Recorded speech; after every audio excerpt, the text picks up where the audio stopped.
As you can see, this number gets cancelled out, so... Pardon. If that's the case, wouldn't this formula be much more efficient? But, Princessel, the theorem you're using doesn't exist. True. I created it just this very moment. Did you? There's no denying the fact your highness is exceptional, but... Wait. It actually works! But that would mean this is a new discovery in the world of mathematics! By connecting the parts we were given, I would have thought the method seemed obvious. I must make a report! The society will want to hear of this at once! Seems the lesson's finished. But when you're able to understand something after hearing it only once, I suppose it doesn't make much of a difference. How boring. Did you hear me? I am the villainess, Princessel. It is my duty to tear you and the heroine away from each other. And when I'm through, you'll be in complete shock. At last, something I don't understand.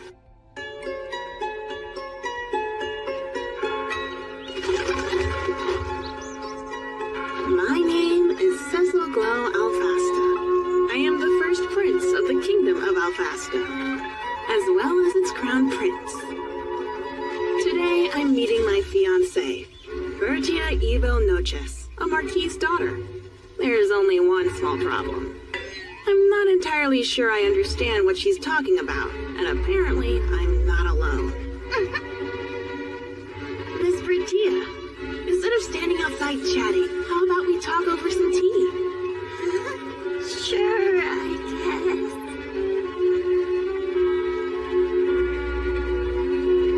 This is Zeno. He's my faithful personal butler. Treat him well. Is something wrong? To be perfectly blunt, aren't you a little too composed for someone your age, Princessel? Unless you're actually a reincarnation. What an odd remark. Members of the royal family are raised and educated to conduct ourselves in this way. Quite normal. It's anything but. Name me another detached philosophical 10-year-old prince! I can hear your inner thoughts loud and clear, Zeno. More importantly, could you elaborate on what you said before? I'd be happy to. Because if your highness doesn't understand the full story, how could I ever expect to become a person worthy of being despised? I know this may come as a shock to you, but I have vivid memories of my previous life. I was born and raised in a country called Japan, where you could watch stories like a novel, only they had moving pictures. They were called otome games, and I enjoyed them immensely. Hey, it's you. Then, when I regained my memories, I realized the truth. I was in a world depicted in one of the games I used to play. That's how come I know the future. In this scenario, you will fall in love. The object of your heart's desire is the noble's daughter, the maiden of destiny. While I, the villainess, will turn into a jealous demon and torment her horribly. Enraging your highness, you'll break off our engagement and my house will crumble. Basically, you find happiness, but the only way to get the storybook ending is by defeating me!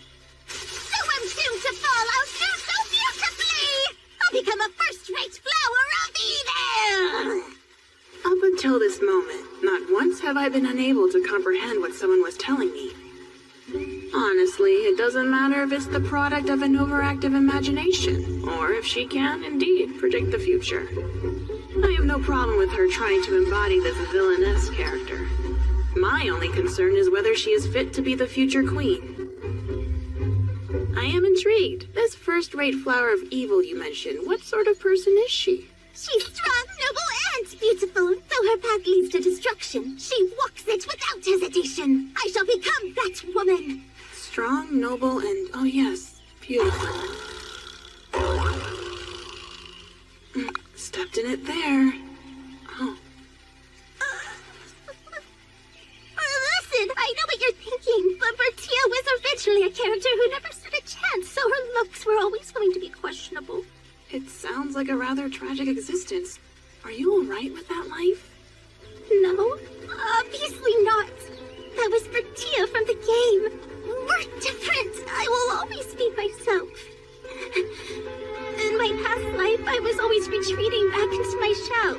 But you were my one and only source of happiness, Princess. Thus, I make this vow. I will become an honest, righteous flower of evil. An honest and righteous flower of evil? I'll pay a call to you again after I'm done improving. What a peculiar girl. Truly, what comes next?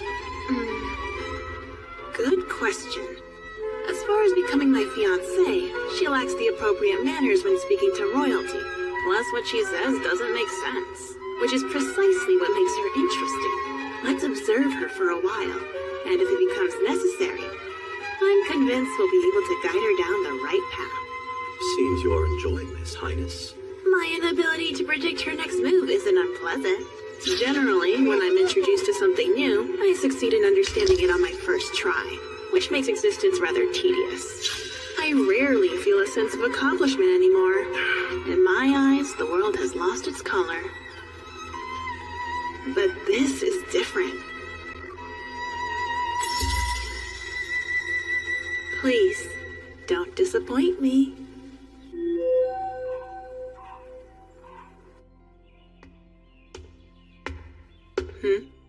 Your Highness, the messengers returned with this report.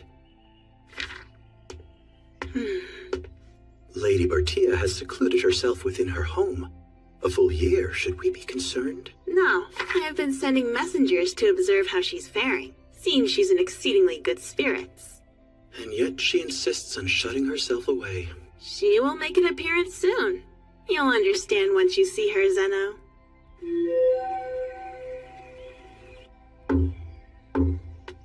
It's been some time, Your Highness.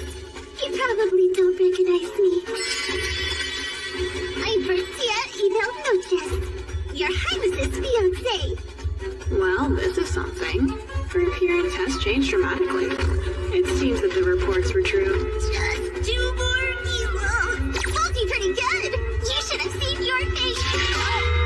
What sort of attitude is that to take toward the Crown Prince? But bonking me on the head is acceptable. Your Highness, pardon my idiot daughter's behavior. Please, it's no trouble. I find it childlike and adorable. Your Highness, if you don't mind, would you say that one more time? How I'm so adorable, please? A word, my daughter. His appearance may fool others, but it mustn't deceive you. Notice the prince's eyes never smile because he doesn't have the emotions necessary to admire something so, quote, adorable. You'll have to be satisfied with my endearments instead. My adorable little... I wonder if the Marquis is aware that what he said was far ruder than anything Miss Bertia told me.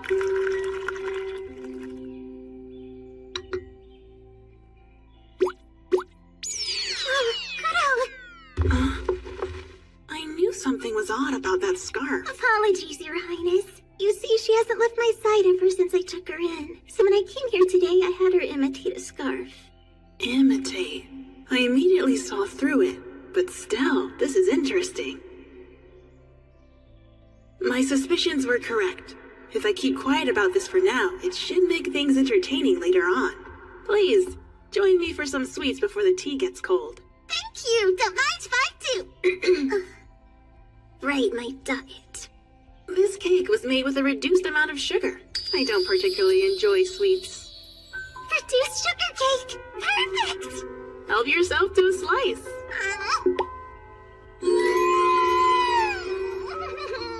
What happened to all that talk about becoming a strong, noble flower of evil? It feels like she's headed in the opposite direction. Now then, I suppose that we should discuss tomorrow. Yes, leave everything to me. At the party, I'll be a first-rate villainess and nobly fulfill my duty as your highness's partner. Why, though? I should be reassured, but I'm just feeling anxious. How very reassuring. But as far as you being a villainess and having memories from a past life goes, why don't we keep that a secret between you and me? Why should we? The high society we're about to enter is an unpredictable world. Revealing too much this early might backfire on us. And a competent flower of evil like yourself would never show what's up her sleeve. No, of course not. Defeating one's adversaries in secret is first-rate, while digging your own grave from Yappy is third-rate. I understand. I'll still become a beautiful noble flower if you will believe me, but I'll be different from the game version of Bertia. I'm so relieved we're on the same page. I feel her understanding's a bit off still. Tomorrow is going to be my 11th birthday, and I'm happy to have you there celebrating it. I am also looking forward to celebrating your highness's... Say what? 11th? Your highness is turning 11 years old. That's correct. I thought you would have known. I did, but the truth just now dawned on me. If your birthday's tomorrow, that would mean at this moment I'm 9 years old. Your highness... It's my mother! After I turn 10, she's going to die! How could you possibly know that? Part of this scenario, an epidemic will spread during the summer. It'll happen just before my 10th birthday, and there's nothing that can stop it. What epidemic? Apparently a certain infectious disease evolves. It takes time to find a method to treat it and the herb needed for the medicine. Well, it's the Luana leaf, so there won't be enough. A great many people will end up dying. I've heard of this leaf. It's a medicinal plant that is difficult to cultivate. Father has frantically been seeking a way to procure some, without luck. In the end, he begs His Majesty to spare a small amount, but by then...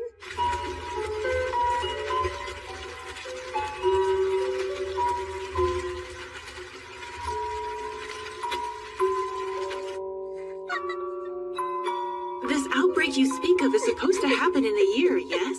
If you prepare now, won't you be able to save your mother? If I do, then the scenario will be... Which is more important to you, that or your mother? Well, obviously my mother is. It's just... if the storyline winds up getting twisted, it'll mean you. What about me? If I may. Here, dry those eyes of yours. Don't forget I'm your fiancé. And whenever you're in trouble, I will be here to help you think of a solution.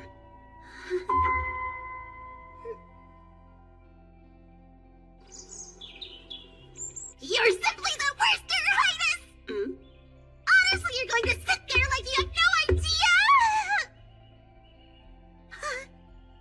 Please, do forgive me. Such behavior's unbecoming of a lady. No need. I feel I'm at fault. After all, I must have done something to cause that charming face of yours to contort. Time has flown by and today is already my 10th birthday.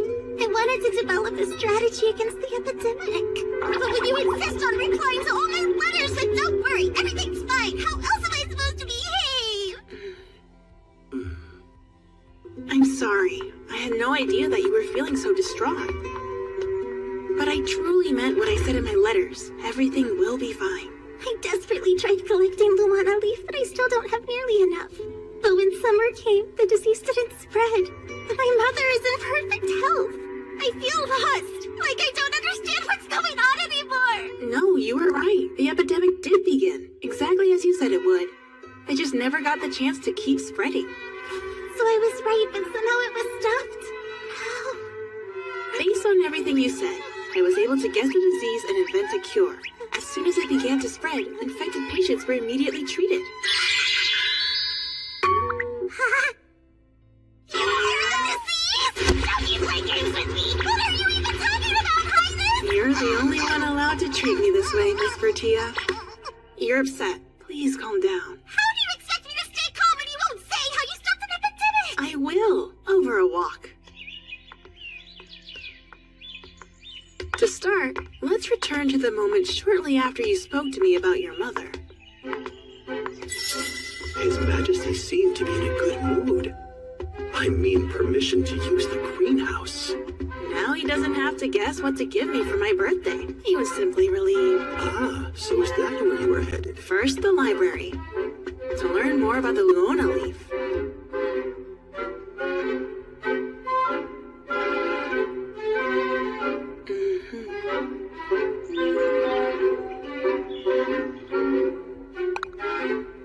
Turns out, cultivating Luona leaf is simple.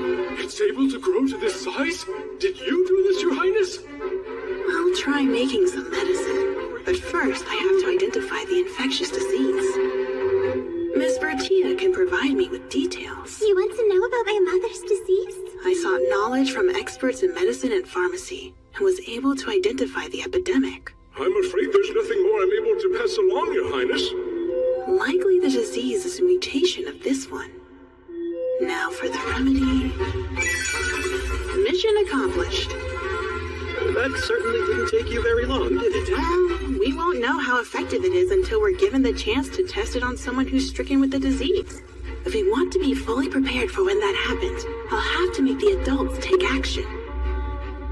I'll pretend that I just happened to take an interest in a certain illness, then invite a doctor who is studying it to the palace as my new instructor.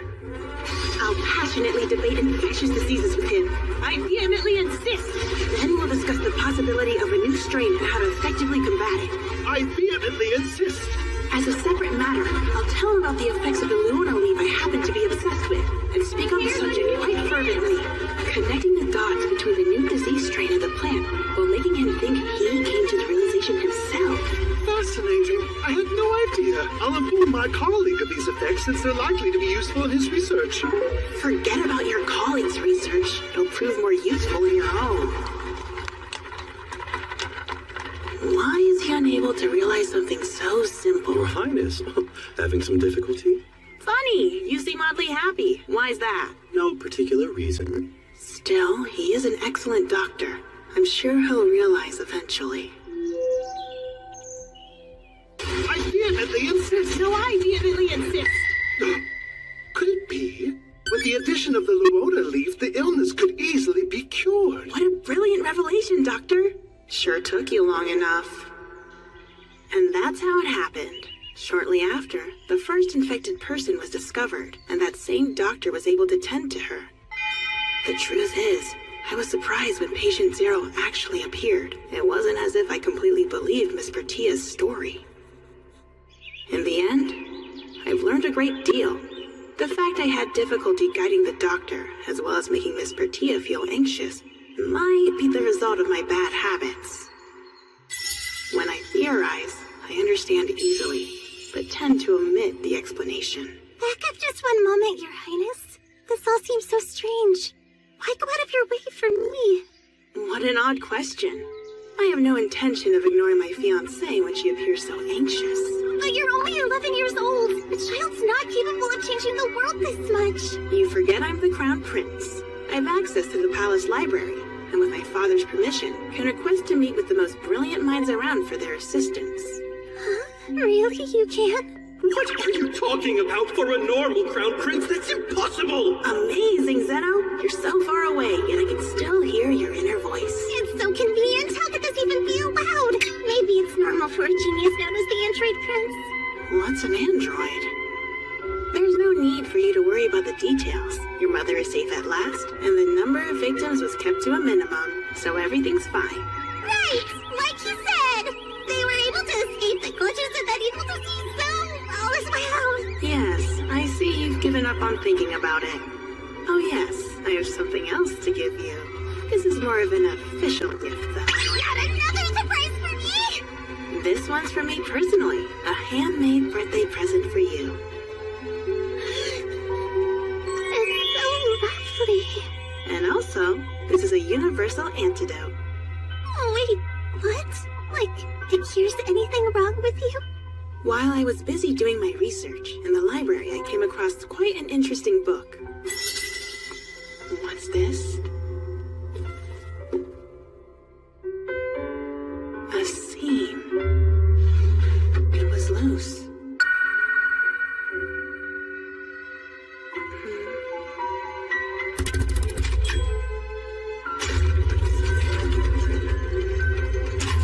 Using the knowledge I gained, I made you this. Since you'll be my wife, it's possible that your life will be threatened. So I wanted you to have a protective charm. Yes, suits you well.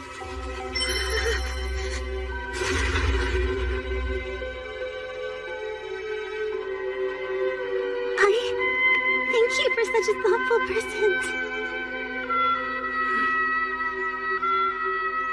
Now, time for yours. I, Bertia Evil Noches, swear upon this necklace.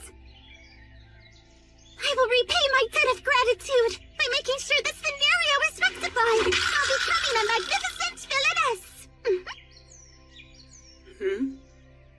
Starting with my father, who will put on the path towards evil. I shall make him into a proper villain yet. No, I don't think that'll be necessary. We don't want to lose a chancellor. And your highness and the heroine will live happily ever after.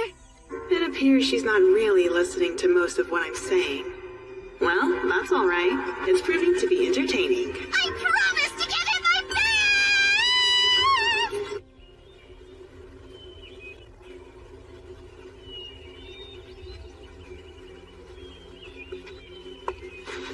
Are you injured, little one?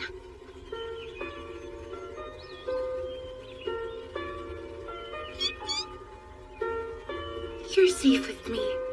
Don't be scared.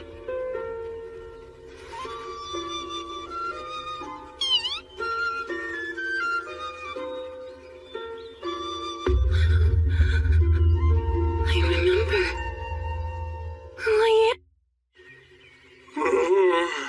What's wrong, Marquis No Chess? You seem a bit tired. It's cause of little Bertia, Your Highness. This past year she's been relentlessly suggesting I do acts of evil. Has it already been a year since the epidemic issue? My, time certainly does fly by. The other day, she even had an instructional booklet made for me. Admittedly, it is quite easy to understand and rather entertaining to read through. But the subject matter... A guide to committing crime? Fascinating. The statistics on fraud and embezzlement are oddly accurate. Is this information she gained in her past life? Day and night, all she does is talk to me about becoming some sort of evil villain. I'm sure this is all just part of her plan to keep her scenario from failing. Still, perhaps I should talk to her. Do try not to lose any more sleep over this. It's more than likely just a phase. Young girls often fancy boys with a bit of a naughty streak. If that were the case, wouldn't it make more sense for her to try to corrupt you instead? Well, it's probably due to the fact that she loves her father so much. Wait, that doesn't make any... Actually, she does love her daddy a whole bunch. What a pushover. And besides, there is often an aura of evil emanating from you, Your Highness. My daughter must have decided you don't need any help in that regard. Is that what you believe? I can hear you, Zeno. What is so funny? Speaking of which, it's nearly time for Your Highness and my daughter's debut into society, is it not? I could almost cry tears of joy and tears of dread. It will be all right. I will be there to help her the whole time. Though, if something interesting happens, it might be amusing to watch her squirm a bit.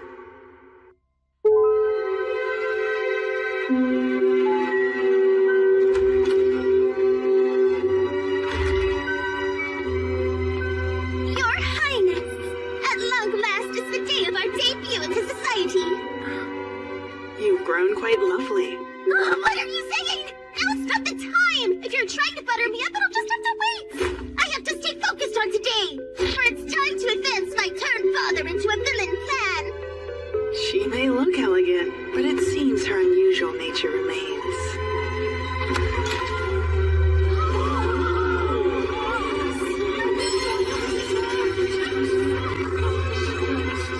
Pleasure to meet you. Pleasure to meet you. I haven't seen you since I was quite young. Please meet Bertia Evil Noches, daughter of Marquis Noches. I must say, this is quite unexpected. Thus far, Miss Bertia is behaving completely without issue. To become a first-rate flower of evil is an eccentric goal indeed, but it does seem that she has studied quite thoroughly. Oh, my dear Miss Bertia, you truly look lovelier than ever today. Viscount Lori Conceptier! I wish I could steal you away all for myself right now. He certainly seems comfortable putting his hands on someone else's fiancée. I wonder, just how do these two know each other? Hey, Viscount, do you think we could go and talk in private for a minute? Surely, what do you need? I'm terribly sorry to interrupt you both. It seems Miss Bertia is feeling a bit under the weather right now, so we'll be taking our leave until she recovers. Wait, hold on a second, I feel fine! Princessa! Why did you pull me away so suddenly? Say, Miss Bertia, will you be honest with me about something? The information for your book on becoming a villain, you got it from Viscount Conceptier, right? What? Yes, I did, in fact. Hang on a second. Did you read it? Oh, I'm so embarrassed. I thought so. Can you tell me the specifics about how this all came to be?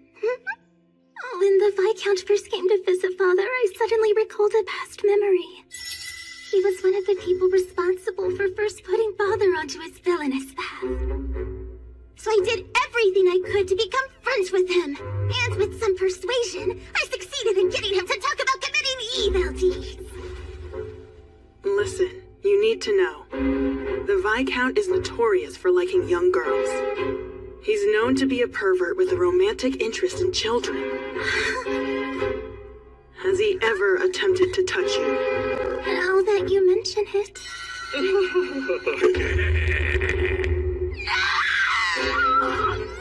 On the outside, he seems like an innocent older man. It's no surprise she didn't notice.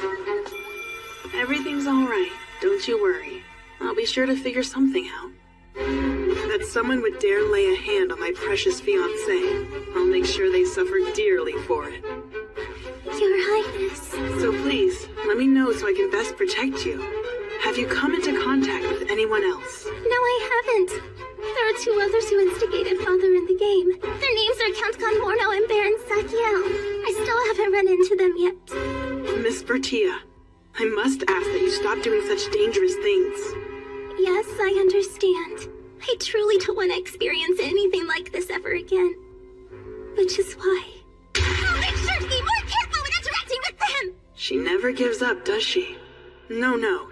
Even interacting with them at all is dangerous. I'll be far too worried for you. Oh, I'll be just fine. If I give up now, then Your Highness's bright future will never be able to come to fruition. I promise I'll do my best. As expected, she has no intention of listening to me whatsoever. Regarding the matter at hand, though, if dealt with correctly, this could be a chance to root out rot within the kingdom.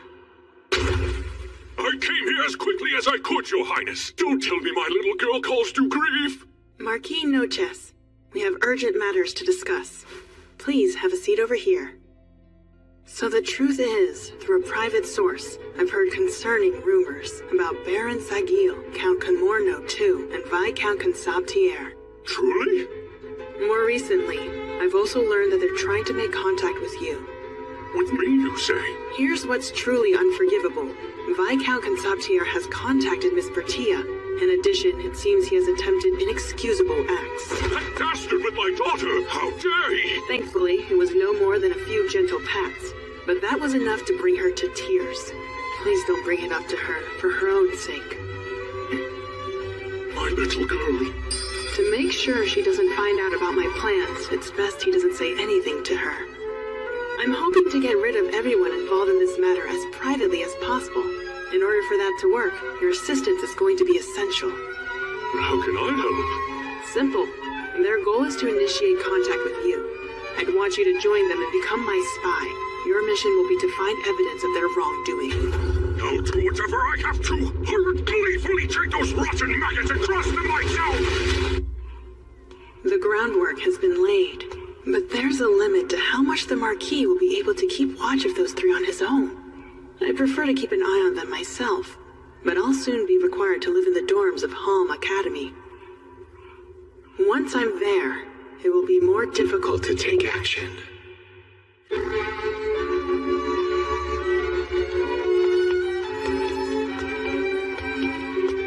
How boring. This academy is nice enough, but I've yet to learn anything I didn't already know. Maybe if Miss Bertia were here. Impossible. Calm down. Royalists never lose their composure.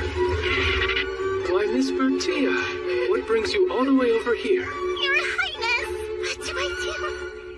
We're about to have a baby on the way! We're about to have a baby on the way! This isn't a scenario at all! Well, I was just thinking I was bored. Be careful what you wish for, I guess. He knew His Highness had it in him, a true man among men. No, I would never lay a hand on my fiancé before we were married. Senno, I'll make sure you regret that. I truly apologize for any trouble this is going to cause you. I should be happy about it, but I can't bring myself to celebrate. She needs to saying things that people are absolutely going to take the wrong way. Please calm down. Now tell me, who has become pregnant and with whose child? I'm just so overwhelmed. I don't know what to do with myself. It is all right. Please just tell me what's happening. I want to help you with this, but I won't be able to if you can't calm down. My apologies. I must look so silly right now. Not at all, my dear.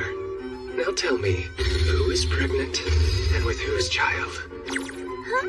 My mother. She's become pregnant with the child of my father, of course. Is that not obvious?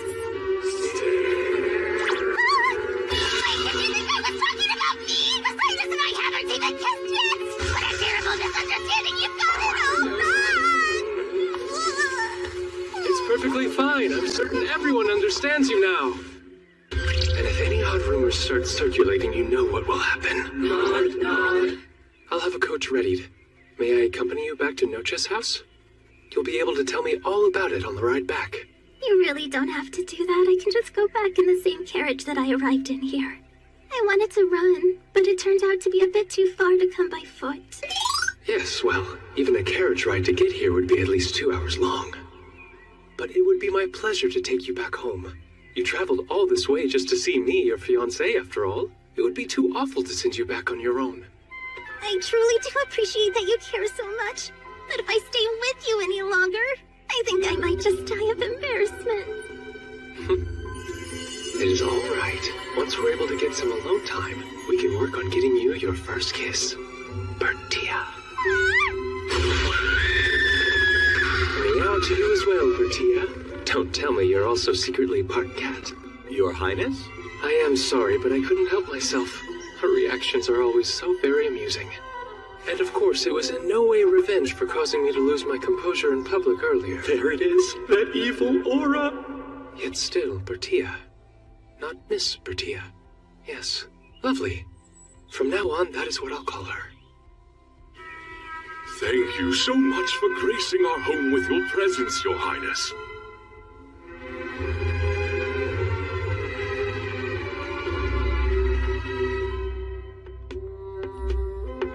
So this is Bertia's room.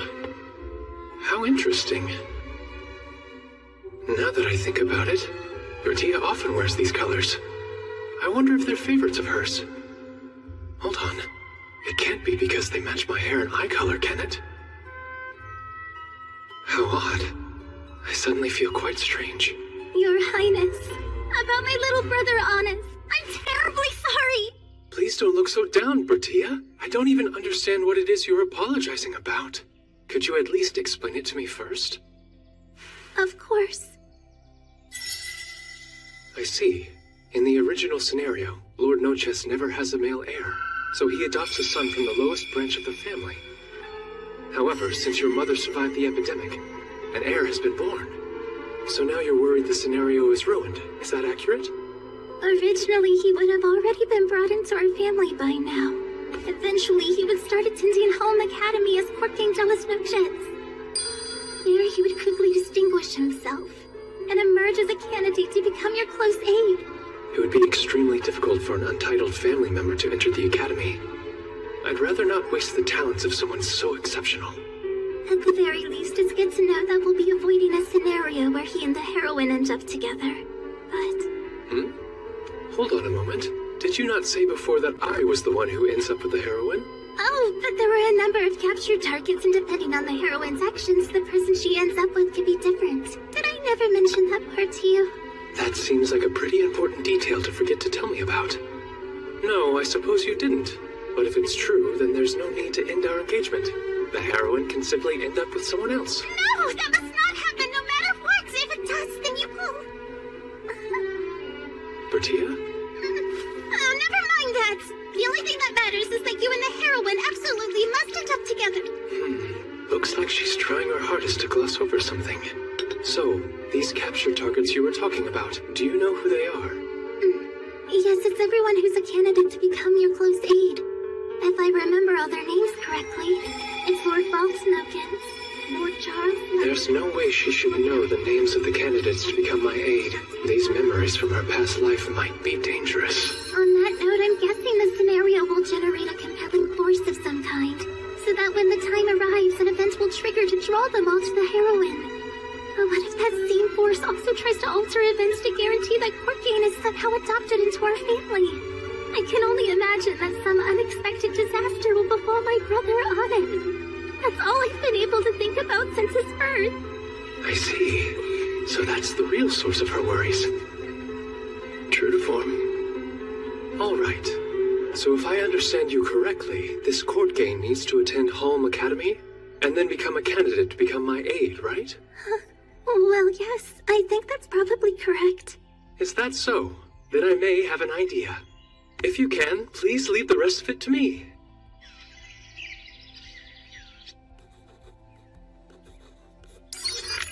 Why don't you ever try thinking a bit, you fools? This is why you poor folk never get wealthier, no matter how much time you get. Let's go. We didn't ask for your help. I'm home. Good evening. Pardon the intrusion. I am Prince Cecil Glow Alfasta. Do you mind if we talk for a bit? Oh, Your Royal Highness. There's no need for such formalities. For now, would you kindly have a seat? Oh, yes. Now then, I have come to talk about the local lord. It seems the people of this land have been complaining as of late. And as you are my fiancé's relative, I figured you'd be the best person to ask about it. Wait, you came all the way out here merely for that, Your Highness? It's just the least I can do. My father is always telling me that it's our royal duty to listen to the voices of the people. It's not a lie, Zeno. I'm simply telling a fake truth. Now please, can you tell me what you know about the local lord? Well, let me see. In general, he's a very pragmatic man. For the most part, I believe him to be quite worthy of respect. Really now?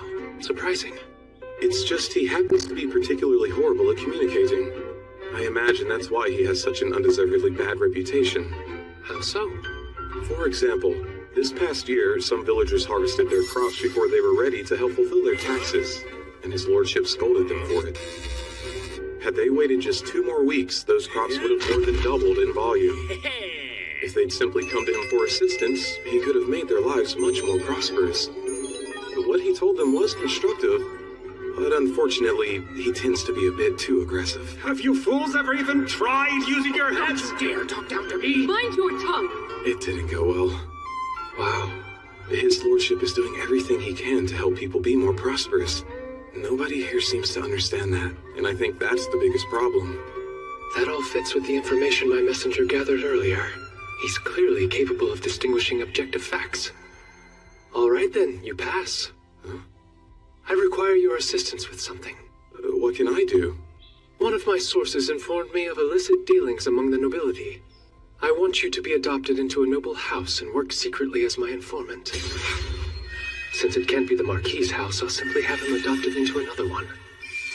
It'll help the Marquis with his spying and prevent the scenario from collapsing. Of course, I will provide assistance to you however I can, but I need you to understand this will be quite dangerous. What do you think?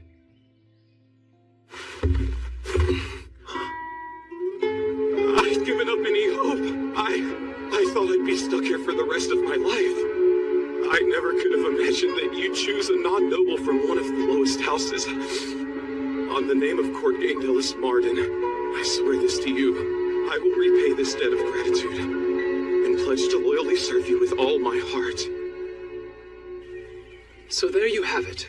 Corgain will now be attending Halm Academy just as you said the scenario dictates. Wow, thank you so much, Your Highness! It also appears like Father is spending a lot more of his time with those villainous nobles, so we're back on track! True, though he is just spying on them. Now, if we can just avoid a reverse harem, everything will be perfect! Reverse harem?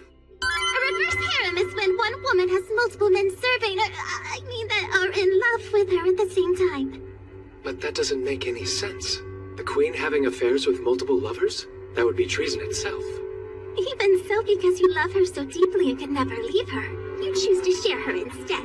That's one of the potential routes in the game. Why does she look so proud of herself right now? There isn't an idiot alive who would be foolish enough to shake the whole kingdom for some love affair.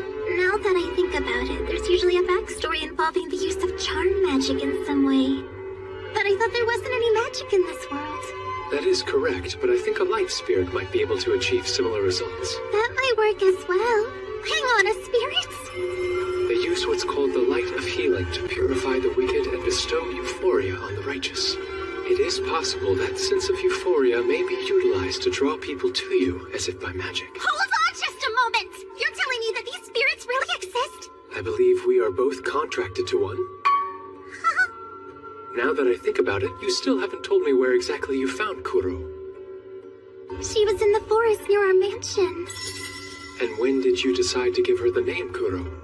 When we were walking back, I tripped and hurt my leg. Kuro licked the wound, it made me feel better. That's the moment I decided to name her. Oh yes, that all sounds about right. Then that should mean you're now contracted with this high-level darkness spirit here. You see, contracts are formed when spirits are given blood and a name. And as for me, Zeno here is my contracted spirit. Hold on a second. This is all too much for my brain to process.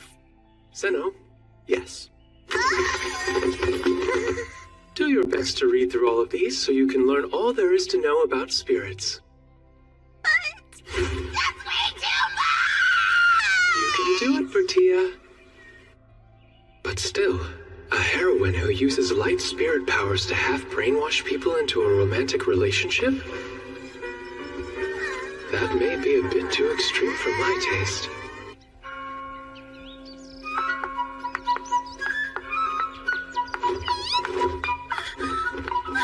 Where are you going, Pichon?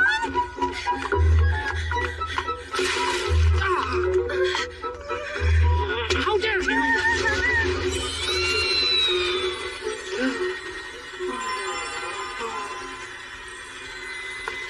It's a pleasure to meet you.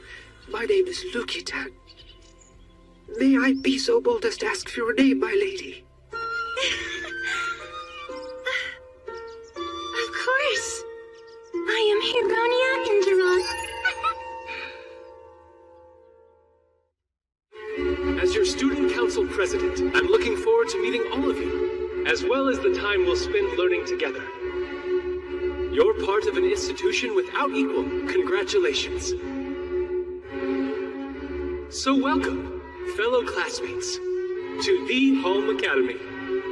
That includes you, my fiancé. At long last, you've joined our school. Well, guess I should have expected as much from His Highness's flower. She definitely garnered the most attention. Did she? Yeah, none of the other girls are as pretty. And she's going to be my sister-in-law soon. So I want us to be best friends. People like her who have that brisk, decisive energy to them make me uncomfortable. The woman is a vision of beauty, with those nice strong legs and slender waist. Prince Cecil's so lucky. Oh? And here I was under the impression you were only interested in combat. But you're just a young man at heart like the rest of us. Well, naturally. You saw all her supple muscles. She takes training seriously, especially for a noble's daughter. Come now, no matter how lovely her proportions may be, there's no way Miss Bertia, a paragon of nobility, would engage in all that grueling exercise. I'm sorry, Charles, but Bald is actually correct on the issue. As for being a paragon of nobility, I'm looking forward to his reaction when he finally meets her in the flesh. Come to think of it, Court Gain, if memory serves, you are originally part of the Noches family, right? Surely you've met Miss Bertia before. In terms of that house, I'm a member of the Lois family. She's from the main family, and was not someone I could freely converse with.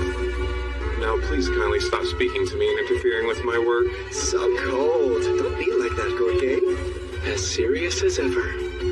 Though he could loosen up every now and again. Pardon. The time's come, Your Highness. Right. Oh, I'm sorry. I'm afraid I must excuse myself. So soon? Could it possibly have something to do with Miss Bertia? Indeed. Since my adorable fiancée is now enrolled here, I should see her. Seriously? Not only is Your Highness's behavior uncharacteristically amiable, you're also suddenly showing interest in other people? It's not so unusual. If I find a person to be entertaining, I do not conceal it. Well, it's the first time I've seen you act without being so calculating. I was just surprised. I've got an idea. Why don't we all go? Might as well. We should pay our respects, seeing how she's your fiancée. And the sooner the better, I would think. In short, he's excited to meet her. Count me in! I've been dying to see Miss Bertia! Ah, yes. Lately, people have been comparing Sean's smile to an angel's, while they say mine's like a fallen angel's. I wonder why. Very well. Let's all go. Wait!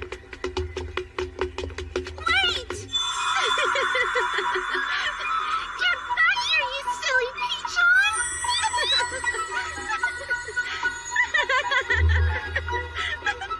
Stop flying so fast or I won't catch up!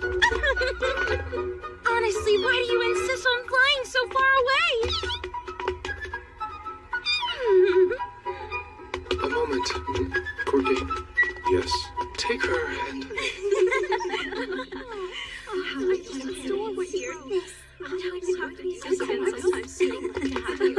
Hello there, Bertia. Your Highness! Did you run? So many distinguished guests, but the one who draws the eye the most is you, Koro. Now that Bertia is enrolled in the academy, you've taken a more appropriate form that lets you stay by her side.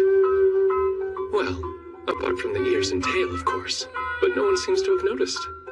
I had thought you were supposed to arrive later, and all the other captured targets. I mean, bringing members of the student council here is a bit odd as well. Huh, what a strange thing to say. I'm positive this is when we agreed to meet. Well, sure, but you see... It's been some time, hasn't it, Princess Cecil? Would it be permissible for me to say something? Miss Joanna, far too long. Go right ahead. This is Joanna Kurtzwarren, my second cousin. And she is also the daughter of a duke. See, Miss Bertia was growing worried that your Highness was so wrapped up in other affairs you may not have been able to show up at all. She seemed so restless looking around, then growing quite downcast. It was rather adorable watching her in such a state. What are you trying to say, Lady Joanna? I'm simply telling the truth, or did I misjudge? True, I was glancing around, but how do you know what's going on inside my head? How peculiar. I sense something similar to myself in her. More importantly, look, Your Highness. Impressed? I've made tons of new friends. Although I suppose a better word would be minions. Interesting. She must have chosen that term to make it sound bad.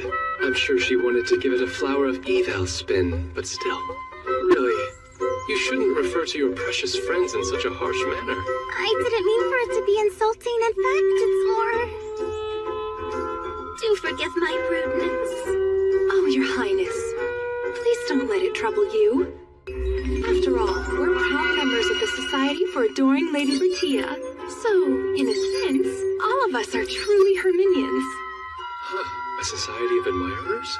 Well, I suppose it's less of a society and more of a fan club.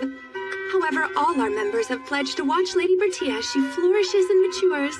I'll have you know she's extremely popular with all genders. What do you mean by that, Lady Joanna? Ah, she didn't seem to be aware. Watching Lady Bertia be so open is such a breath of fresh air. In high society, there are so many individuals operating with ulterior motives. Whenever I'm by her side, I feel at ease because Lady Bertia's kindness shows through. We simply can't afford to leave her on her own. She deserves a constant watchful eye over her to ensure she grows up to be just as honest as she is now. Right, that last bit sounded like you're trying to be my mother now. If you really want to do me a favor, how about you stop joking around and teasing me so mercilessly? Highness, this may be the time to present your congratulatory gift. Ah, good call, Zeno. Bertia, may I have a moment?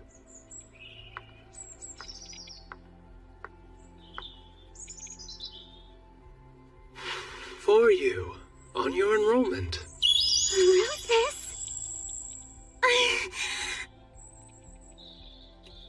This is incredible. It means you must have completed the meet cute events. Although the color looks a little different than it does in the game. Wait a minute. Are blue roses something you only find in legends? What are they getting planted inside a pot? You like this color, do you not? I cultivated them specifically to give you as a gift. They're the only ones of their kind in the whole world. What? There's no way I could possibly accept such a valuable present. I created them for you, so I don't see why. Do you not like them? No, I mean, yes, that's not the problem. They've such a deep blue hue to them. Almost the same rich color as your eyes.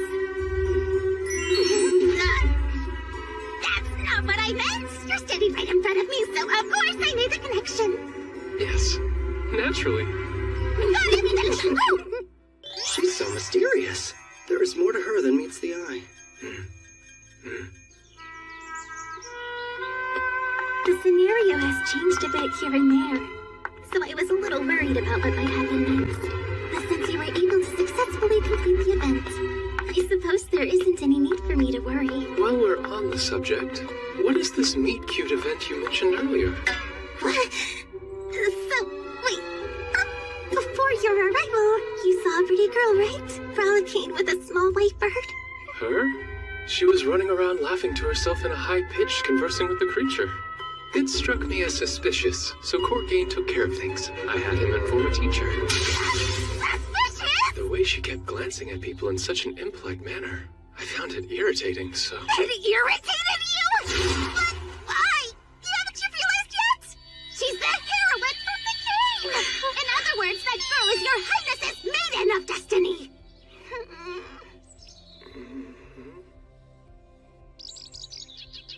As soon as your highness lays eyes on her, you're supposed to take a rose from the bouquet meant for me and give it to her as a token of affection. That was your meet-cute event.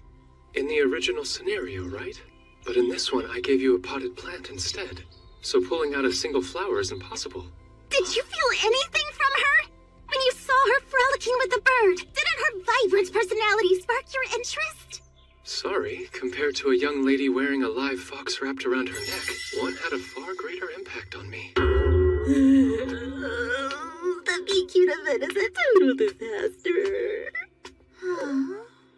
My intention was only to make you happy, but it appears to have had quite the opposite effect. No. After all, it's not like we can change the past. So I might as well allow myself just this little bit of bliss.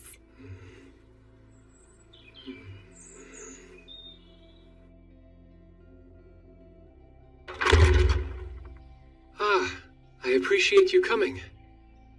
Miss Joanna. If you're fortunate enough to receive an invitation from your highness, how could anyone at the Academy refuse? I'm quite honored. Would you please have a seat? I certainly will, thank you. Seeing you at Bertia's tea party was rather unexpected. Really? Why's that? Ever since I had the pleasure of meeting her, I've been completely enamored by her charms. And of course, there was also that wonderful publication, In Season Now, a complete collection of the best spots in the royal capital. Some of our members joined specifically after reading it. Ah, yes. The same odd talent she showcased in The Best Things About Being a Villain. The reason I wanted for us to meet today is because there are some questions I'd like to ask you. About the Society for Adoring Lady Bertia. It may be informal, but the attendance, you'll admit, is rather impressive. Right now, do any members pose a high risk? What an awful thought. Hasn't your highness already investigated that possibility? Why, prying into a maiden's secrets? How truly boorish. Yes, she seems far more like a villainess than Bertia does. I suppose. However, when it comes to Sean's secrets, it appears you don't extend the same courtesy. Indeed, Miss Joanna adores my younger brother and has been conducting her own inquiries. All right, you. This is why I detest black-hearted schemers. Don't we both deserve that title? It makes no sense that you're related by blood to Prince Sean, the very definition of innocent and charming. On top of that, your fiancé happens to be Lady Bertia, who, don't ask me why, loves you. What's wrong, jealous? How dare you ask me that? I'm incapable of envy. Of course, I was just checking. Highness, you may want to keep your teasing to a minimum. Yes, quite right. Now, about the dangerous elements that clearly don't exist. Tell me about them all. Fine. Here's what I found out. None are present among the Society's members. I've instructed them quite thoroughly. However, there are others who envy Lady Bertia's popularity. So, you made a blacklist. Heronia Inderon, the Baron's daughter. Her. In the simplest terms, they are respected ladies who either admire you, your highness. Ah, how pointed. Or women whose fiancés harbor an unhealthy affection for Lady Bertia. The problem is, the gentlemen redirect the displeasure they have for you towards her instead. My, There's likely to be some fun in the future then. You find this fun? Lady Bertia is in a dire predicament. I highly doubt it's as catastrophic as you think. Besides, she has you fine ladies watching her. Especially you, Miss Joanna. Considering we see the world in a similar light, I should have nothing to worry about. Well, I suppose I have no choice. Seeing how she's my friend and all, I'll show you I can properly protect her. Now, if you'll excuse me. Heronia, the Baron's daughter. In order to guard herself from the light of healing, I requested Bertia study up on Kuro's powers. Her affinity is dark, which excels at defense. I'm sure she'll offer my fiancé protection from the light spirit. But as long as the existence of spirits must be kept hidden from the public, she won't be able to use those powers openly against a human opponent. Now then, what is my next move? Well, we should be off, Zeno. I think it's about time to meet with Bertia. I take it you're going to have a look at the roses in the courtyard? Yes. It's rare for her to invite me out for anything other than seeking my help. And her eyes shone especially bright when she asked. So I'm rather excited. By the prospect of whatever brand new chaos she's bound to cause, you mean? You know me so well.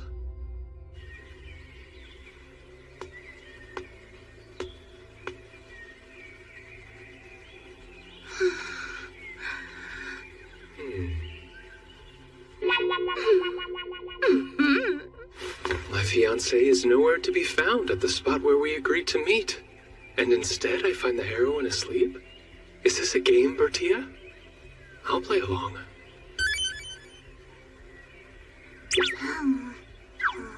I was able to spot her as soon as I arrived.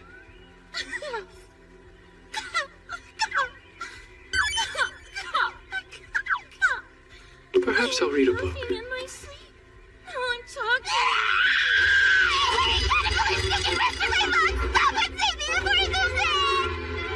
What an unexpected way to announce her arrival. Everything is all right. I've driven away that vicious creature that dared to frighten you so. Ida, thank you for saving my life. Oh, I think nothing of it. Now then, are you all done playing hide and seek? Whatever do you mean? Perhaps I had the wrong idea. So then, shall we set out on our stroll? Right now? But first, shouldn't you? Wow! No matter how hard I try, I can't wake up! I wonder if there might be a prince nearby who could appear and save me from this endless slumber! Highness, you sure you shouldn't go and wake the heroine? And delay the rare occasion you ask me on a date? I've been rather looking forward to this. After the roses, why don't we have some tea? Did I already mention how I've obtained some imported sweets? They have dried fruits inside of them, which give them an exquisite sweet and sour sensation. Shall we go? You're supposed to be the villainess! I almost feel like there's someone behind me shouting. Must have been the wind.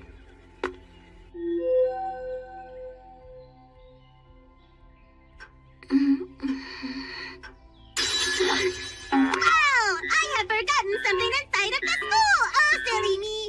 But I have something to do after this, and alas, can I go retrieve it? Oh, wait, I know. Could I trouble you to get it for me, Princessa? Her acting's adorably awful. Of course. And which room did you leave it in? Well, hello, my prince. I never imagined that you and I would meet like this. The teacher told me to lock the classroom door after the lesson was done. Oh, how could I completely forget? Little schemer. It seems as though we're trapped in here, Your Highness. Whatever shall the two of us do until the rescuers come? You seem quite happy, considering. Oh, by the way, I wanted to thank you for the beautiful rose you gave me the other day. I simply adore it. A rose? I don't recall giving her one. It made me happy discovering it sitting on my windowsill. With the sky as backdrop, the red was even lovelier. It's even the wrong color. Like she's trying to force something that never happened into existence. Perhaps she's ill. That bird must be the light spirit.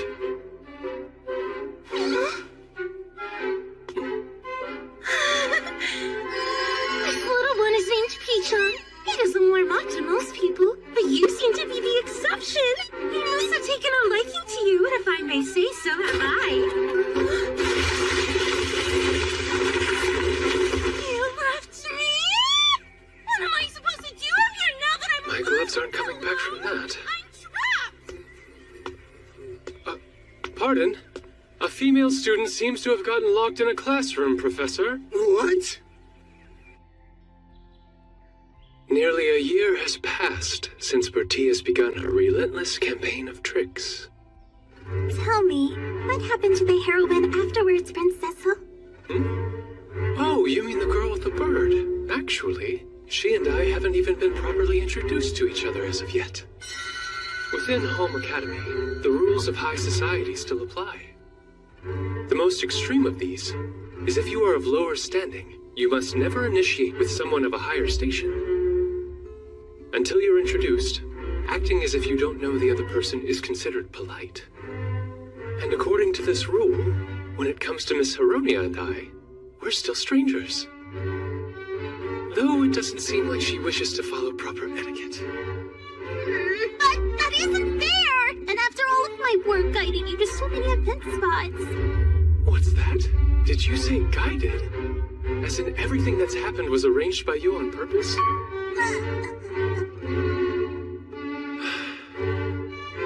Bertia, I should have told you I have thoughts on this matter, which is the reason I'm keeping my distance from her. So please, could you try watching over me? Your Highness.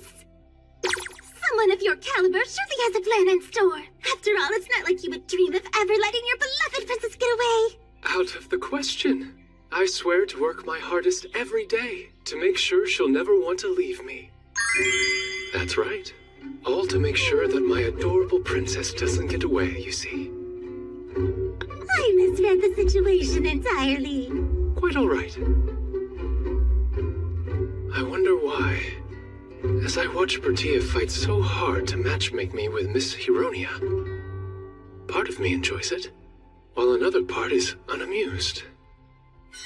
And it isn't simply that I find interacting with Miss Hironia to be rather tedious. This tightness in my chest is more than that. I don't understand. This emotion I'm experiencing, what could it be? Here is the report from your messenger concerning the Society for Adoring Lady Bertia. Right. Much appreciated. I was shocked to discover the existence of several additional clubs. Shall I have these other clubs looked into as well? What others? The I Want Princessel to Condescend to Me Club, or the I Love Princessel's Darkness Club. There are so many. Well, I doubt we need to investigate those in any depth. Understood. You've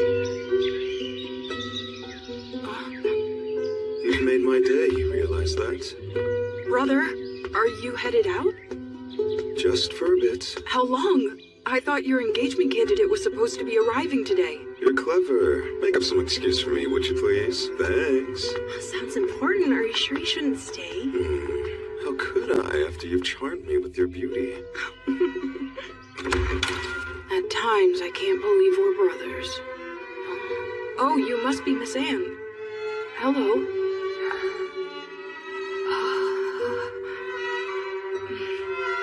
Forgive me. My name is Charles, the younger brother. If you wouldn't mind, will you chat with me? Of course.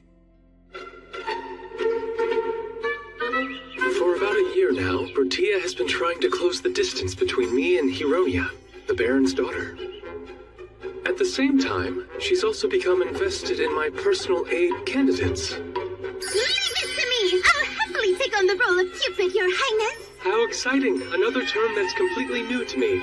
Would you mind explaining what you're attempting to do this time? I was going to if you hadn't asked. At first, I devoted hours of racking my brain trying to think of a way to ensure Your Highness and the heroine wind up together in the end. Should I tell her I don't require that kind of devotion? Which led to my epiphany! Basically, I need to set up the other targets with their own lovely partners. Then they wouldn't even think of looking at the heroine. So this Cupid individual you spoke of, they serve as sort of a matchmaker then? Brilliant as usual. I thought I would start by focusing my efforts on Lord Bald and Lady Cynthia. Even though the pair are engaged, neither one of them seems to know all that much about each other. Now that you're up to date, I'll excuse myself. Operation Cupid's a go! I should say good day to you, Lady Anne. And you as well. I hope that nothing's troubling you. You're kind, but really I'm perfectly fine. If you'll excuse me. Something is wrong. What's this? Your Highness decided to come as well? At Bald's invitation. You look smart in your riding habit. What a lovely compliment. Huh? By the way, Lady Cynthia, why are you wearing trousers?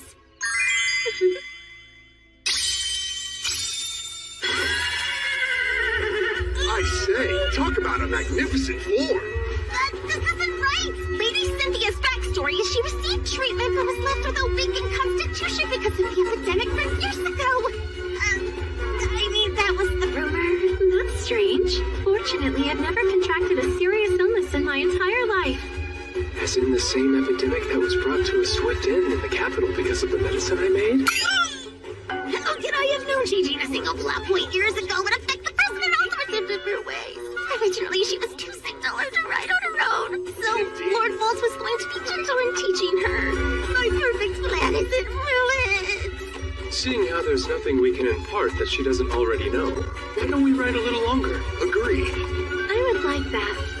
You're really good at this. Not as good as you, Lord Bald. I bet you're skilled at a canter, too. Shall we get... Your Highness, is it just me or are those two steadily speeding up? You're right.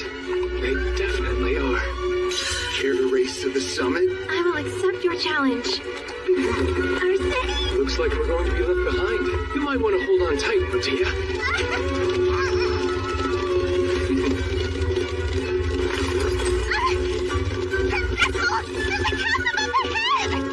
I believe they call that a shortcut.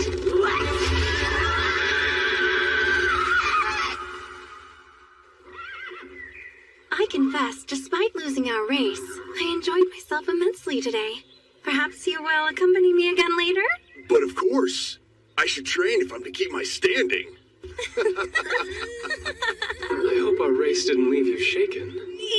Oh no, I'm fine. Just can't quite feel my legs is all. Bertia's reactions were just so amusing. I may have gotten carried away. The good news is, Cupid's arrow still managed to find those two. It does seem to be the case. Have I told you? Oh look, it's Lord Charles. Walking with yet another woman I've never seen before. Looks like she noticed too.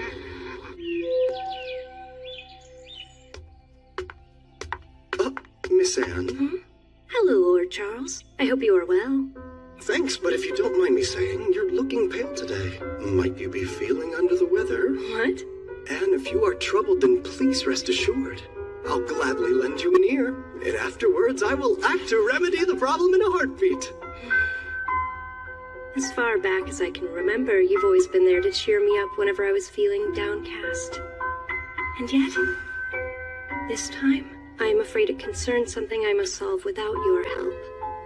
See, my father, I received a letter from him telling me I must decide what to do about my engagement to your older brother.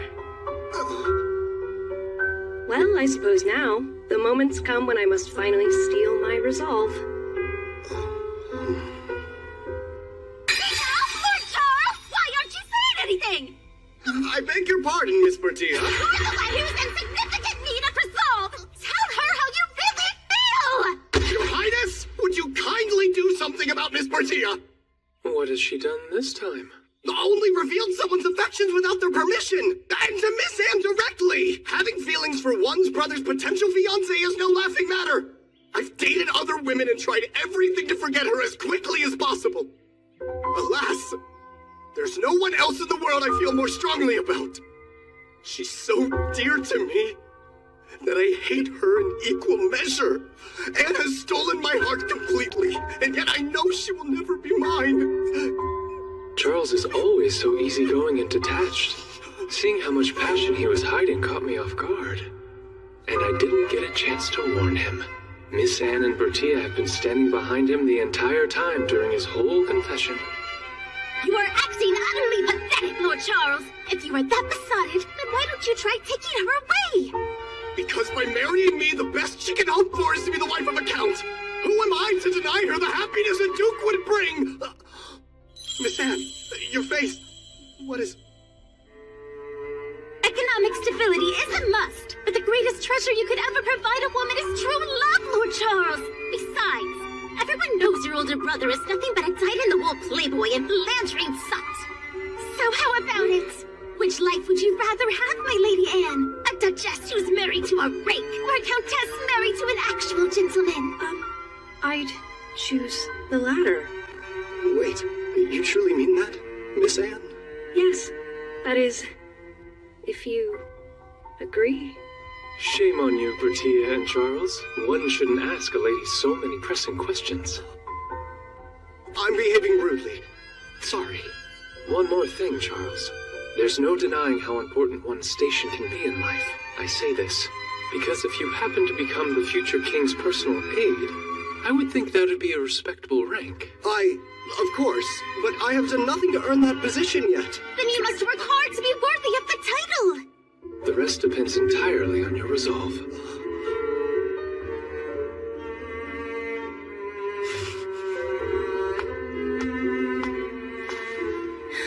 My dearest Anne, for years now, I have been consumed with love for you. I swear, I will become a man suitable enough to ask for your hand. Until that day, may I ask you to watch over me?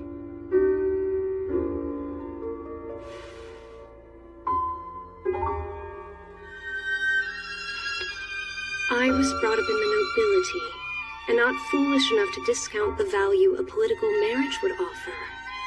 However, if possible, a part of me wants to see what a happy marriage full of love might be like. I think, for both of our sakes, I should also give more thought to my own future. I hope you will accept this as an answer. Why, yes, of course. Just hearing it spoken fills me with strength, enough resolve to serve as the Demon King's manservant. He wouldn't be referring to me now, would he?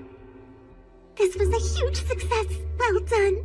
Certainly seems so, although the manner felt a bit forced. Another later day. Prince Sean! Oh, good morning, Miss Bertia. Good morning to you. You seem in rather high spirits today. Yes, indeed. A friend of mine has brought me some rare sweets as a gift. You can only get them in the area where they're made. My, what a truly wonderful gift. Oh, hello, Miss Joanna. I didn't realize you were here. Good day, Your Highness. Are you well? I'm fine, but anyway, I have much to do. I'd better be going now. Bye-bye! Prince Sean! How can he treat you like that when you might be his fiancé one day? Please don't let it trouble you for my sake. I'll be just fine. Really? His behavior doesn't bother me in the slightest. But still, I have to do something. There must be some way that I can help the two of you get along. I just need to think of a plan. You look absolutely famished. Have you not eaten anything today, Lord Nelt? Oh, I'm sorry, Silica. This hot weather has been affecting my appetite. This heat is all the more reason you need to be eating well. At the very least, please eat these sweets I made for you to keep your energy up. That's a great idea! Let's do this! We'll call it Operation Make a Gift of Handmade Sweets! How wonderful! I'm so grateful. You're much too kind. Not at all. I've noticed that Prince Sean really enjoys his sweets. Giving him some you made yourself should help you become friends. Lady Silica is quite the chef, so she can teach us. I'd be delighted to help you both. What kind of sweets was it that you gave Lord Nelt this morning? Those were cookies that I made with vegetables. Lord Nelt isn't particularly fond of vegetables, so I found a recipe that would allow him to eat more of them. How wonderful! That's the power of love at work. Well, I'm not saying it's love or anything, but let's put that aside for now and get to baking. And being that this is your first time making sweets, we should begin with some simple cookies. Still, I am quite curious. Why does Prince Sean act that way towards you, Lady Joanna? As long as I've known him, he's always kept himself somewhat distant from me. But lately, it almost seems like he's afraid of me for some reason. Perhaps I've pressed him too hard. Pressed him? Sorry, it is nothing. It's possible that you're just so perfect he finds it difficult to approach you. Perhaps he's worried that he won't meet your standards, and you'll be disappointed with him. I've been having the same problem with Lord Nelt lately. The more ladylike I behave, the more uncomfortable he seems whenever we're alone together. You two have been friends since you were little children, is that right? Yes. Lord Nelt has always had trouble when it comes to speaking with people, so he spent much of his childhood alone. I was often the only person he felt comfortable talking to. Let's go play over there. Yeah, let's go. Hey, let's play together.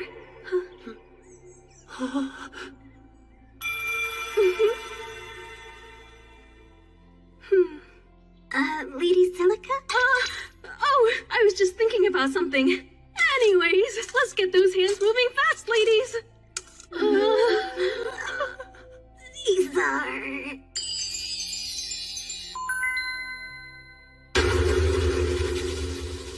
How are Lady Johanna so different? Well, it might be possible that it's only their appearance that's bad, right? Yes, of course it's possible. Taste test! I'm sorry. I've always found it relatively easy to learn a new discipline to some degree. Who could have imagined that I'd have a tragic lack of skill in making sweets? Yes, there's no arguing that.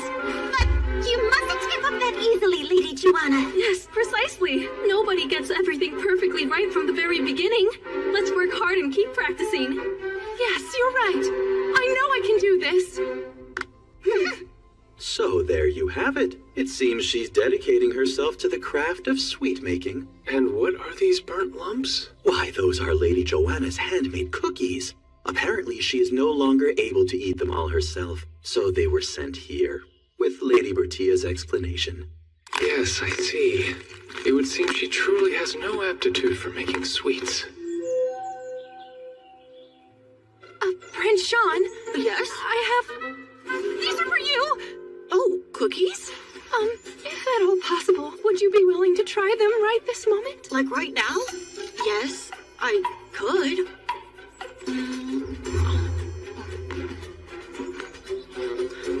Oh, these cookies are unusually dry. I'm so terribly sorry. I shouldn't have given you something so foul. What? Is something wrong? It wasn't that bad. Well, you see, the truth is, I made these myself. What? I know your highness loves sweets, so I was hoping to be able to make you some of my own. But they're still not a worthy gift. Oh, but never mind that. My apologies. We can just forget this ever happened. Right? Wait.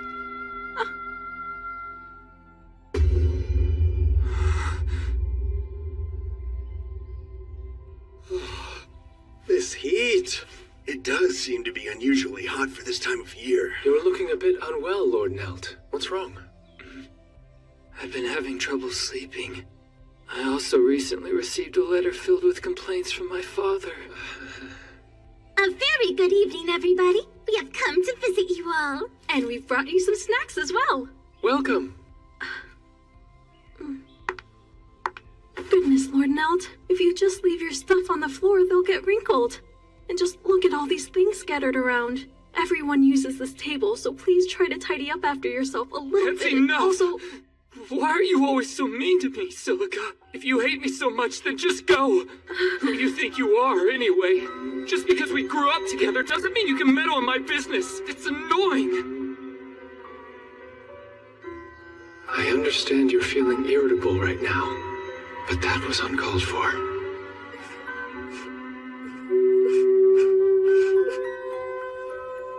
That's quite enough! How can you say such a thing? Is it really so hard to see Lady Silica's kindness and love for you? Her love. Who always dutifully cleans up after you when you've spilled your snacks everywhere? Who made those special cookies just for you? Who lends you a handkerchief to make sure your books don't get dirty? If devotion such as that isn't love, then what is it? no, it's not that. I just have that sort of personality where I like to be helpful. Yes, I understand. I know just how Miss Silica must be feeling. What? No, you have it all completely wrong. Now, we really should be leaving, Lady Bertia. Where are we going? Why do you look so angry? Apologies for Bertia, Lord Nelt. Oh, it's fine. Have I made myself crystal clear? Can you now understand the nature of a maiden's heart, Lady Bertia? Well, thank goodness for that, at least. Besides, I'm somewhat at fault here, too. We really aren't children anymore. I have been far too meddlesome. But that isn't... No, it's fine. It's probably best that I keep my distance from Lord Nelt for a while.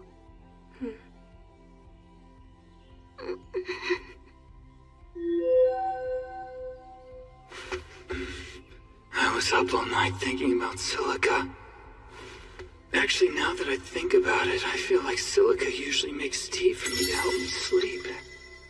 I haven't seen her at all today, including this morning. Going so long without hearing her voice. It feels so strange.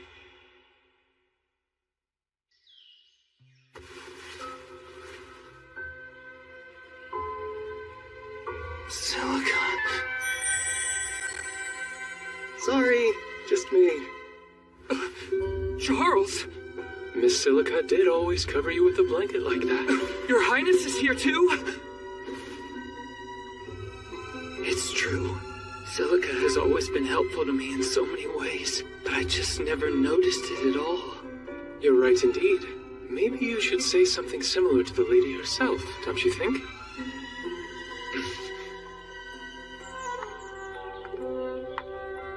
Silica! Oh, hello, Lord Nelt. You see, I just... Sorry for overstepping my bounds all this time. I swear. I won't do anything to inconvenience you any further, Lord Nelt. No, you have it all wrong. I'm the one who should apologize. What? I'm sorry for saying those horrible things to you. It's just, I had never realized how much you've been helping me all this time, Silica. Oh, truly? And also,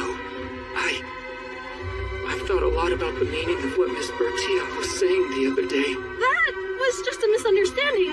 I'm so dense and no good at these things. I honestly don't know what to say. But still, I promise I'll do better not to get angry from now on.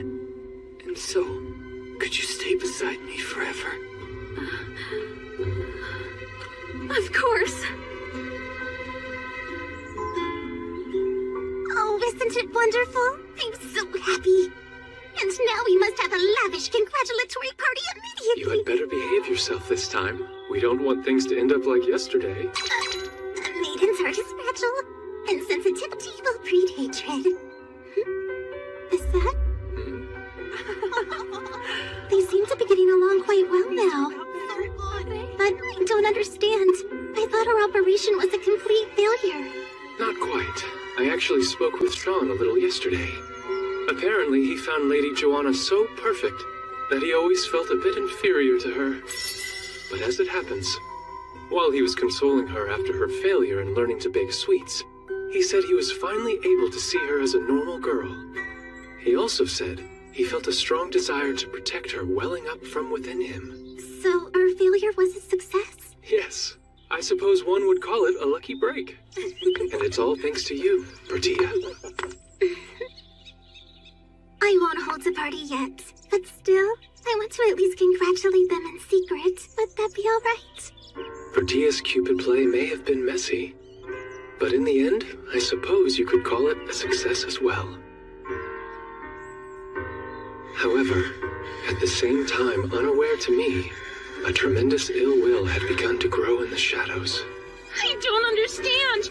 Why doesn't anything turn out right for me?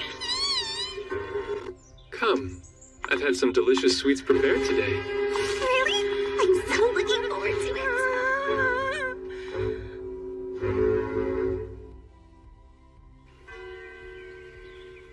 There's so many places I want to visit. Even just looking at all of them is fun. Right? I've heard Lady Bertia was the brains behind this guide, as one would have expected. Actually, I've heard her attendants are the true authors. Lady Hironia? The truth is, she is a bully who's making me the target of her malicious campaign. Lady Bertia's been harassing you. I don't quite understand. It's quite easy to see why. Obviously, she's jealous of my beauty and popularity.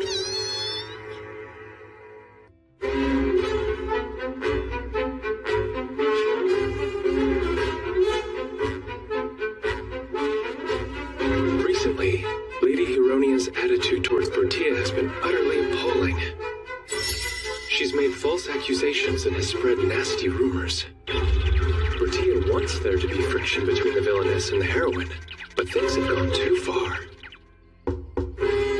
Yes, come in. Your Highness. Pardon me, but I have brought the current plan from the Middle School Student Council for your review. I appreciate it. This spring, I'll be advancing to high school. Presently, the council is being led by Courtgain. Actually, there's more.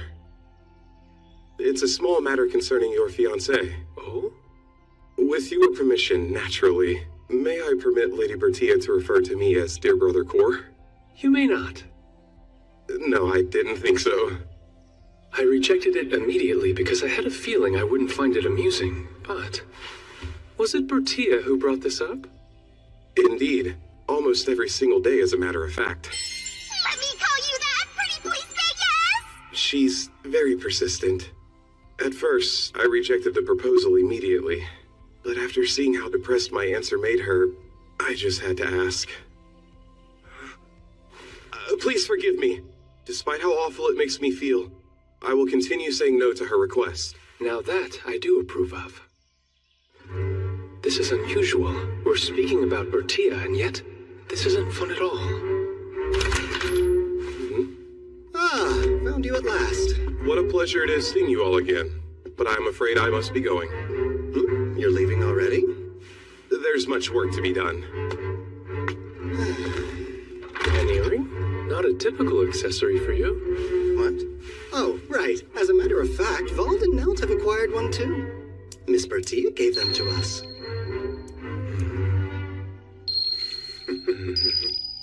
That's strange. Has your Highness not received one from her yet? What an incredibly foolish thing of me to say! Really, I hope I haven't made you angry! Angry? Who, me? Interesting. I'm not usually prone to letting my emotions take over. Especially feelings of displeasure and discontent.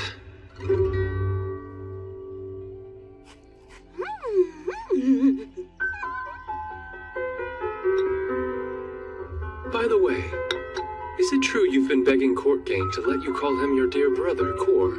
Yep, 100%. Unlike in the actual game, I am not his adopted little sister. I'm merely but a distant relative. Clever, huh? By taking on the role of a younger sibling, I'll be able to block all of his interactions with the heroine. An odd line of thinking, since you're actively trying to force her and I together. Actually, in my previous life, I didn't have siblings, so I've always longed for that relationship. If that's what you're looking for, feel free to start referring to me as Dear Brother Cecil.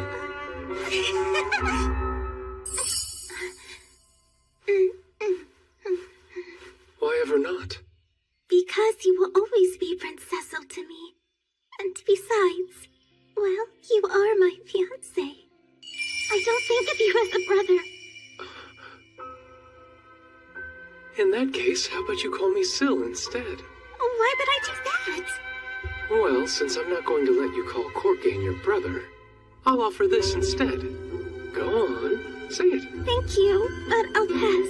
Prince Cecil works fine. What I'm trying to say is...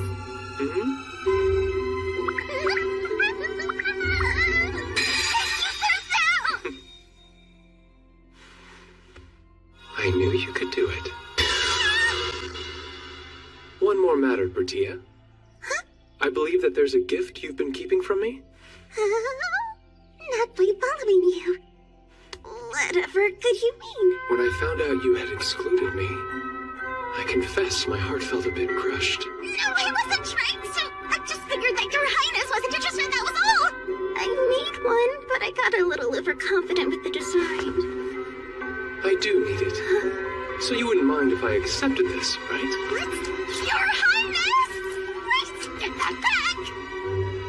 The color of the stones. They match our hair and eye colors. And that red chain, like a thread of destiny linking it all together. She thinks of the most adorable things.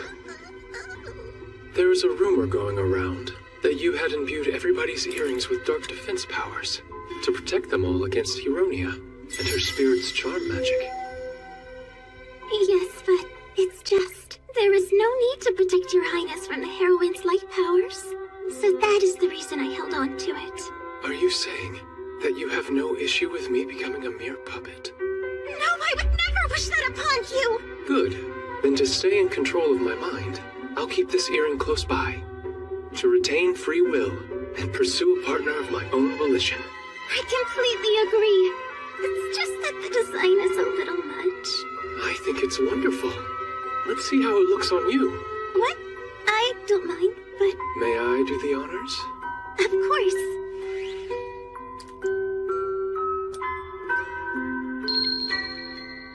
Zeno, your assistance, please.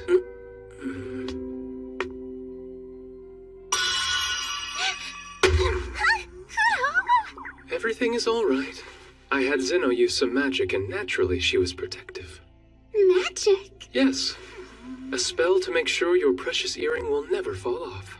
Huh? You what? Have you fully lost your mind? If people see us wearing matching earrings, they're going to assume we're hopelessly enamored. They got the rumors! A couple bound by destiny. How poetic. I hope you share my enthusiasm. I'm anything but enthusiastic! Because if the heroine misunderstands, then she'll take a different route! I'm sure she'll be all right. I find her irrationally strong-willed. But, Your Highness! I believe you mean Syl. Huh? Right, dear Tia? You're dropping a bad name now of all time? The impact's devastating. What am I talking about? That's not the problem here! I must go. Afternoon classes are about to begin. Sweet Tia, how about we meet again, say tomorrow at breakfast? I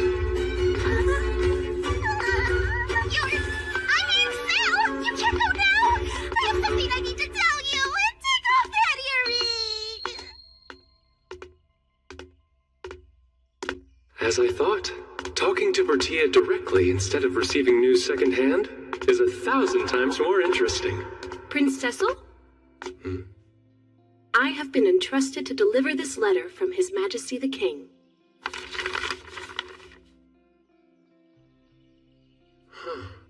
It's good news, I hope. Actually, an order from my father. The next 4 months, I'm to study abroad in a neighboring country.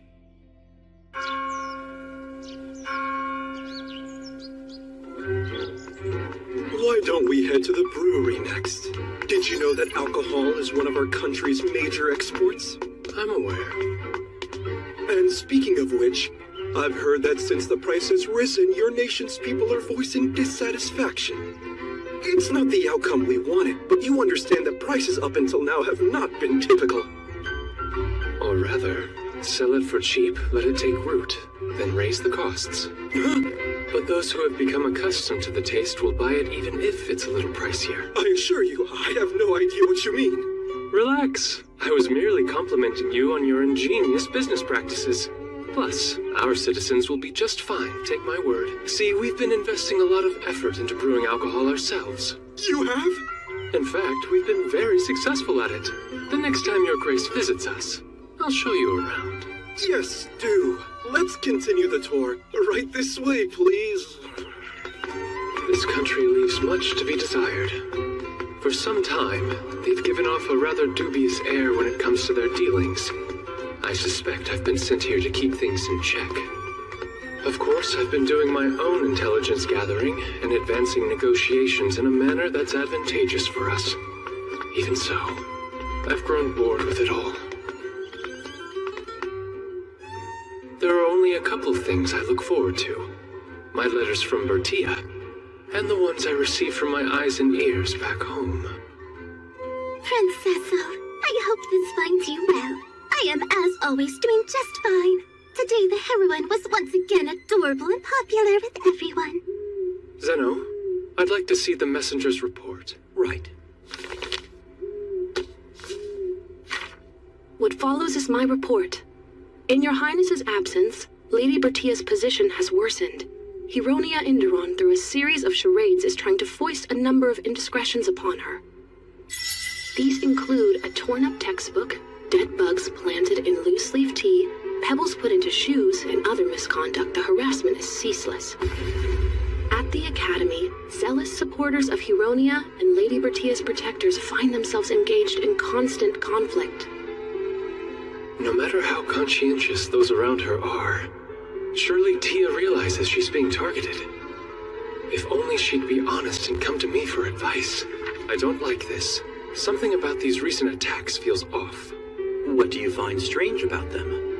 Miss Hironia's motivation has always been to make Tia appear to be a villainess, but these tactics are more akin to bullying and feel out of character. If she was the one responsible, it would make her look like the villainess instead. I see your point. There's no subtlety to this behavior. In fact, it's become blatantly aggressive. Something about it is still gnawing at me. I think it's about time I heard a first-hand account. Sir Cecil! Welcome home. It's good to be back, Tia. So, did anything unusual happen while I was away? Nothing at all, nope. I've received reports. Tia, it would seem you have endured a number of difficulties recently. Oh, it's not what you think. These little pranks just show things are progressing in the right direction. Yep. Lady Huronia hasn't done anything wrong. We're engaged, and as your fiancé, I have a duty to protect you. So you wouldn't mind, then, if I were to handle this matter myself? Denied. Please, Sir Cecil, don't do anything rash. And why not? Because how else am I going to become a first-rate villainess? If I'm to set the best example for evil, I can't rely on anyone. Just wait. After I've turned the tables on the heroine, you'll make your grand entrance and offer her loving comfort. I know. It's genius. Do that. And you'll grow closer in no time. Why is she protecting someone who's causing her harm? And why won't she rely on me? So you're telling me I should become more friendly with the one hurting my fiancé? Correction, just your fiancé at the moment. If you don't side with the heroine, how is that going to look? Tia, will you please stop this? We are engaged. How many times must I repeat that? In my mind, you're the person I should be protecting, not her. And that is sort of the problem. Like I've mentioned before, you really shouldn't see me that way. Isn't that my decision to make? But if you do, your highness and the heroine will be at odds with each other. That can't happen under any circumstances. So you're saying everything's just fine? And even if events escalate, you don't mind? I am a strong, independent woman, and I won't have you offering me any help, Sir Cecil. If that is what you truly want. Going so soon. I'm sorry. It seems I've suddenly lost my appetite. If you will excuse me.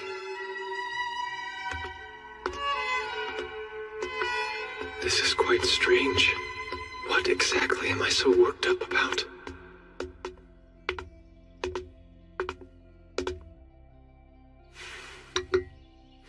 It's been roughly a month since I returned home. The harassment directed at Bertia has continued unabated, and I've decided not to interfere in the slightest. Lady Huronia! Really now, submit your form already. The fair's coming up, and you're the last holdout. You're causing Lady Bertia and the other organizers a headache. I don't know what you're talking about. I never received any paperwork. How can you stand there lying? You were told over and over it needed to be submitted by the end of last week. I never got anything of the sort. Wait, maybe this is another attempt by Lady Bertia to torment me. Are you honestly blaming her for your own mistake? Just when I thought your behavior couldn't possibly be more abhorrent, you pull this. You're so mean. She's not worth your tears, Miss Huronia. You'll always have her undying support. Those boys' eyes. They seem to be under the influence of some charm magic. Tia. Would someone explain what we're yelling about? Why, Lady Huronia! I can't say I'm very surprised. I haven't done anything wrong, and yet these ladies insist on harassing me. Liar! I simply warned her to stop making things difficult for my friends, and then she started with a fake crying. Lady Bertia! Don't deny you've been plotting against me from the start! Why are you so horrible to me? Wait, surely you're not accusing her of some harassment campaign now? There's only one person here responsible for causing any drama, and I'm looking right at them. Stop! Huh? Lady Bertia? I'm not some third-rate villainess who hides in the shadows. I confront my opponents out in the lights on my own. Lady Herodia is my prey, and I'll face her head-on. Referring to her in that way is quite villainousy, if I do say so myself. And I thought you couldn't be more cruel. Magnificent as always, Lady Bertia. It doesn't matter how unfairly you're treated. You refuse to resort to backstabbing and confront your tormentor directly. How can someone be so virtuous?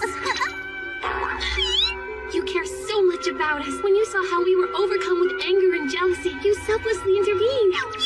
Not only that, but the way you stepped in to make sure we didn't outnumber and attack Lady Heronia was so compassionate. That is it! You've inspired us. Each day we're going to work hard to become kind, strong women just like you. You have our solemn word. Are you kidding? Am I the only one who sees her for who she really is? Lady Bertia? No one asked why she is.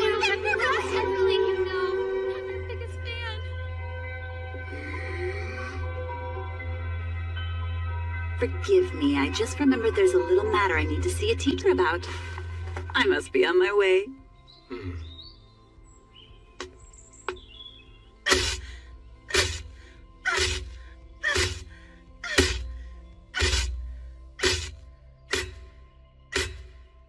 At last, your true colors are revealed. Pardon, but don't you think we should stop her? I do believe that's Lady Bertia's chair. And Marquis Nochez had it custom-made for his beloved daughter. Only one exists in the world. Stop her? True, it would be an incredibly simple thing to do. That said, she has made it abundantly clear that I am not to provide assistance.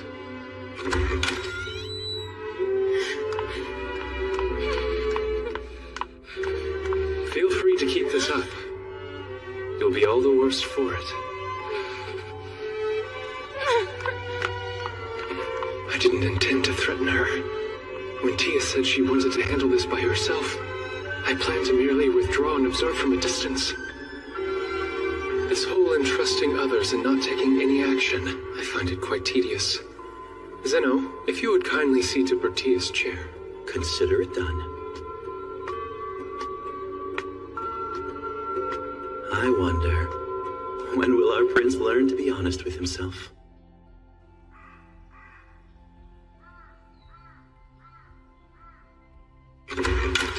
Brother! You simply must do something about her. Some more amusing antics from Tia, I assume? I'm talking about that Baron's daughter, Heronia. Her attacks against Miss Bertia have reached a point where I and Miss Joanna are no longer able to stand back and keep quiet. I am aware. But Tia said she wants to handle this herself. So, I must simply watch from a distance. Watch? Brother, Miss Bertia's special to you. I mean, isn't she? Well, she is my fiancée, so yes, I would agree with that assessment. Stop playing games! Look, I've seen the way you act. Like she's the one person who's special to you.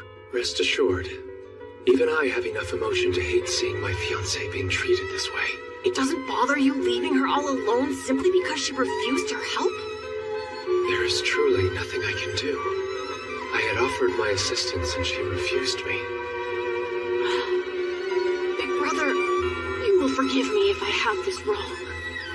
But honestly, it must be lonely having someone you care about refusing to rely on you.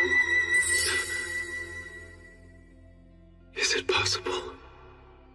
That's what I'm feeling? Because Tia won't depend on me.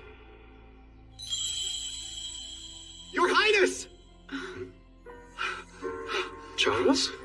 Your Highness, it's Miss Bertia. She has taken a fall down the staircase.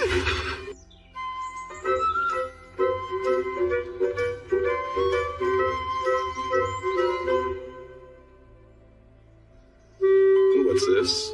Are we expecting another guest to join us?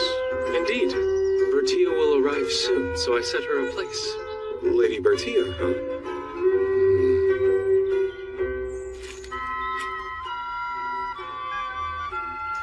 knew that Tia likes these sweets, so you gave her one of yours, didn't you?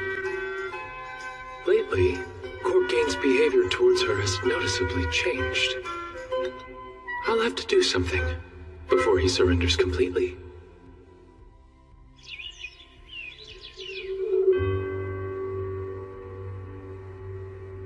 Tia, I'm coming in. Oh, Sir Cecil! Thank you for taking the time to come see me. Would you mind telling me what happened to you? Don't worry, it was just an accident. There were some stacks of papers that needed to be carried out of the student council room. Lord Fannel volunteered to assist me with moving them, so it wasn't too difficult for us. Fannel Road, the son of a count. I believe he's a member of the Society for Adoring Lady Bertia. I'll have to have him thoroughly investigated later. Once we had finished, I made my way back to the council room. Then, a female student approached from behind and bumped into me on the stairs. That's when I almost... Oh, I'm going perfectly fine now. Good, I was able to cast her protective magic on me just in time. So this student, did you manage to get a glimpse of her face? I was looking down at the time, so I didn't see it. Well then, what about her hair? Or her build? Please tell me, Tia. I think her hair was a pinkish blonde, and her build was also very similar to Lady Heronia's. It's like I'm always saying, truly the villainess must be in a constant state of conflict with the heroine. Tia, sorry, but I don't think I'll be able to leave this matter unattended any longer. Sir Cecil. I still find myself unfamiliar with these emotions. But when I first heard that she had been hurt, I learned the pain that comes from harm befalling someone dear. If you insist on continuing to do as you like, then it's fine if I take actions of my own as well, correct?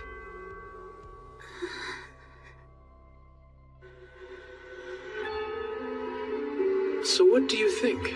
In order to enact this vengeance of mine, I'll be needing all of you to assist me. Well, if it is the bidding of your highness, I will be most delighted to do whatever it is you ask of me. Seems our great general has finally decided to make a move. Any lowly urchin who would dare to hurt our dear Lady Bertia must be shown they will be dealt with swiftly and efficiently. Yes, and I agree. Let's hurry and find Lady Heronia immediately, brother. Hold on. Your heart is in the right place, but Lady Heronia is not our perpetrator. What? Think about all of her previous actions. Her goal is to lower Tia's social standing. As of late, Tia has faced a more direct form of harassment, with this recent incident being the most egregious. Do you mean the real culprit is someone else? Precisely. Well then, who else could it possibly be? Miss Ilyn Silberts, a Viscount's daughter. Now, how shall we prepare this dish? Lady Bertia! Why is there a rumor going around that I maliciously pushed you down the stairs? Oh, whatever are you talking about? They say you fell down the stairs, but I bet you did it on purpose, didn't you? Just as I expected of a villainess. Oh my. Was this part of your plan as well? No, just a coincidence, but quite a convenient one. Today we will carry out our plan. My conspirators have already lured Miss Ilyn to this courtyard completely unaware. As to what happened when Tia was pushed, it all became clear when I had Fannel investigated it. It appears Miss Ilyn harbors unrequited feelings for him. However, he is in the Society for Adoring Lady Bertia, and that's the reason for the recent bullying. On that particular day, as she was following Tia in order to further harass her, she saw the man she loved smiling adoringly. And so, overcome with rage, she pushed Tia. That appears to be the truth of it. Honestly, she has quite the nerve to do such a thing to my fiancé. Don't act so innocent! You planned this yourself, didn't you? That's my dear fiancé. Would you please cease your baseless accusations of her? Oh my, it's Prince Cecil. Greetings, Sir Cecil. Greetings,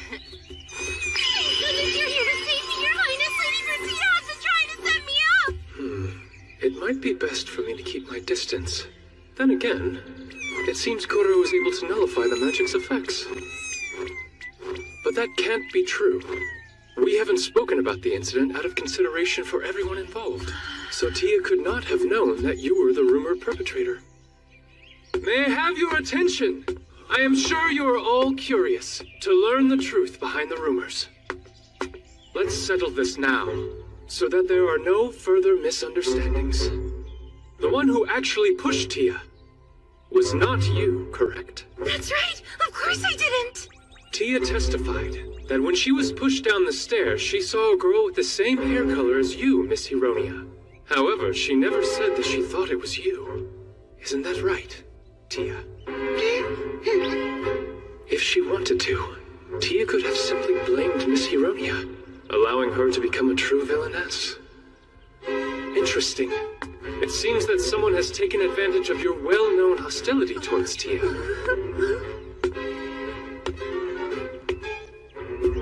Excuse me. I'm suddenly feeling ill, so I think I'll... Ah! But we can't get started without you here. Huh? Thank you, Fennel. You've been a great help. There's something I very much wanted to ask the culprit. Maliciously foisting your crimes on an innocent girl, and all that harassment against Tia. Was it truly so entertaining? Well, was it, Miss Illan Silberts, the Viscount's daughter? But what? Whatever do you mean by that? Isn't it obvious that Lady Hironia did it all? Oh, is that so? As a matter of fact, ever since the day of the incident, we've actually been keeping an eye on you. And while we were watching you, we noticed that something strange kept happening. We would see you go into a changing room or restroom for a moment, and Lady Hironia would come out. When we looked inside, there was no one left. It happened numerous times. We witnessed this person who exchanged places with you committing nefarious acts, such as tampering with Lady Bertia's personal belongings. Now then, do you have anything you'd like to say? They said that I disappeared from their sight and they weren't able to find me. But isn't it possible they simply made a mistake and got confused? Besides, by their own words, the perpetrator looked like Lady Hironia, right? Oh yes, I see. Well then, we'll need physical proof. All right, Nelt, go ahead. Understood. Oh goodness, I'm not sure I'll be able to do this with so many people watching me. Don't you worry, I just know you can do it. Simply explain things to everyone the same way you would if you were teaching it to me alone. Yes, right. So you see, these fluids are extractions I made from moss and medicinal herbs. This one is mossolite and this one is alkali. This mossolite solution is colorless, transparent, and odorless. However, when mixed with this alkali solution, its color changes. This reaction is the result of a substance in the mossolite solution that was extracted from moss. You don't need to explain everything. That's enough, Lord Nelt. Huh? Oh, right. Well, moving on. For the past few days, we've taken this mossolite solution and sprayed it all over a specific area in the girls' dormitories. We placed it where the perpetrator would most likely visit, Lady Bertia's personal storage closet. Just to be sure, as soon as we knew a crime had been committed, we scrubbed the area clean. So it's impossible for anyone other than the perpetrator to have stepped through it. Let us delay no further. Would you kindly lend us your shoes, Lady Illan? And to be thorough, may we borrow Lady Hironia's as well? But of course you can! If it will help prove my innocence, I'll do anything! What's the matter? This would be a wonderful chance to prove your innocence. Or is there some reason you can't offer them? Here is Lady Hironia and Lady Illan's shoes. Right, Lord Nelt. If you would, please. All right. Then I'll begin with Miss Hironia's. There's no change. Well, of course there isn't! Next, I'll apply it to Miss Illan's shoe.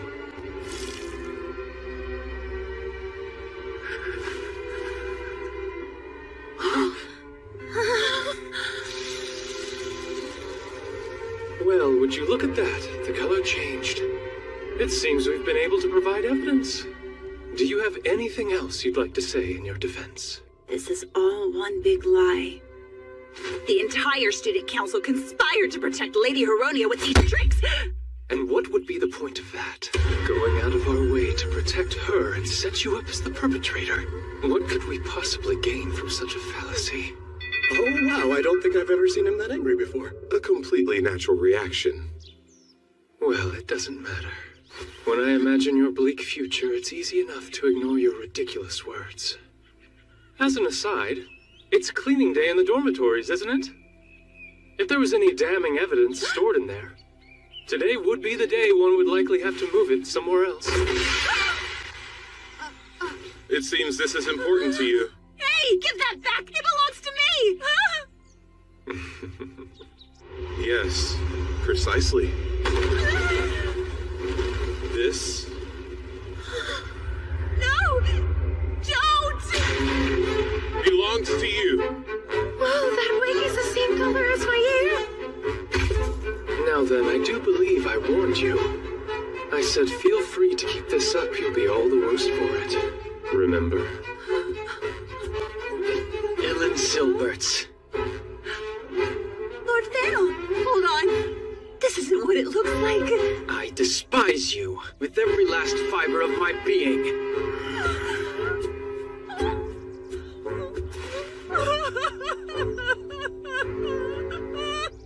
Now then, with that unpleasant business concluded, shall we be off, Tia? Oh, all right. Just a minute! Why aren't you comforting me? I'm a victim here too! But that's not my responsibility, now is it? You must be exhausted after this ordeal. You keep meddling and screwing everything up. Why would you even act as a mediator between the rival noble girls and the captured targets in the first place?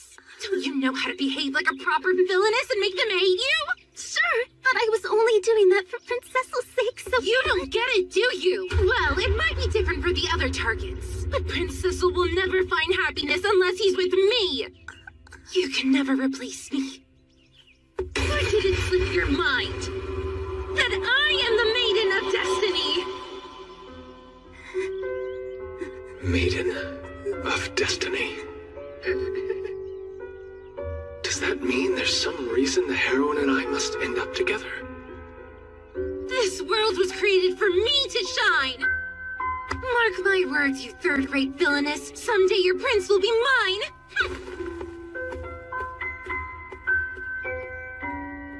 I'm sorry. Tia!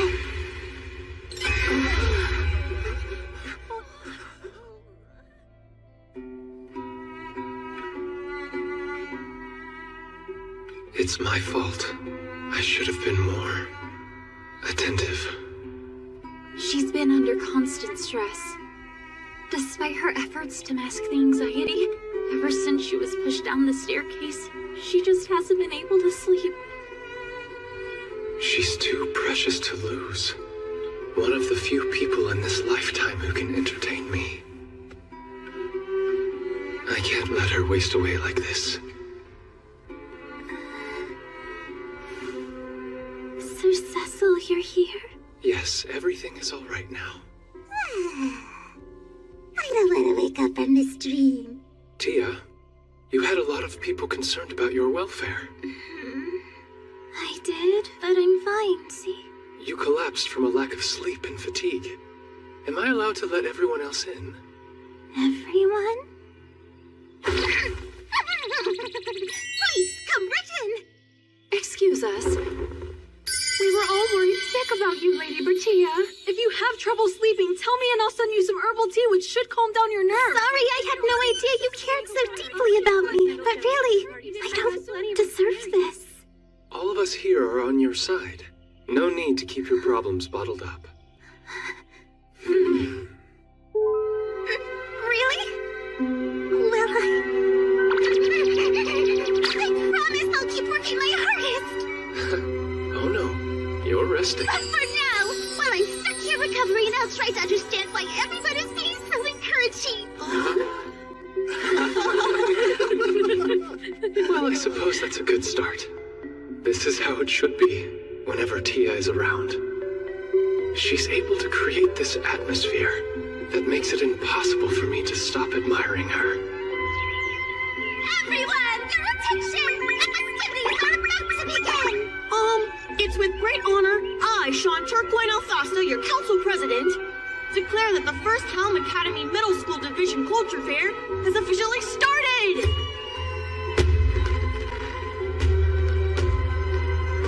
Today is a day for making memories. The culture fair proposed by Bertia is underway.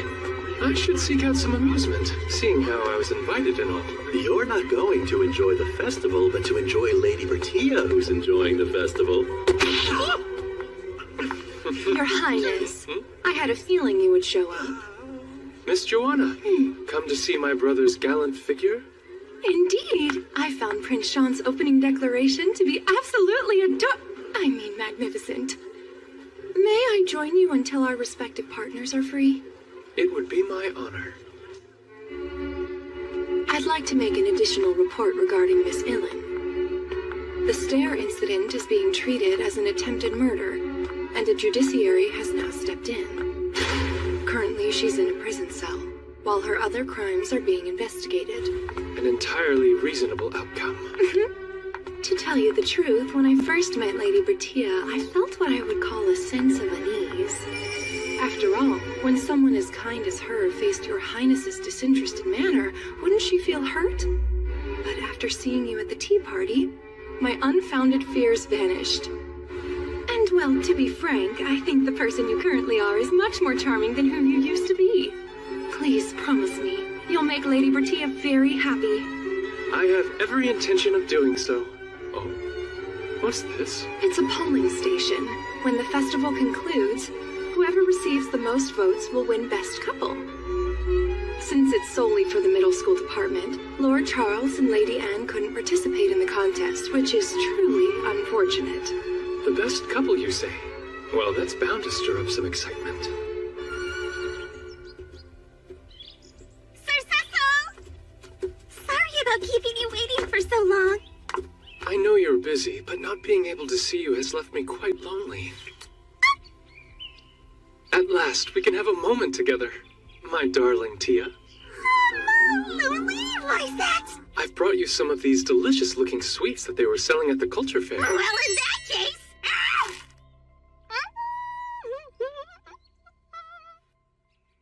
Tia, there's some cream on the corner of your mouth. It would have been embarrassing if you hadn't got that. Tomorrow can't come soon enough. Why? What's happening? Well, our culture fair has officially ended. But first, I'll announce who won Best Couples. We'll start with third place, and you can have predicted they would have the same number of votes. Lord Bald and Lady Cynthia, tied with Lord Nels and Lady Silica. It was close, but in second place we have Prince Sean and Lady Joanna. The winner of the grand prize for Best Couple is Princess Glow Alvesta and Bertia Evil Noches, the Marquis's daughter! Sorry, what? It must be some mistake. There's no way we won the contest! And who can forget the moment when Prince Cecil wiped away cream from Lady Bertia's mouth? The dessert was the second sweetest thing that afternoon. That's just one of the many reasons why they won. I wanted to thank you for such a lovely introduction. Here to also accept the prize is Prince Cecil! I know this is tremendous news, Lady Bertia, but please don't faint again!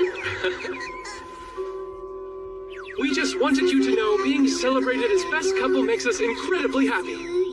We promise to continue to respect one another so that everyone at this school will continue to look up to us.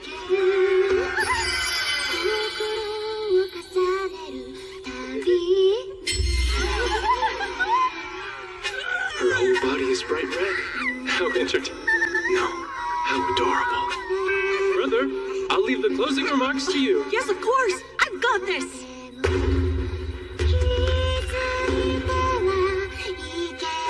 How cruel of you! The tables get turned on me at next year's graduation party.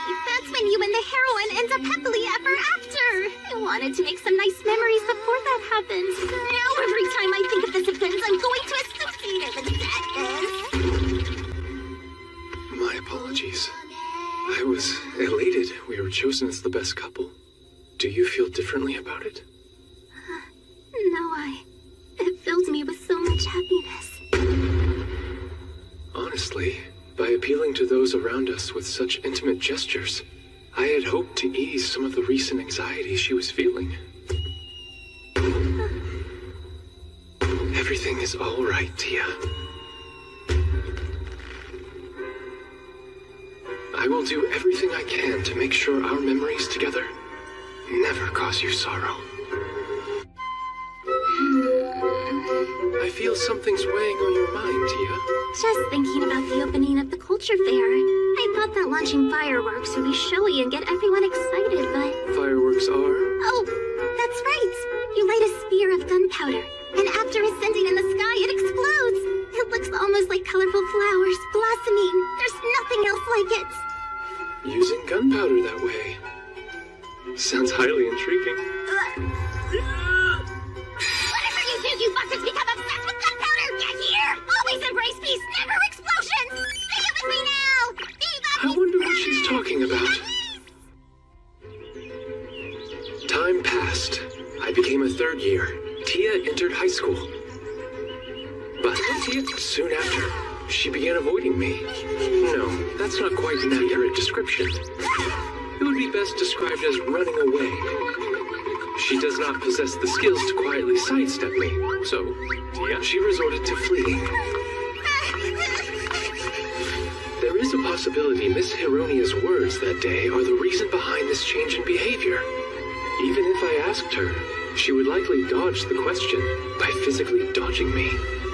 Regardless, now that things have reached this level, there is only one thing for me to do. If she runs away, I have no choice but to pursue.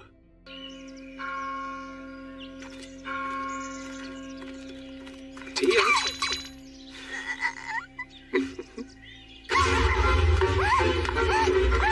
Why ever are you running from me? Now then, all that's left is to steer her into a corner. Tia?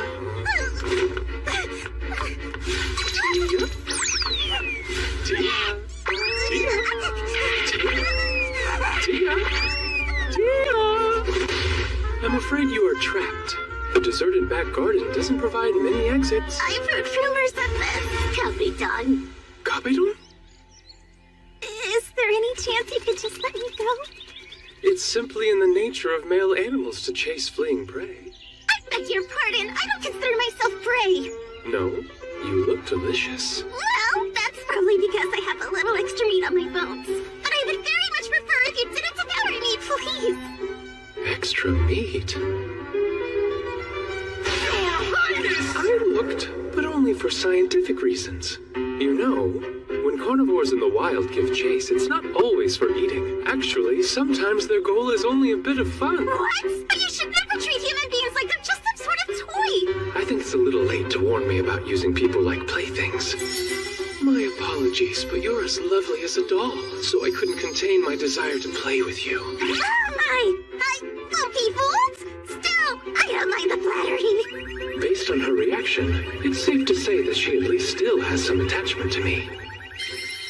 I briefly considered interrogating the person who's obviously the reason for her unease, but that would only cause more trouble. From this point on, I have to start keeping my distance from you, Sir Cecil. There's only about a year left until I am left speechless and we must part ways. The compelling forces have already begun to take control. By compelling forces, you mean powers attempting to return everything to the original scenario? Yes. I will be frank since you're the one I'm addressing. The truth is that I have gained weight. You heard me! I put on some weight! It's steadily been happening ever since the end of the culture fair. Then I realized what was truly going on. The scenario's trying to revert back to normal. There are so many things I want to point out, but first, even if that were true, why would the two things even be connected? Well, because Bertia in the original work is supposed to be chubby. The character trait I was sure I changed is starting to come back. Since you think your outward appearance is mirroring hers, these compelling forces are to blame? She's serious about this, so I should do my best not to laugh. Dear Tia, I think I know who the true culprit is, and they're probably hiding in your dress pocket at this very moment. What? You mean my snackies? Ever since the fair, I understand you began receiving sweets as presents. It's true people I'm not particularly friendly with have been generous. Maybe the compelling forces started then. That's not it. It became common knowledge how wonderful you are. Small token of our friendship. That's why you're receiving more snacks. People want to get closer to you. As if! It's definitely the compelling forces!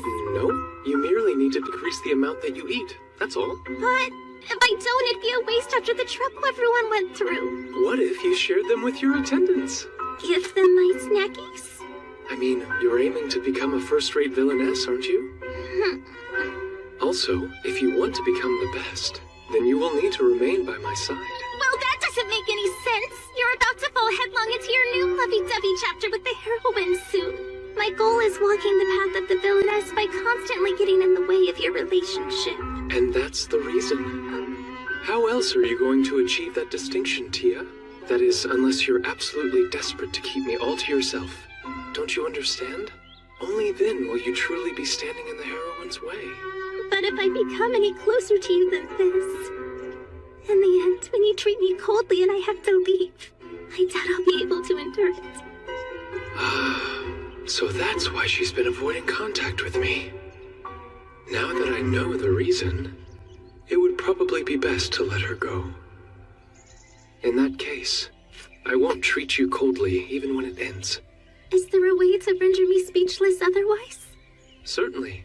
I humbly request you leave all the details to me. Yes, that is acceptable. And I will work just a little harder not to run away from these feelings. That's not the way a first-rate villainess should behave. You'll have to forgive me. I have no intention of letting the person who brings so much color to my life go. But I will keep my earlier promise. A way to strike Tia speechless without being cold.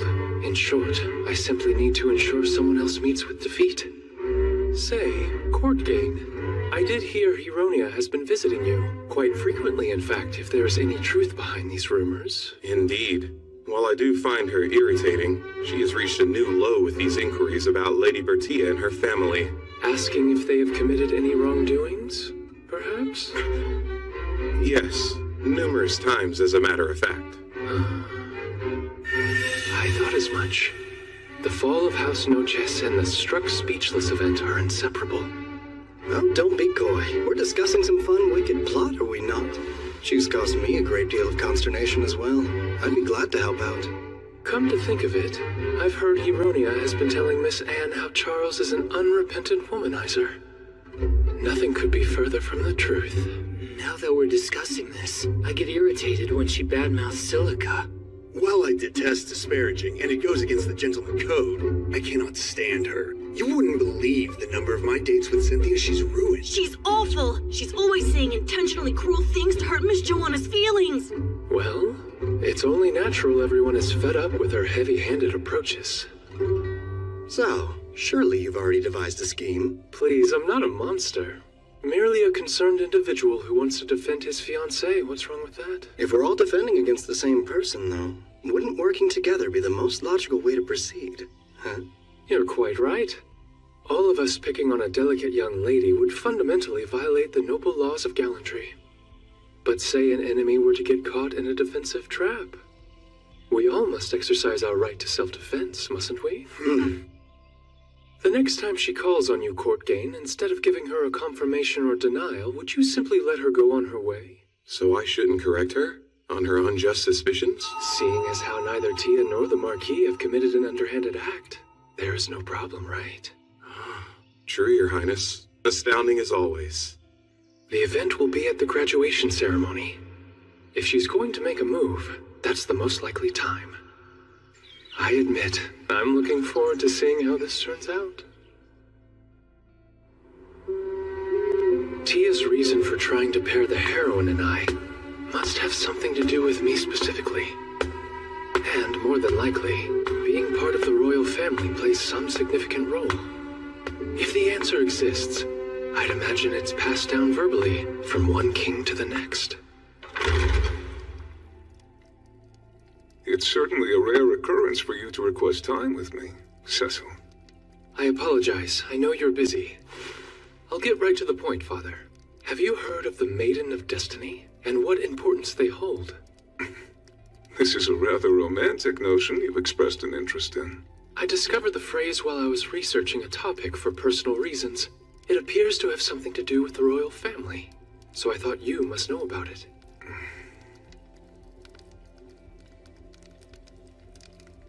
I was hoping you might give away a bit more as to why you're asking me. But that smile of yours is inscrutable. The truth is, it is a rather nonsensical prophecy. Someone has claimed to be this so-called Maiden of Destiny and holds sway over me. Apologies, but I am unfamiliar with it. There are legends of saints and battle maidens involved with our family, but nothing like you mentioned. I had no idea. Yes, it is the truth. I can tell my father is being honest. In that case, perhaps there was no real meaning behind her words. It's not like you to give up easily, especially when your interest is sparked, which is obviously the case here. It is a prediction that makes little sense. Despite saying she's your Maiden of Destiny? But of course, since I am already engaged to Bertia. Why are you acting so surprised? You were the one who decided that. I see. Yes, that is correct. Say, Cecil. Yes, I'm listening. Are you enjoying your current everyday life? Yes, very much so. I find my fiancée to always be an endless source of entertainment. I'm happy to hear it.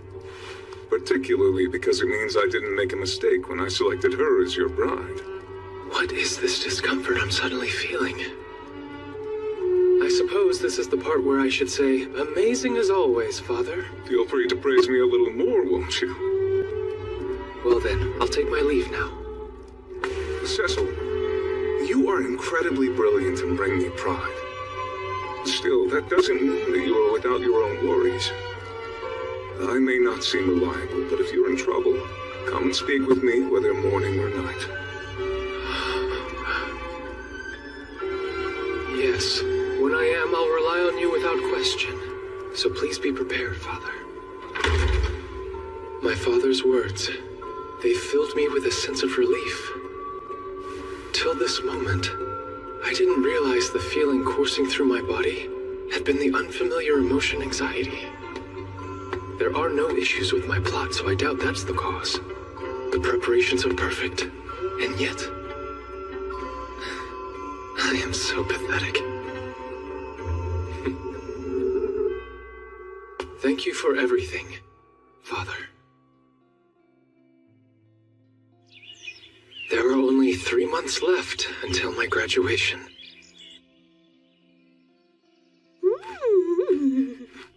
Tia, what color would you like your dress to be for the party? Are you talking about the graduation party? Well, when one has a betrothed, it's tradition they accompany the graduate. I'd like to give you this dress as a present. Me? But wouldn't it be more appropriate if you gave it to the heroine instead? No. She doesn't factor into the equation. I'm asking my partner. Honestly, you're just being so... This isn't good. Lately, my mood has been rather unstable. Every action she takes leaves me shaken without my realizing it. Scrumptious. We couldn't let it go to waste, now could we? Would you care to go outside? All right.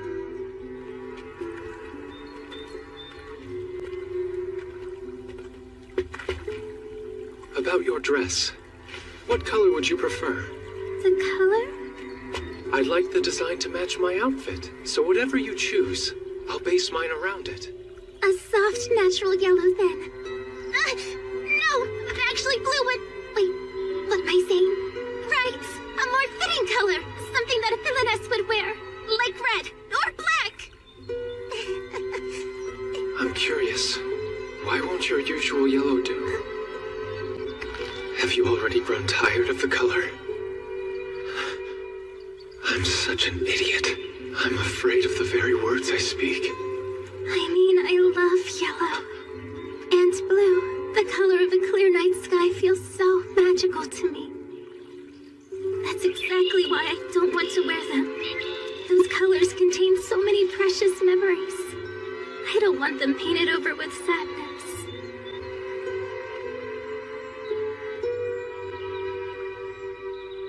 They don't have to be. Let's fight this. And strike the part where you're defeated. Because I can't, Sir Cecil. I have a role to play. I want to make others happy, everyone, but most importantly you. Then, will you tell me why this is necessary? Together, we may be able to find a solution. We can't do that. I must fail. You see, I just love everybody so much. I'm the only one who should get hurt. Me and my father for all the crimes he's committed. Odd, considering he's not guilty of any. If you would, please bring me what I requested. Of course. What is this? A diary where I've documented my villainous deeds over the last few years. I'd like you to take it as evidence, just in case. May the 4th, clear skies. Also today at our tea lesson, I relentlessly bullied Lady Hebronia. I said so many mean things. I found the way she got teary-eyed to be oh so refreshing. I'm such a top-tier villainess. I heard about this from Miss Silica, who attended the same lesson. Even the teacher was exasperated by how atrocious Lady Heronia's manners were. Bertia volunteered to pair up with her when no one else wanted to, and politely taught her the lesson. And how does she thank her? By criticizing Lady Bertia, of course, and saying how she despises her. Everyone save Bertia stared at Lady Heronia with total disdain. All of Tia's so-called villainous deeds read the same. Normally, I would find it entertaining, but this time is different. She doesn't realize she's given me the perfect weapon to successfully defeat her. This isn't good. You need to calm down. Tell me, Tia, do you truly hate being by my side so much? Sir Cecil, sorry. No, don't utter any more of your inner thoughts. I only ask because you insist I'll be happy if I'm with a heroine, but that would be impossible. Stop it. I can't envision a reality where that's ever true. These words are meant only to hurt her. Wait! I mean... Just tell the truth. You can't stand my presence and want out of our engagement. No, that isn't true at all! Then why do you keep running away from me? It's not like I want to leave you! Do you have any idea how important you are to me? If you mean that, then what do you believe would bring me the most happiness? What do I believe? You and the heroine married. I hate you. For the first time in my life, I've detested someone. Why does it have to be you? I don't know why you continue believing in something so ridiculous. Because I know what destiny has in store for you. Well, I guess I don't have any say.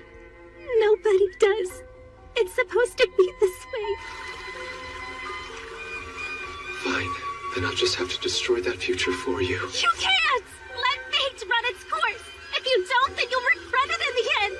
Not to be a braggart, but regret is an emotion I rarely find myself saddled with. Why don't you ever do what I say? I guarantee you'll find happiness if you listen! How can I when you won't provide me with your reason? Without one, I'm unable to make a decision. That's because... I know. You can't answer. I want you to tell me what troubles you. Then you crush my hopes that you'll ever rely on me. How utterly foolish. In my head, I'm thinking quite logically. But these variables called emotions seem to always get in the way.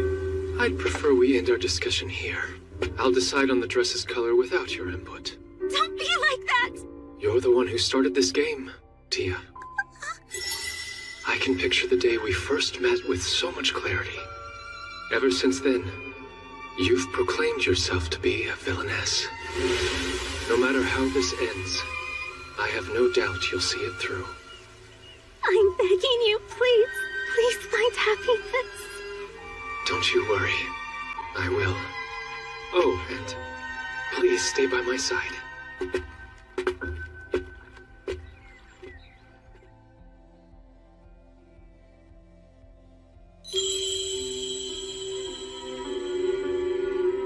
My, you look incredible. Truly. Those colors suit you very well. With the afternoon ceremony concluded, all of us are on standby. According to her attendants, after much deliberation, she decided to wear this dress for me. You know, Sir Cecil, today is... We're about to enter the hall. I'm going to be on stage for a while. You may feel a touch lonely. Wait for me.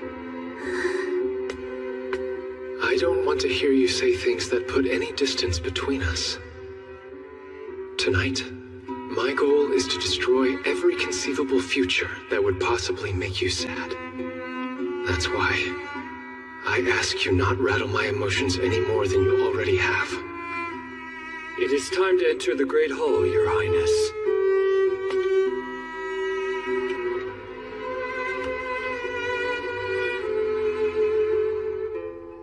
Sir Cecil. What is it? Maybe it isn't the right time to ask this. But what do I mean to you? Tia.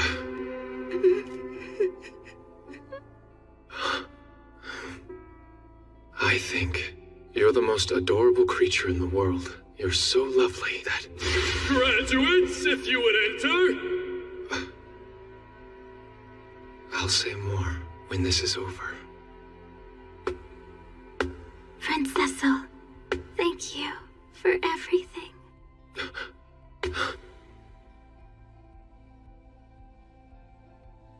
Your Highness, if you'd be so kind. Yes. I won't let it end here. I promise. You and I will continue onward, walking by each other's side. According to my self-proclaimed villainess fiancé, her role going forward is... To be suspicious at our graduation ceremony! So she says. In her previous life, she played an ultimate game that was apparently set in this world.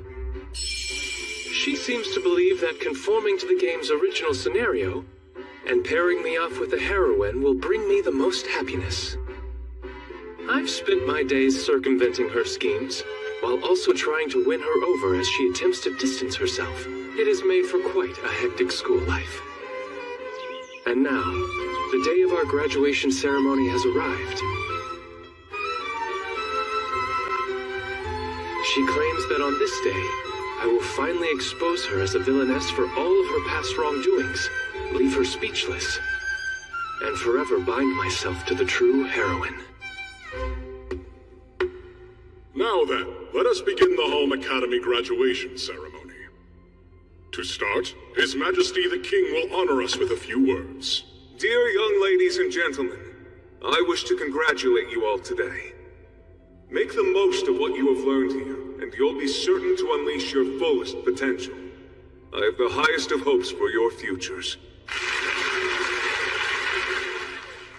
For our next speaker, representing the graduating students, His Highness Crown Prince Cecil Glow Alfasta. If you would, please. On behalf of the entire graduating class, I thank you all for being here today. It is truly thanks to the watchful eyes and caring hearts of His Majesty, our teachers, and our families that we are able to be here and celebrate safely on this monumental day for us students. We must all devote ourselves to the good of the kingdom, and as Crown Prince, I will work diligently to ensure that this country is being guided in the right direction. Long live Home Academy, and long live the Alfasta Kingdom! Long live Home Academy, and long live the Alfasta Kingdom!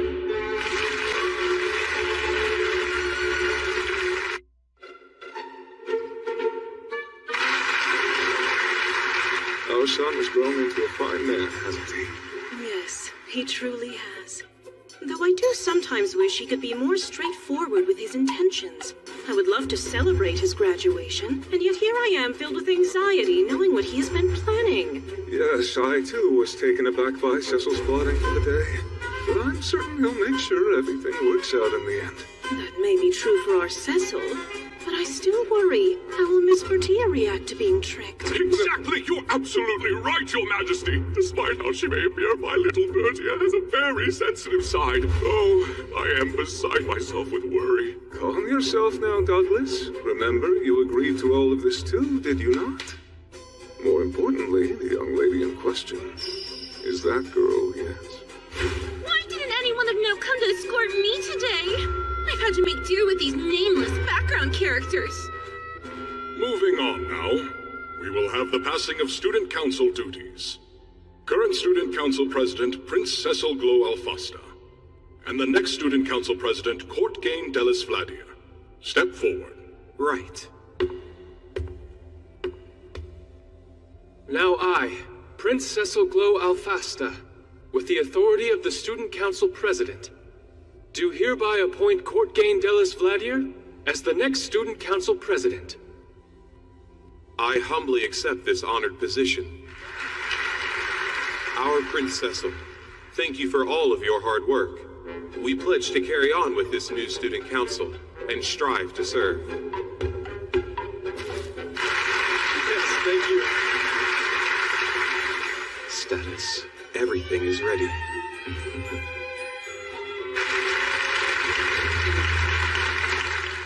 And now, I would like to make one more announcement in front of you all here.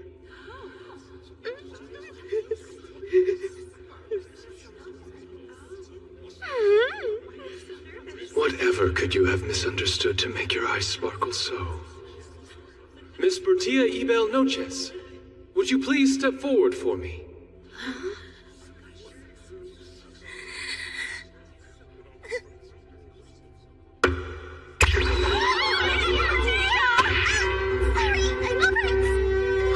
Bertia, were you so focused on keeping calm that you ended up tripping on the hem of your dress? I'm here, Your Highness. What is it you need? Bring it on, Prince Cecil. Really, let me have it. I'm sure that's what she's thinking right now. How odd. I believe I'm actually nervous. This is one of those pivotal moments that happens in life. Miss Bertia Ibel Noches, you have committed a grave... Oh God, what is it you're saying right now? Tia, could you please refrain from nearly speaking over me? No, I swear to you, I have never committed a crime of any sort. You're wrong. You have in fact committed a terribly grave crime. And that is the unforgivable offense of being born 2 years later than me. And because of this, I will now have to wait a whole 2 years for you to graduate. 2 years I have to live apart from you. A grave injustice indeed. Which is why, to atone for this crime, when you do graduate, I want you to become my wife. And this will be a symbol of that promise. Wait! What's going on here? What? Now then, hold out your hand. Don't be shy. How dare you? I'm speechless. I believe I've struck her quite speechless enough. I wonder if it would be wrong to count this as achieving Bertia's goal. To those with whom we have attended school, and to those who watched over us, I declare this now. 2 years, that is when we will finally marry, and strive to make this kingdom an even better place.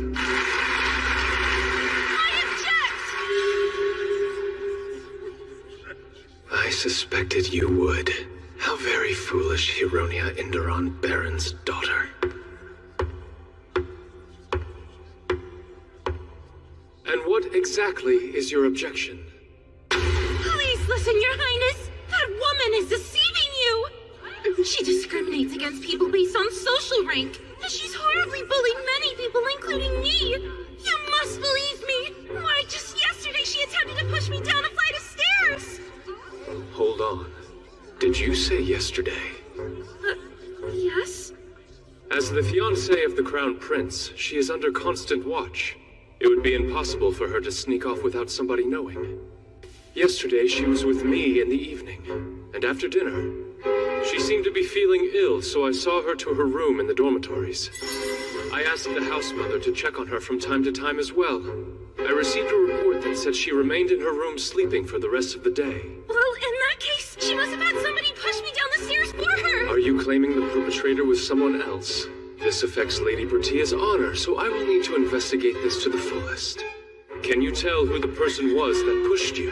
I can't be certain that I know who it was. So then, you don't know.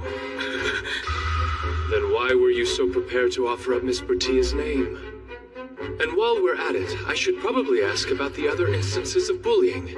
Do you have any evidence? There are plenty of other people who have been victims of hers just like me! Come on now! Tell him! It seems there isn't anyone else. Why isn't anyone stepping up? People come to me all the time to tell me about that woman's terrible behavior! Well, I suppose it's only natural. If they were to publicly accuse the Crown Prince's fiancé, it could negatively affect their social standing. There are a few ladies who seem to avert their gazes for a moment, but it's likely they just thought of their past conversations as minor grumblings and airing frustrations together. What are you waiting for? What about those awful things you told me you've experienced? Excuse me? Will you withdraw your objections now? It would be much appreciated. No! I had intended to make a report about this confidentially. Did she really just pull that out from under her skirt? Just because you have nowhere else to carry it doesn't excuse such vulgar behavior. Your Highness, please look at this. Ew, I don't want to touch that. I would be happy to take it for you. Here you are. Yes, I see. Zeno. Right away, Your Highness. As expected, it's a report on an investigation into Marquis Noches. I already knew she had hired people to look into his affairs. Mother, no. But you've always wanted this, Tia. Although, when you're about to lose something important to you, inside it must still feel frightening. Not for me. I'm sorry, but I can't help but feel a little happy. Your hand almost seems to be pleading with me, and proves this isn't the future you want. No one can argue with the facts. Marquis Noches has committed a number of crimes. The daughter of a criminal allowed to be the future queen? It's unthinkable. So you want me to punish the Marquis, and annul my engagement with Miss Bertia, correct? I must admit, those documents show a thorough investigation has occurred, and irrefutable evidence of criminality. Sadly, you're misinformed as to who was being looked into. The names of the guilty parties are Viscount Conceptier, Count Conmorno, and Baron Saggio. If you would be so kind. Thank you, Harder. Yes, exactly! I gave proof of their crimes! As well as showing you their direct connection to Marquis Noches! Saying the Marquis is a criminal by extension because he's connected to them? That seems like a stretch, doesn't it? Lord Corkane will back up my claims!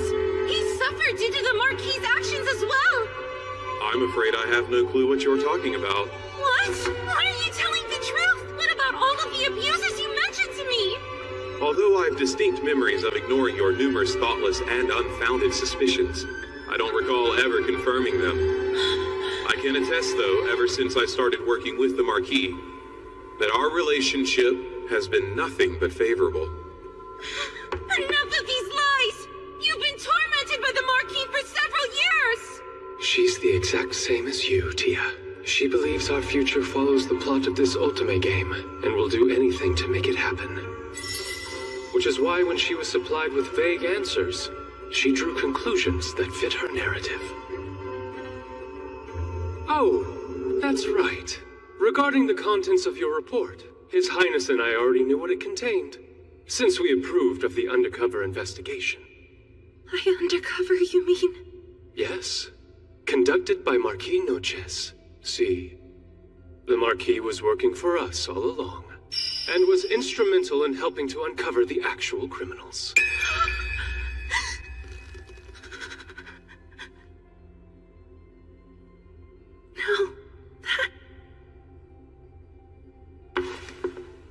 Now then, seeing how your objections have been dispelled and shown to be mere misunderstandings, what shall be done? Attempting to discredit my fiancée and her father mustn't go unpunished. A discussion between both houses is necessary, but in the meantime, why don't you cool your head? Come along. It's not supposed to be this way. Why can't you understand that? I'm the heroine, not her. You were never meant to choose her over me! I'm your maiden of destiny and no one can replace me!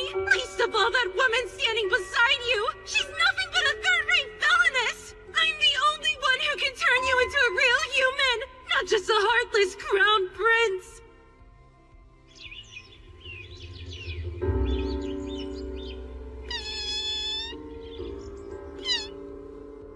This whole time, I've done everything you wanted me to, haven't I? After the entrance ceremony, I showed up with Pichon. I took part and completed all the other events too. I don't understand why you constantly refuse me. Even today, I came here wearing a yellow dress.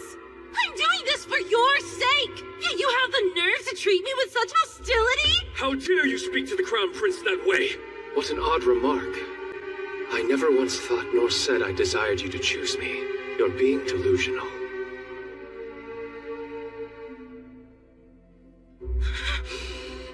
What's your deal? You're the android prince! Unless I pick you, you'll never be anything more than a clever little puppet. I can prove I'm the maiden of destiny. If you kiss me, a mark will appear on my body that shows I'm telling the truth. Why would the heroine lie? Your Highness, you know better than anyone else what will end up happening. If you're unable to have me, you'll remain exactly the way you are. Do you want that? Your days will be filled with boredom, spent in a world without color. And when you're no longer able to stand the tedium, you'll end yourself. I don't understand what she's saying, but strangely enough, it feels like her words are rudely scratching at something I don't want her anywhere near.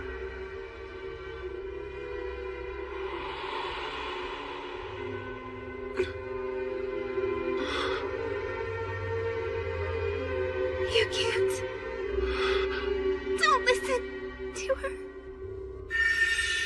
Did you think her words would have any effect on me? You're such a fool, but more than that. You're absolutely adorable. What are you waiting for? Take her away from here immediately, sir! Let me go! Don't you get it? I'm a completely irreplaceable special person! Unhand me! Or you're going to regret it!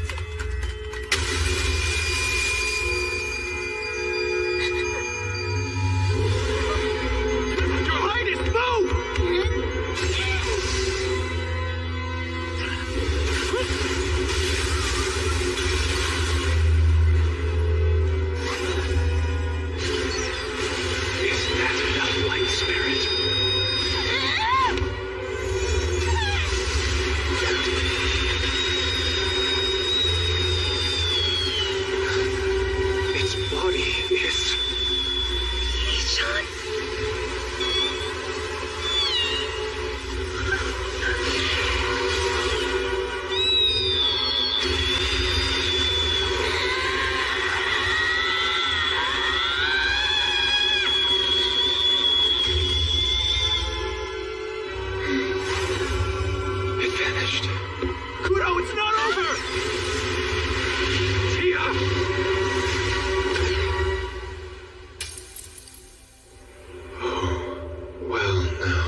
Perhaps the light spirit has affected my conscious and put me in some sort of mindscape. Nothing seems wrong with my body. Then again, this might not be my actual body.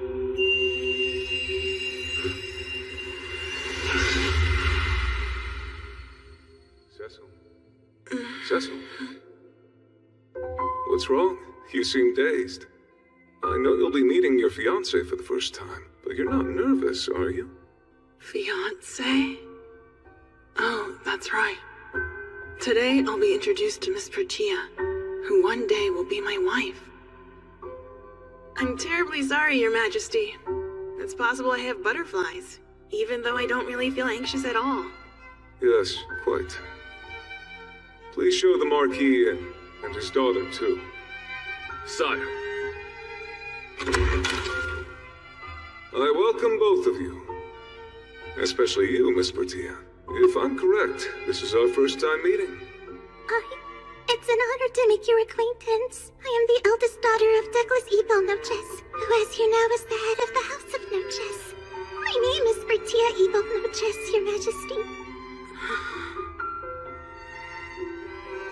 Well then, all that's left is for you two to get to know each other better. Cecil, if you would please, show Miss Bertia the grounds. Of course. Take my hand. Yesterday's rain has left everything a bit slippery. Oh, thank you. Her reaction is different than before. Before? I'm not myself today. This is the first time I've met her, and yet... I think about how lucky I am to be engaged to someone like you, and I'm overjoyed. Thank you. I too feel the same way. I'll become a woman worthy of your highness, and that's a promise. She seems like an ordinary young lady, unlike Miss Joanna. Is the cake not to your liking? Oh, that's not why I'm not eating. It's just that being able to meet you is overwhelming for me. What a compliment. I'd heard she likes cake, so I had the chefs exercise their talents. But oh well. So, Highness, what do you think? Of what? My father has made his decision. All I need to do is abide by it. If there are no problems with her becoming the future queen, then all is well. Are you certain? Whatever young lady was chosen, I highly doubt it would make much of a difference. What was that? For some reason, it doesn't match my memory of our initial interaction. No, to be precise, Tia was the only thing that was entirely different. The real Tia is more...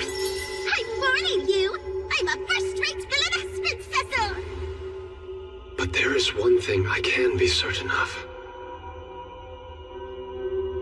The young me in that memory was undeniably me.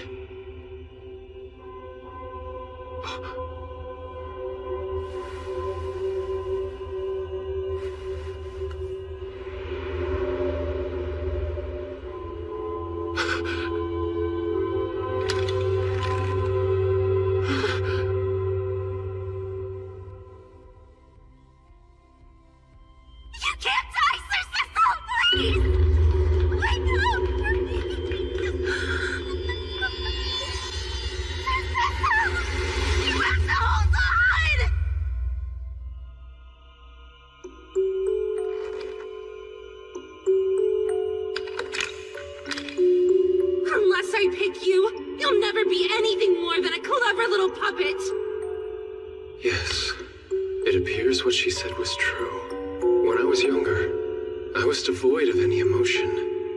But that's precisely why. I silently wished for only one thing. Someone I could cherish, who would spark my interest, that would be able to draw emotions out of me. That was not my Tia. The scene just now was something similar to a dream shown to me by the Light Spirit. It's not reality. I know that. And yet, I had this vivid feeling of returning to my old wooden self. The more time I spent with Tia, the more human I became. Now that warmth is being stolen from me. I hate this. I don't want to return to those days and become a puppet again. Who could have expected the epidemic would cause this many casualties? Knowing the Luona leaf served as a cure didn't matter. It is not a plant you can cultivate this time of year. I don't see how the situation could have been prevented. Your Majesty, I'm begging you. You are in possession of the one thing that could save her life. Please give me some Luona leaf from the royal stores. Why is Marquis Noches here? Regrettably, the poor Marquess has caught the disease. Lady Bertia mentioned this in her letter, I believe. Oh, how curious. Someone in his family has contracted the illness, yet he still approaches the king? Is he trying to topple this country? It pains me to say this truly. With so many people in the kingdom suffering, I cannot give preferential treatment to one of my retainers. You must make an exception. Help her, please, Your Majesty. You're my last hope, Kane. She's my life. Bertia is holding on by a thread. I'm not asking you as a vassal, but as a friend. What will it take? I'm sorry, Douglas.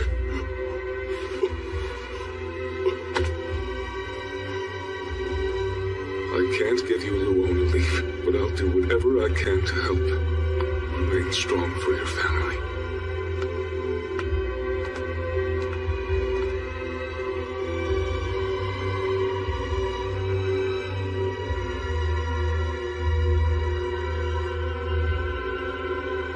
Father.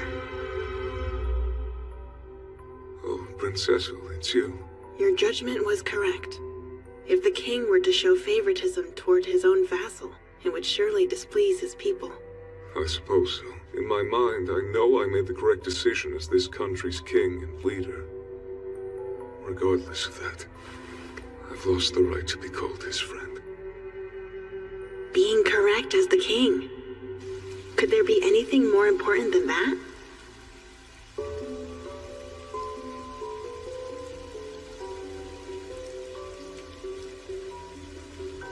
You're at peace now, Mother.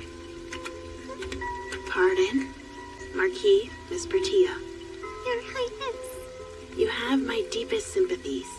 I am ready to be of use to you at any time, so please never hesitate to call upon me.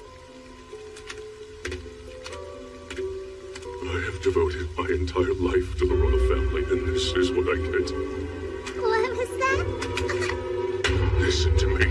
You must become queen one day, whatever it takes. No matter what happens, they will protect you above anyone else. I'm not going to lose you too.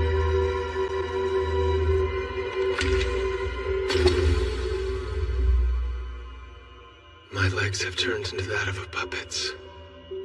What I saw, that was the future we supposedly changed. It was beyond me, understanding my father's anguish. She lost her mother, so I put on a sad face and offered empty words. But I have to realize that scene was something the Light Spirit made me see. Like a dream, you don't realize what you're experiencing isn't real. The current me, it's overlapping with the me from the future that could have been. I hate this. It isn't me. My warmth, the emotions I finally obtained. Please don't take them away. Bertia! So what do you think of it, Lady Bertia? I think you look absolutely adorable. Well, I don't like it one bit. How useless! Are you trying to make sure that mine and Princessal's debut into society fails?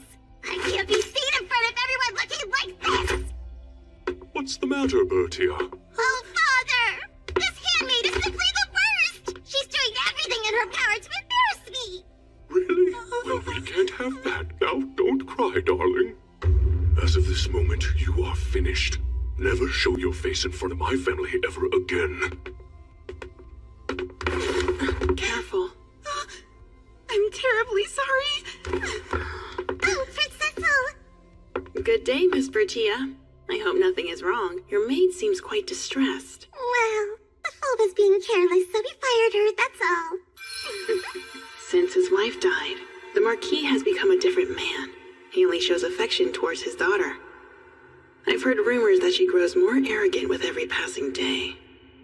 But let's forget about her. Our social debut is soon. I'm so anxious. Despite that, I'm looking forward to being escorted by you, Your Highness. Don't be nervous. I'll make sure everything is in order, down to the most minute detail, Miss Bertia. Of course you take care of me. Yes, indeed. I'll see you later. Soon, please. Seems For now, she's still amenable to me. All is well, so long as there aren't any major incidents. It would be difficult to break off the engagement. Anyway, have you noticed, Zeno, how it's always gloomy these days? The weather seems rather nice.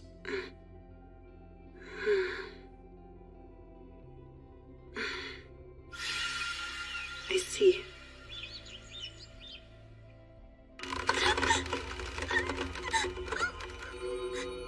I know you don't believe me, but I'm sorry.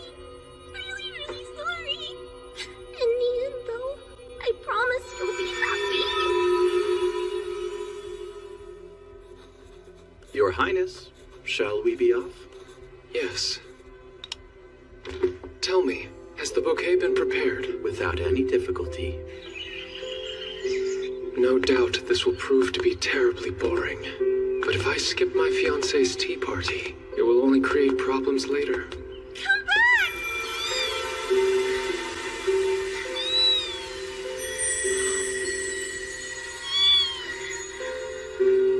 How am I supposed to catch up to you?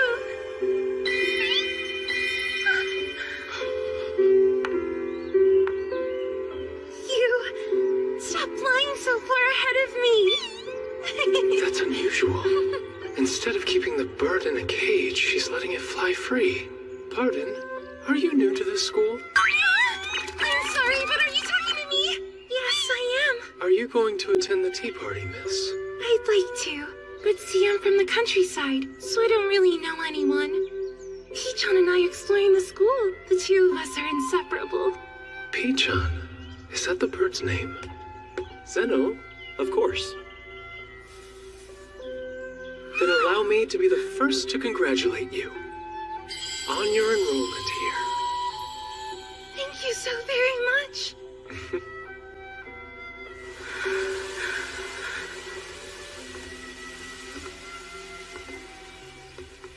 For your Highness to show interest in someone else, it's most unusual. Is that so? It's rare to see a young lady frolicking with a bird. And at least in that way, it did pique my interest. This is as good a time as any to take a break. In that case, might I suggest looking at the roses growing in the courtyard? From what I hear, the Academy Director's wife likes them. I've never given any thought to my preferences regarding flowers. The gardeners do their utmost to make sure that the roses bloom. It's only natural that the garden would be beautiful. Obviously, it's the result of their labor. So then, why is everyone always so grateful when observing flowers?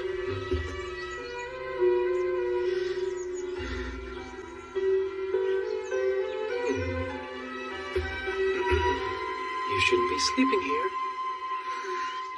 Come on, let me rest a little bit longer.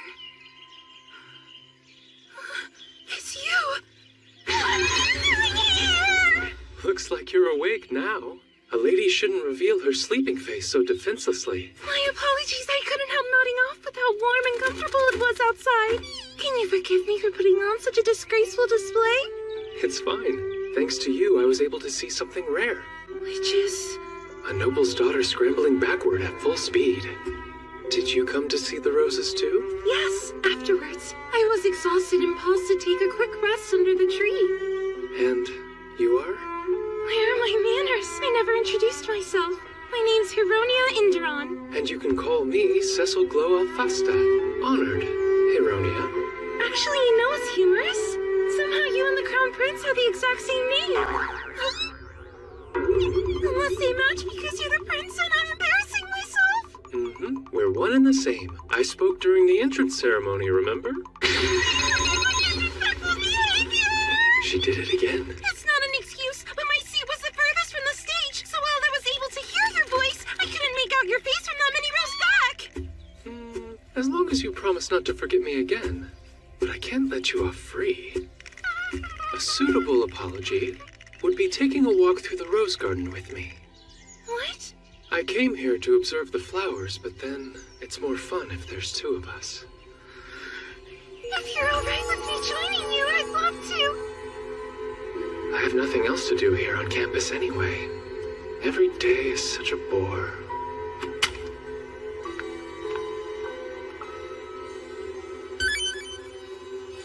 A young lady from the country who sleeps out in the open and has a bird for a friend. As a temporary plaything, I don't find her terrible.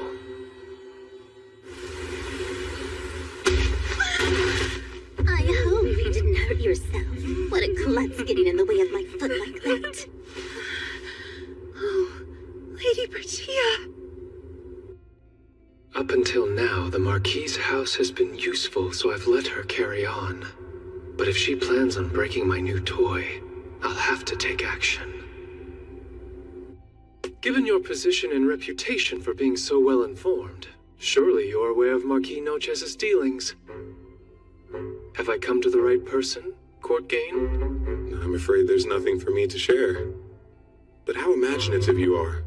Now, if we have nothing else to discuss, I will take my leave. I'm trying to save you, Court Gain, I swear. You're being threatened into helping him against your will, right? Someone as upright and decent as you would never assist in any dishonesty otherwise. This entire time, you've been suffering, haven't you? You have no idea.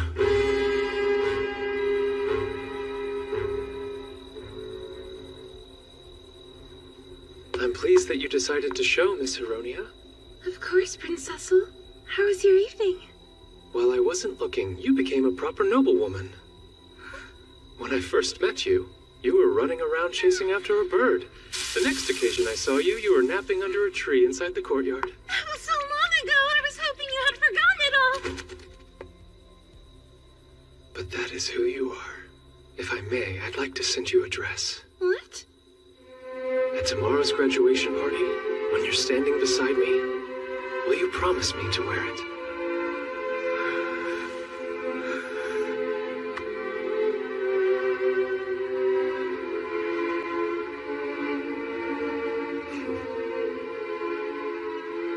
Nothing would give me greater joy, but you have Lady Bertia. No, I can't bury all these emotions I'm feeling, and I don't care if it puts me at odds with her. The truth is, Prince Cecil, I am in love with you. I love you so much.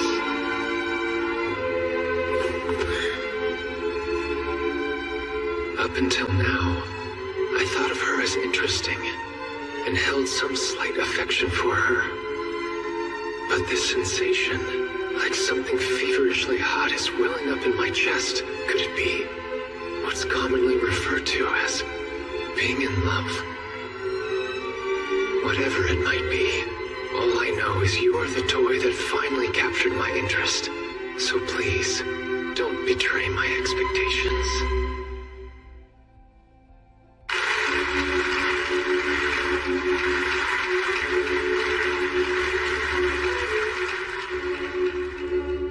At this moment, by my authority, I transfer my duties to next year's Student Council President.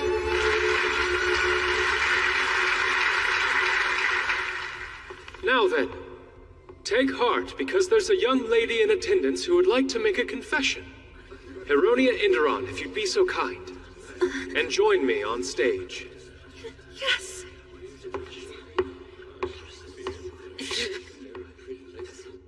Last night, Bertia Ibn Nochez, the Marquis's daughter, attempted to injure me, and almost succeeded in pushing me down the stairs. In addition, I've been locked in storage, and even attacked by people who were acting on her behalf. My, what a foolish thing for you to have said, because I have no recollection of any of those events. And I admit, I only half believed her initially. That is, until I had these accusations investigated. It seems Miss Heronia was far from being your only victim. He's right. Like me, many of you have been discriminated against because of your rank, or sadly have been the victims of vicious bullying.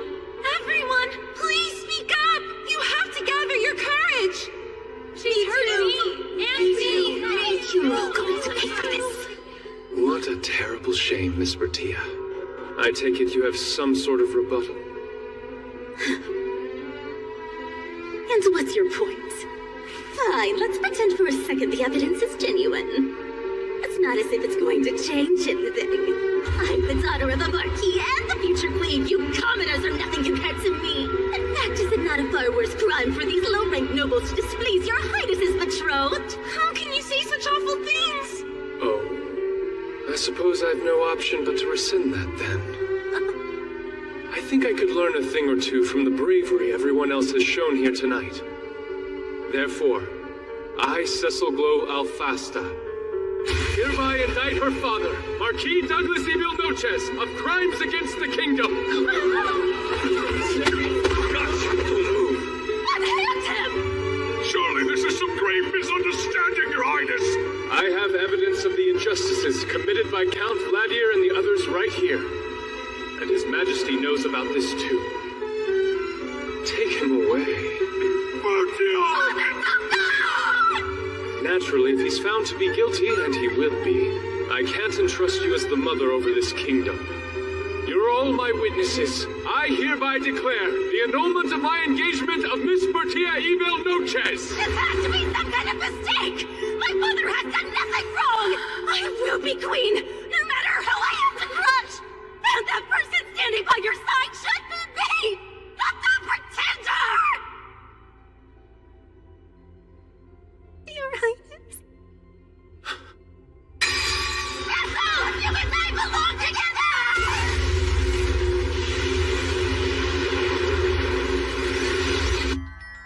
Tia. Your Highness? What's wrong?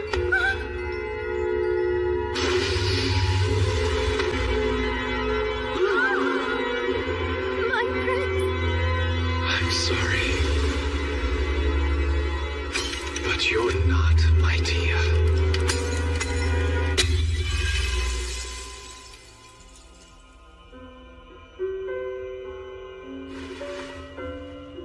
Have I finally escaped from that nightmare? The warmth in my chest that I felt being stolen away. It's here. This is it. The world where my Tia exists. I'm happy. I've never felt happier in my life. Tia never stopped giving me such truly rare experiences. Don't you think it's time you gave up? It doesn't matter how many illusions I'm shown. It won't change how I feel in my heart, little Picha. Why? His body's transparent. He must be very close to disappearing. Your Highness! No time to be lying around! You have to go to her! Moment! You need to wake up and handle this situation! Looks like I made it back. Come on, quickly! You have to show her you are injured! If you don't wake up, Lady Bertia will... Prince Cecil! If you don't wake up, Lady Bertia will... Wait, what's the matter? Is something wrong with her? She thinks her only recourse is to shave her head and enter a nunnery! Shave?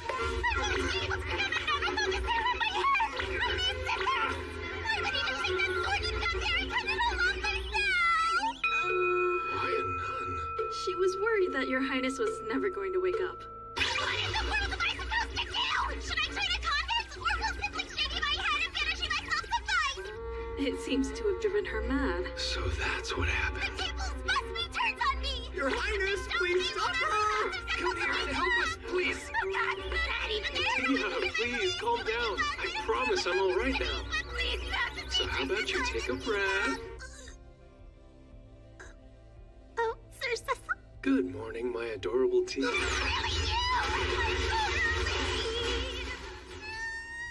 I do apologize for causing you so much worry, but I'm quite all right now. I'm just so grateful. I promised to serve the Buddhas. Oh, wait, no. I mean, I'll enter into a convent and serve God. Well, you still have the role of Crown Princess to fulfill, so you can't enter a convent just yet. What are you saying? I must be struck speechless as soon as possible. The future where I and the heroine become a true couple is never going to happen. The thing is, I've realized that no one else but you will do for me. Hold on a moment. What about all the plot events after this one? The plot events after this one?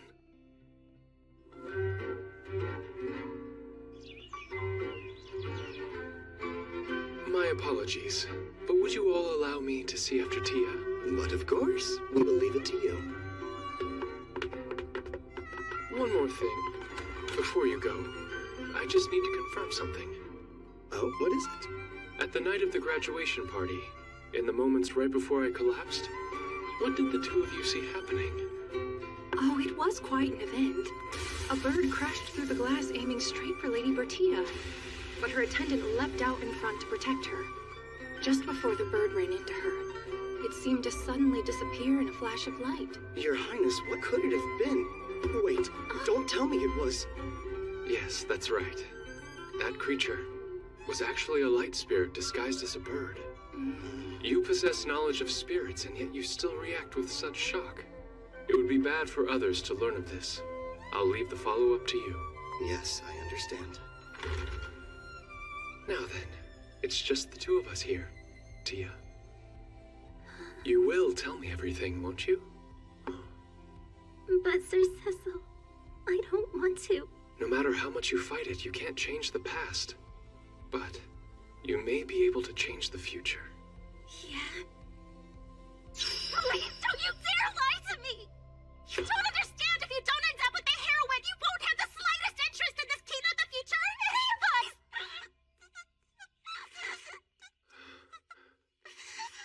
Tia, I don't know what you're thinking that's making you react so strongly. But I promise I'm not lying to you. That just can't be. I want to make this kingdom even better than it is now. And it's largely because of the future, the one that I'll be sharing with you. So what do you say? Won't you please believe me? If that's how you feel, then I guess I'll tell you. I see.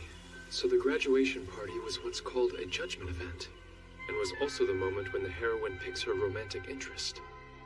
After that, she enters a unique route, with its own set of story events based on the one she chose. Yes, that is right. If the heroine's affection rating for a captured target is high enough before the night of the graduation party, they will send an item that matches the color of their hair or eyes. Their status also becomes capturable, and the heroine is able to choose them. In the end, depending on what the heroine decides to wear to the party, her potential route changes. I believe she wore a yellow dress, yes? The yellow dress is the item sent by you, Sir Cecil. That means she wanted to choose the Princessal route. At least that's what I believe.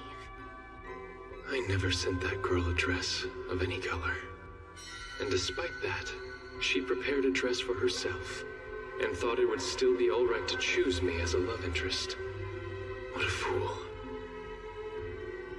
I did, however, send a dress to Bertia, and I made certain it was lavishly adorned with the color of my hair. I'm sure you noticed, Tia. If the heroine chooses the Princessal route, then everyone gets a happy ending. Well, other than the villainess, that is. If she chooses any of the other routes, I don't really know how to say this. I truly hope it won't offend you. If what you told me earlier is the truth, then none of this refers to this version of you, Sir Cecil. The person I'm going to tell you about is the Cecil Gloelfasta from the Otome game, and what his potential future holds.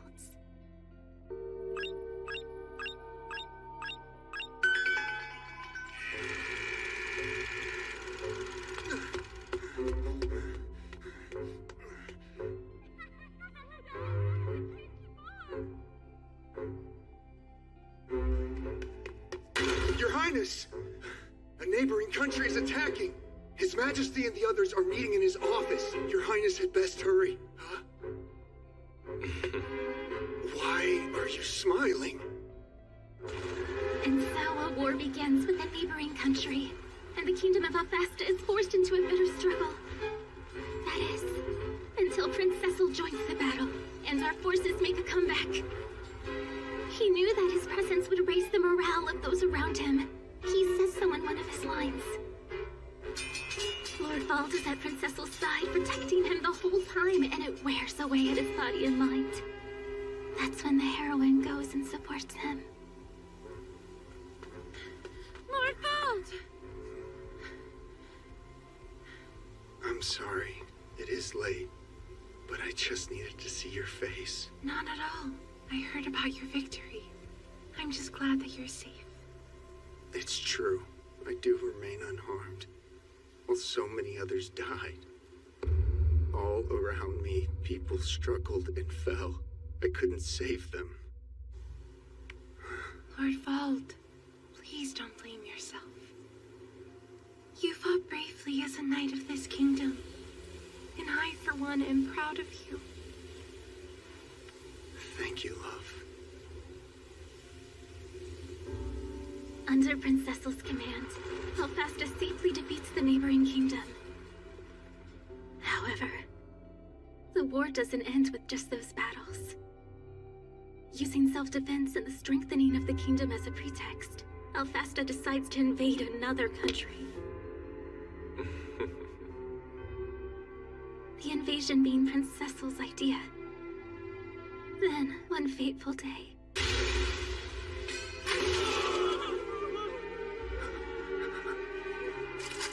Anyone else? If you dare challenge me to battle, state your name! What can we do? He killed the general. There's no way that we can defeat him! Death, bloodthirsty fate! Retreat! Isn't it wonderful? We're victorious. Your Highness, please stop charging across enemy lines. It's dangerous. You've heard of that man's military feats? Who wouldn't want to test their skills against him? Testing your skills? But sir, you're supposed to be our commander!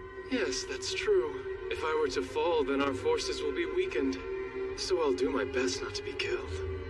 Still, I'd say today's strategy worked perfectly. Distractions can really be quite effective, can't they? How can you still be smiling? Do you really see this mountain of bodies and feel nothing? The diversionary unit was completely wiped out! Well, yes, that's how the plan worked.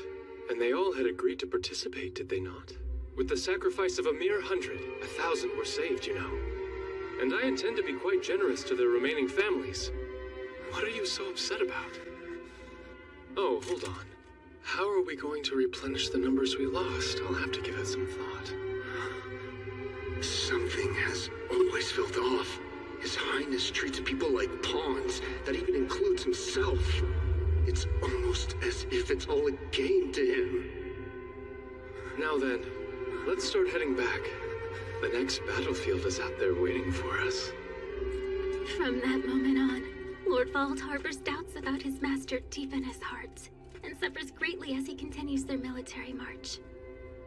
Lord Vault doesn't know what he should do, but the heroine and the citizens he saved support him, and he makes up his mind to fulfill his duty. In the end, Alfasta consolidates all its neighboring countries, and Lord Vault and the heroine live a peaceful life together. That's the game scenario. The sacrifices required to obtain happiness are hardly average, are they? Indeed. I see. Things are making more sense now. Unlike myself, the me of that world was unable to find any interests. Not even in himself. The only thing capable of stirring his heart was the heat of battle.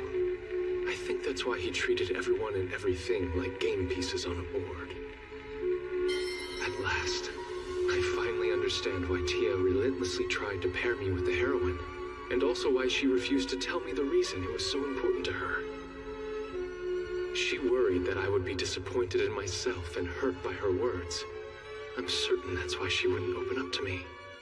I've always been so amused by your ridiculousness that I misjudged you. I was already aware, but never truly appreciated it. You are hopelessly kind. Sir Cecil, are you all right? I'm just a little surprised, but yes, perfectly fine. Please, would you continue? There's no point worrying about what might have been! Besides, the route I told you about involving Vault has the heaviest storyline. I'd like to hear the other ones. Well, you never leave the castle and become a shut-in, or you end up vanishing. Then there's also the poison route, or you ran away. What an unsettling collection of words. Then tell me about Sean. What's his route like? Well, one day you suddenly choose to flee the castle, leaving only a letter behind.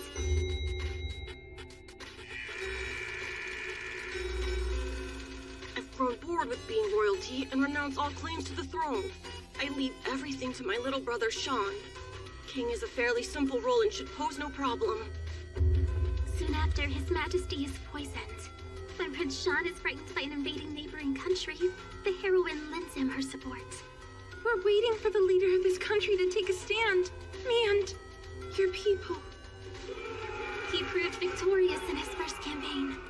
If you weren't here, the kingdom would have fallen. I thank you. While they end up having a happy ending, they don't think the power of love alone can get them through the ongoing battles. Agreed. I love my brother, but he isn't suited to be king, nor for war. What about Nelt's route? When the story begins, the research that he's devoted countless years to is instantly completed by Prince Cecil. As a matter of fact, he becomes obsessed with researching black powder and locks himself away in his lab. A neighboring country sees their chance and attacks. It's complete. Using black powder perfected by the prince and a powerful weapon developed by Lord Nelt, they are victorious. As a result, he rises to fame overnight and ends up with the heroine who supported him. Happily ever after. So sounds like we get a hold of a valuable asset, which unfortunately causes significant casualties. What about Charles's route? After diplomatic negotiations, Prince Cecil suddenly goes missing in a nearby country.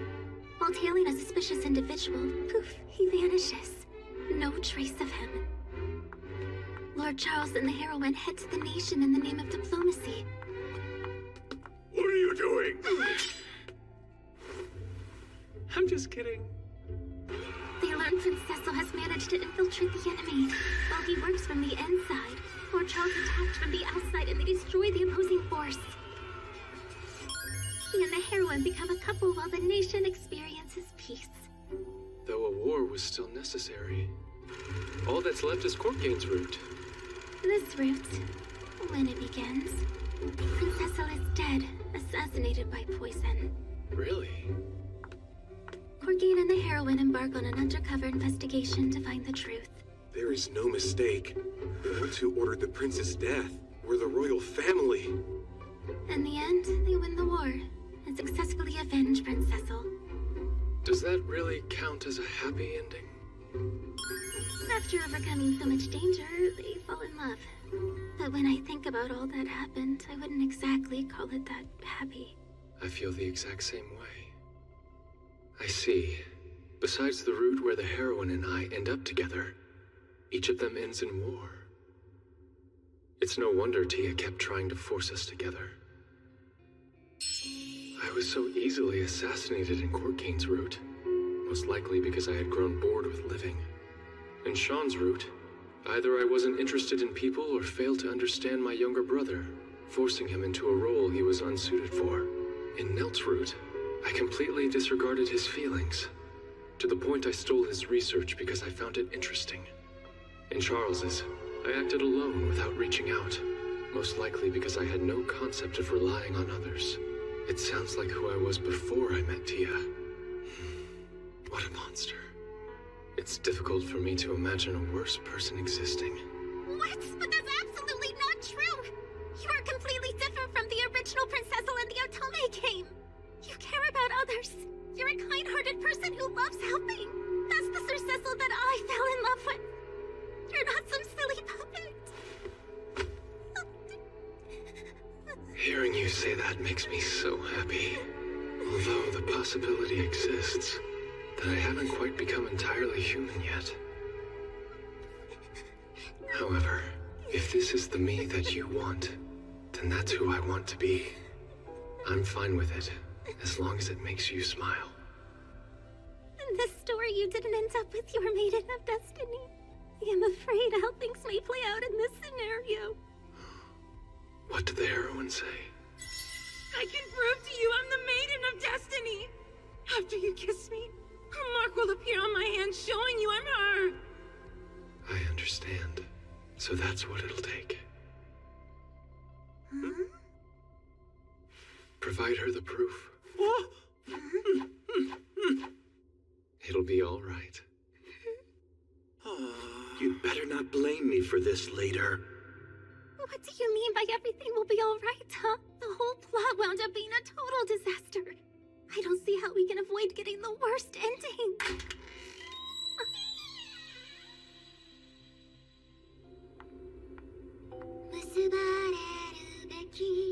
Let me ask, do you have romantic feelings for me, Tia? I don't even know how to begin answering that, Sir Cecil. What are you talking about? Earlier, you had said I was the Prince Cecil that you fell in love with. But I've told you from the very beginning I'm a villainess. Then everything is all right. I'm confused. Oh, why Because would I love you from the bottom of my heart, Tia.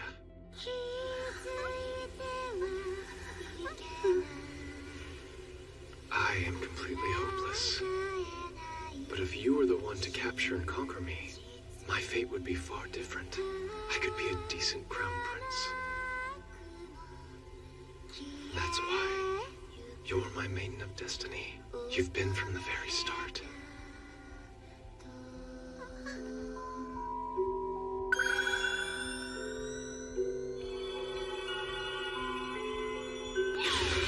Ow. Do you realize what we did? Look at your left hand.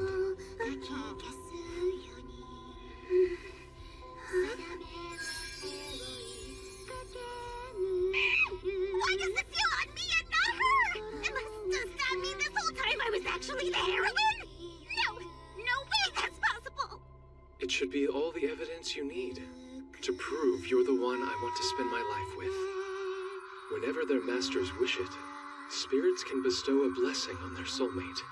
Not a shred of doubt remains. You are my maiden of destiny.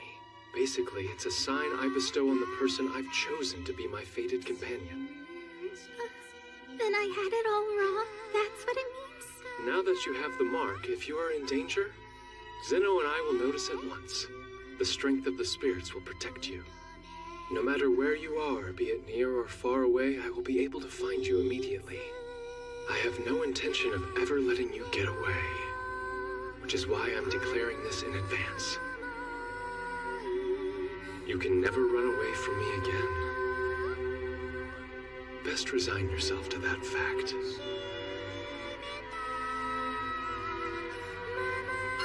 Now I see! Why didn't I realize this sooner? You did hear what I just said, didn't you?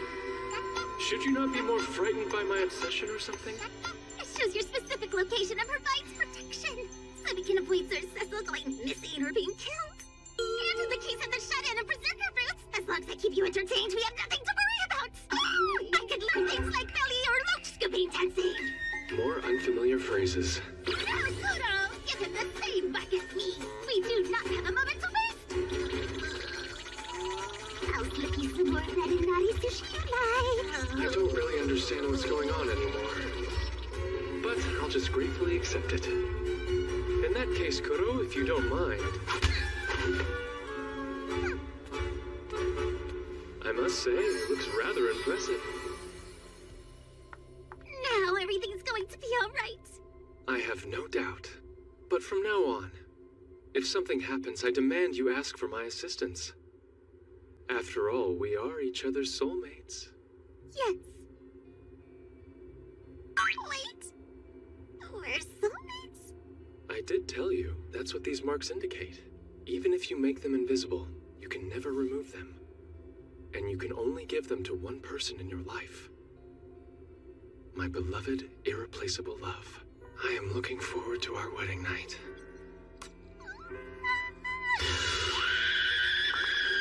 What a nostalgic feeling. I've heard this cat-like scream before.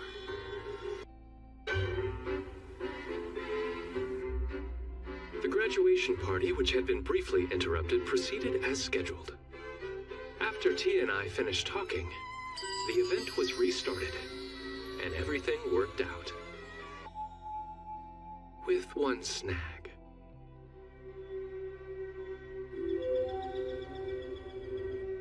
A problem problems still remained. Specifically, what to do with Hironia, a Baron's daughter. Princessel, you've come to your senses. Good! I knew your highness would never fall into the villainess's evil clutches. Took some time, but you eventually saw her for who she Do was. not come near me. Why? I am only here to pass along a message and to chat a while. Now, if you would please take a seat. I know why you're here. Your Highness wishes to learn more about the Sacred Light, and obviously I could supply him with some answers.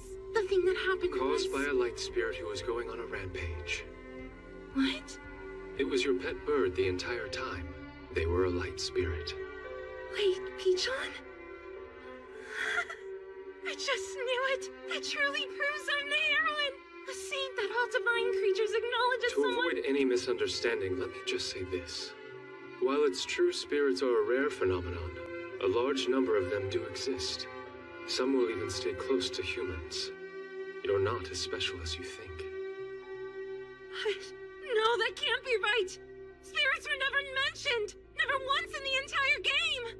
To prevent governments from using them, they are a secret except to the highest noble ranks. Of course, a mere baron's daughter would know nothing about them. If you do speak of this matter to anyone, your safety can't be guaranteed, so for your own health, I trust you'll stay mum. Your Highness, beg your pardon. It's Lady Bertia. She wishes to come see. Where did she go? I can't seem to find Lady Hironia anywhere. Welcome, Tia. I suppose you wish to know her fate. Well, of course I do. Then, come over here. What? You do want to hear what happened, don't you? Will this position suffice for you? Quite. And now I shall tell you as promised. While I was lying there unconscious, the light spirit appeared and proceeded to show me the correct future that exists in your memories. Then you understand why choosing me is your only real option. It's the one scenario where you'll be the happiest version of yourself. If that is your definition of the word, then no thank you. I don't want it. You only think that because you're still just a puppet who isn't capable of feeling true happiness yet. That'll change as soon as you and I are together.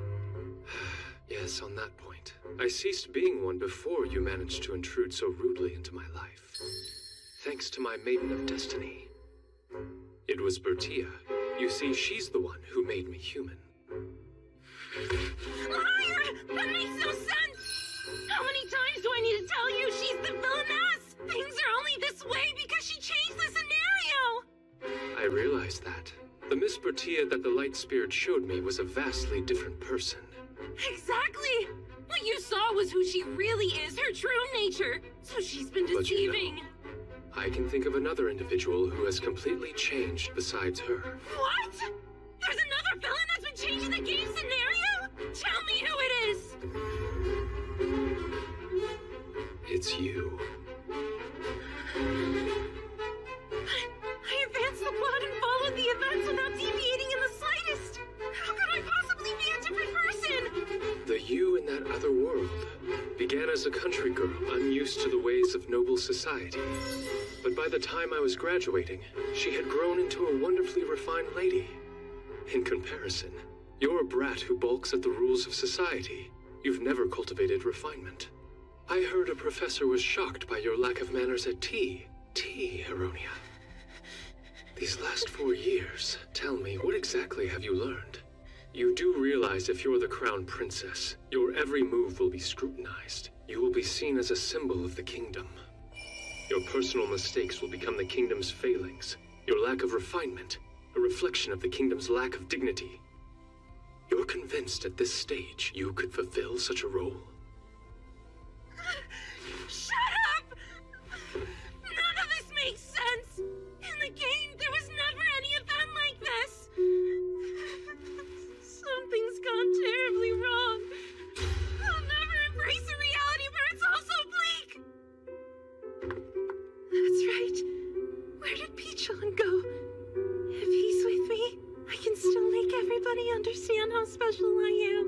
If you are referring to your pet bird, He no longer exists in this world. I'm afraid his life has been extinguished. It happened when you were being reckless and he was protecting you.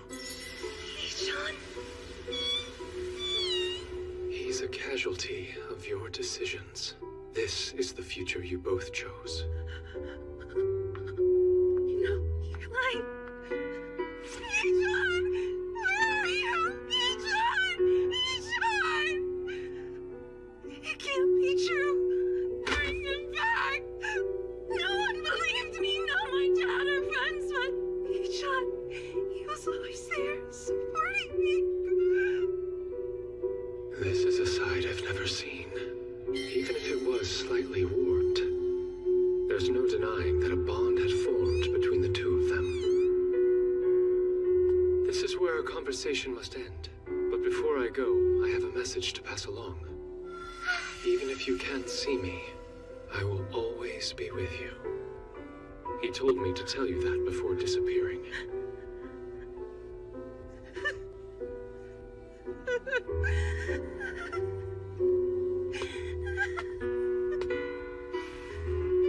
It's a memento of him, a fragment of the light spirit's soul. I'll leave it with you. Just as his core was about to crumble away, I borrowed Zeno's power to retain this piece. Though faint, a trace of his will remain inside. Well then, the rest will leave for the audience hall. Sean. After that, as part of her punishment, it was decided she would be sent to a convent. Father, I have one request. Please allow me to choose where Hironia will carry out her sentence. Will you grant me this wish? Father, do you really distrust me so much you feel compelled to look at me in that manner? Do as you like. I'm eternally grateful. We've brought Hironia to stand judgment, Your Majesty. My son will inform you of the punishment befitting your crimes. Cecil? Right. The Baron's house will cut all ties with you. You'll be sent to a convent as a commoner. The Crown is content with this course of action as well. Also, you will have to make a decision. Lift up your head. You should listen very carefully to my words. There is a convent in the harsh northernmost point of our kingdom, and another one in a temperate area 3 days' carriage ride south of the capital. Which would you prefer? The two choices you presented her are quite unbalanced. I've heard the conditions at the northern convent are so unforgiving that, while rare, some people have lost their lives. Is that so? On the other hand, I've heard that the North believes in the divine light, and that its power is strong there. If someone prays constantly, that might be able to reclaim a life which has been lost. Miracles, it seems, are possible in this place. The light spirit, he sacrificed his life for you. The question is, how far will you go for him? Make your choice. Which is it? South or north? Between them, I want...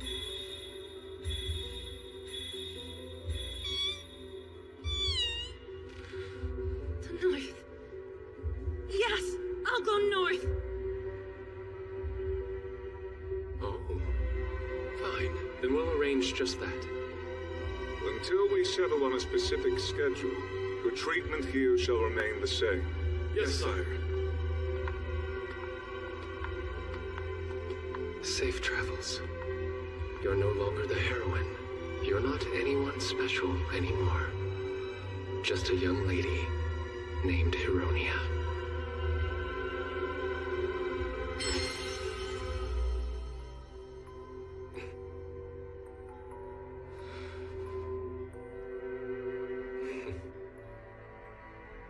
If you're going to abandon your role and live as a normal woman, then for the sake of your friend, I will welcome your decision with enthusiasm. I'm certain that above all else, Tia does not wish to see you unhappy. She's taken her leave. and is on her way to a convent in the northern reaches. I expected nothing less from her.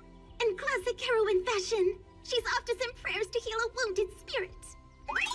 While it's not the entire story, I simply just omitted the troublesome bits, so it's not technically a lie. Wow, the courage it took her to make that decision. If the heroine was willing to take on that sacrifice, she really is different from the rest of us. Here I am holding you captive, yet she continues to be all you think about? Perhaps more serious efforts are needed on my part. Which entails what? Uh-huh. I've already sent everyone away. And everyone already thinks that we're... Your Highness, you forget yourself! Manners! Right. Even if I dismiss everyone, I am unable to send the spirits away. It was a joke. Naturally, I'll reserve that sort of pleasure until after we're married. Good. Wait, what? You stacked like a turtle carrying their offspring. How are you able to sweet talk in that position? Zeno, I need you to be a horse momentarily. What? A horse! Quickly now! It's not polite leaving your friends out of the fun, so turn into a horse, and that way I can sit atop of you. Come now! I demand to hear you whinny. Well, anyway, now that you no longer have to concern yourself with the heroine, I expect it's about time you become my bride. Marriage? Well, it was decided years back when we were only children. Why are you so surprised at being reminded? I'm not. But like I said, I've spent my entire life with the goal of becoming a first-rate villainess. What if I'm not fit to be queen? I know you, Tia. You'll do fine. You're sure? Please, trust me. My prince. Now that things have come to this, I'll devote myself entirely to helping Sir Cecil so that he'll become a magnificent king. I'll do what it takes to make sure he stays incredibly overwhelmingly happy. Since you feel that way, you must promise to never leave my side. Don't worry, you have my word. As an irregularity that caused the scenario to change, I take full responsibility and will embrace my new queenly role. My, what a lovely way to put it. Even if the scenario does change, it's not as if the most important conclusion ever will. Sorry?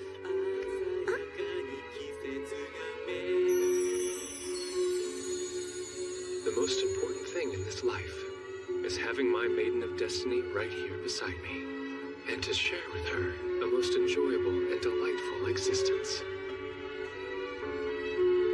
Yes. That's why I must keep the truth from you. There's no need for you to know about the blood I carry and the history it holds.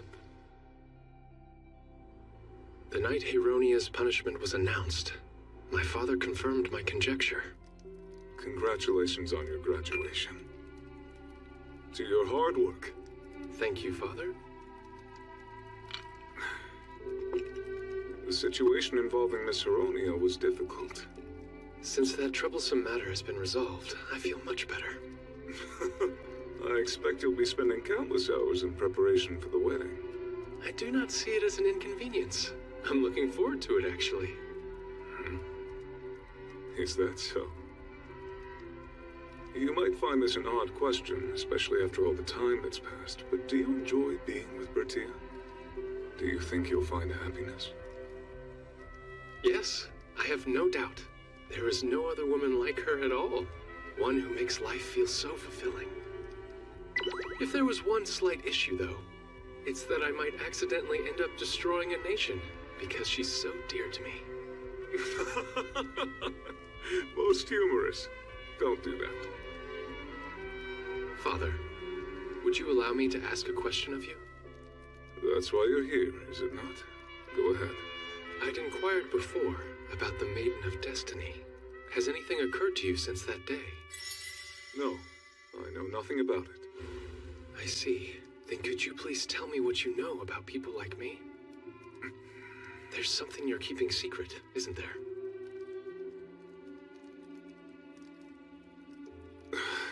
First off, how did you learn the truth?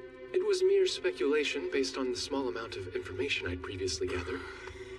But your reaction confirmed my suspicions. Honestly, I never wanted to share this with you. What better time than now? Once again, your intuition has proven correct. From time to time, Within the royal family, there are children born with exceptional abilities. But there is a trade-off. In exchange for their advanced abilities, they show a lack of emotions, and little to no interest in matters of the world. So, they're in constant pursuit of something that can stimulate their emotions. When it's discovered, they cling desperately to it. Apparently, this influence on our blood derives from our kingdom's founder, King Tojin. You mean the Hero King? That name was given to him later. King Tojin was simply someone who loved the thrill of battle. A bloodthirst, one that's never quenched. Then the people started using the moniker, and it stuck. The woman who became his wife was heavily involved in changing how history remembered him. Queen Ane, the constant companion of King Tojin. In order to maintain friendly relations between their tribes, the two of them were brought together and betrothed. From a very young age, King Tojin was clearly brilliant, but showed little interest in anything. Yet when Queen Ane would come to him with different challenges, he'd often participate. Say, let's see who's the fastest in a foot race. What for? There's no one alive who can beat me. No? Well, if I manage to touch that tree first, that means you're wrong! Looks like I have no choice. The thing he had the most profound interest in was a battle game. He became deeply absorbed in it, but simply playing on a board left him feeling unsatisfied. Then war broke out between the tribes. King Tojin had grown into a young man, and before long was leading troops into battle. As a conqueror, he brought many tribes under his rule, and he would have sought out countless more battles had one woman not stood defiantly in his way. If you continue to take lives needlessly, you'll leave me no other choice but to hate you. Those words struck King Tojin with such a deep sense of unease. Legend says he immediately ceased going into battle. She truly was his maiden of destiny. Indeed, one can certainly say that. As luck would have it, battle wasn't the only thing that held his attention. He was also heavily invested in Queen Ane's life. That served to restrain him. Tojin devoted himself to building a peaceful kingdom, and came to be called the Hero King. If Tia said something like that to me, I think I would likely do as she told me as well. After that, once every few hundred years or so, someone like King Tojin, possessing exceptional abilities, is born into the royal family. Without exception, each has the potential for evil in their hearts, like some living, breathing, double-edged sword. If they used their interest for good, then they became wise kings. If used in harmful ways, they became foolish rulers, but were disappeared before that could happen. So the author of the texts I found in the hidden library, they must have been a member of the royal family then. In those books, I discovered lost knowledge. The sort of information which should never be let out into the world. Mountains of it. Shortly after you were born, it was obvious you could understand words at a far younger age than other babies. I felt my mind reeling. Even though I knew the possibility existed, I never thought that my own child would be one of them. I assume you were very disappointed. Whatever would make you say that, my boy? I felt the complete opposite. The royal family would want a brilliant heir. I was a little worried, sure, because I wanted my child to be able to feel all manner of emotions and ultimately find happiness. That's the reason I took a gamble. Why you chose Bertia, you mean? Yes, she's lacking in some regards, but there's an emotionally expressive side to her. She's compassionate in a way that balances you out. I thought if you spent time with her, some part would take hold and grow within you. Then your intuition was spot on too, Father. It seemed like you were enjoying life more, ever since you met her, which brought me considerable relief. That's right. Do you recall the first time you personally requested a birthday present from me? Yes. I asked for Luana leaf seedlings. That night, the Queen and I were so delighted we shared a celebratory toast. Without realizing it, I've caused you a significant amount of stress. It's nothing. It's all part of being a parent. But if you wish to make our lives easier, we wouldn't say no. In other words, you're pushing more of your official duties onto me? I'd argue that's the privilege of being a parent with a brilliant child. For the time being, as long as Tia is at my side, I will do my best. In other words, she basically holds the fate of this kingdom in her hands.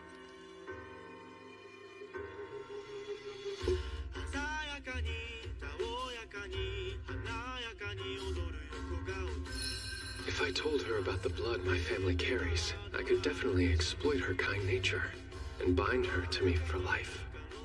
But that's not what I want. Some marionette that will do whatever I command. I want a woman who lives in ways I can't predict and surprises me like some lovely jack-in-the-box. Also, I want to be a version of myself that she would choose of her own free will. I'm coming in. Look at you, dear. I knew the evening was going to end this way. Really, getting so drunk you pass out in front of your own child. Perhaps he felt that a great weight had been lifted. So you know. Yes. You are our son, and we'll be proud of you no matter what. We'll always be watching over you. But remember, if you wind up making darling little Bertia cry, I'll never forgive you. I will keep that firmly in mind. Well then, this man needs his bed now. I trust you'll turn in at an appropriate time. I will. Darling, I'd prefer if you were capable of walking on your own. Thank you for everything, Mother and Father.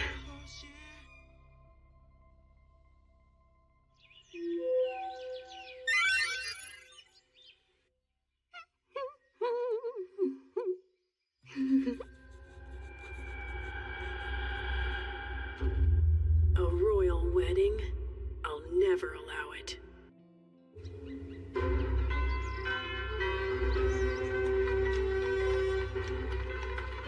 It will soon be 2 years since I graduated from the academy, and the day I wed Tia is close at hand.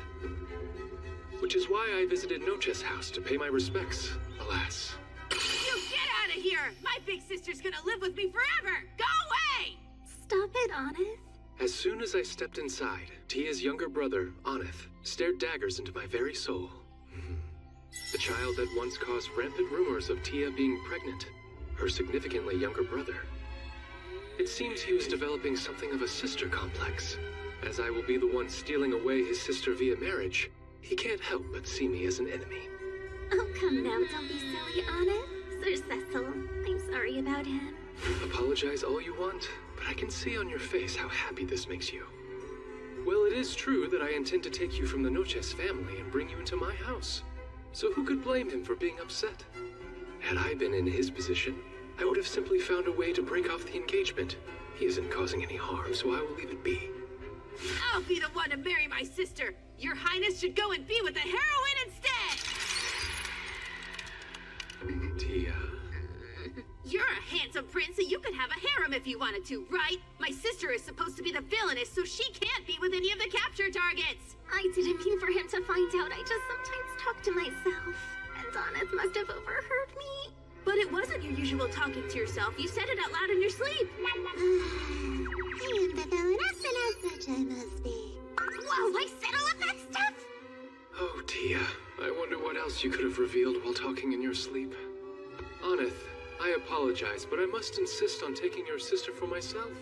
That is our destiny, you see. I knew it! He's just pretending to be a nice and handsome prince, but he's really the Demon King! The Demon King? That's not true. I never said anything like that. I would never say such a thing because I love you. From the bottom of my heart.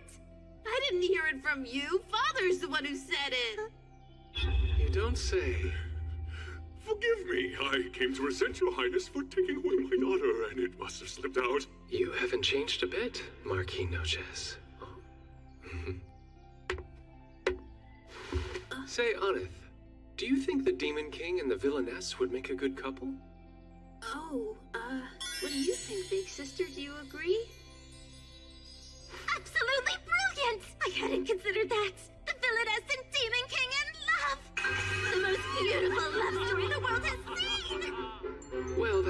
exactly what I meant. I was just saying our nicknames suit each other well.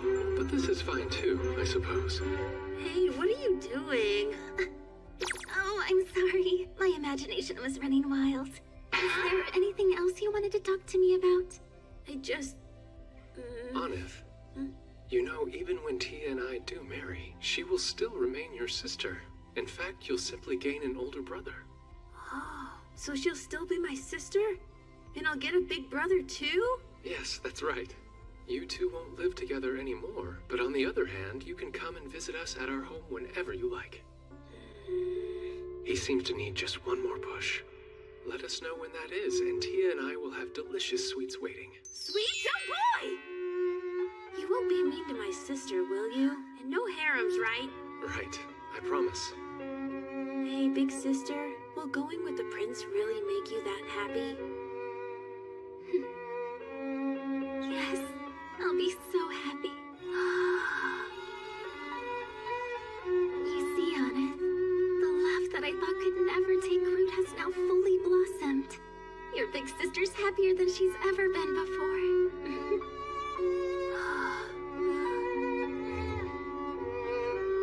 All right, please take good care of my sister. And make lots of yummy sweets when I visit. Pinky swear?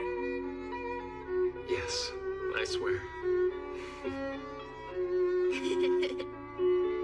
And sis, as for the sweets, I want cakes with lots of strawberries and chocolate. Now then, Your Highness, why don't the two of us go have a drink man to man?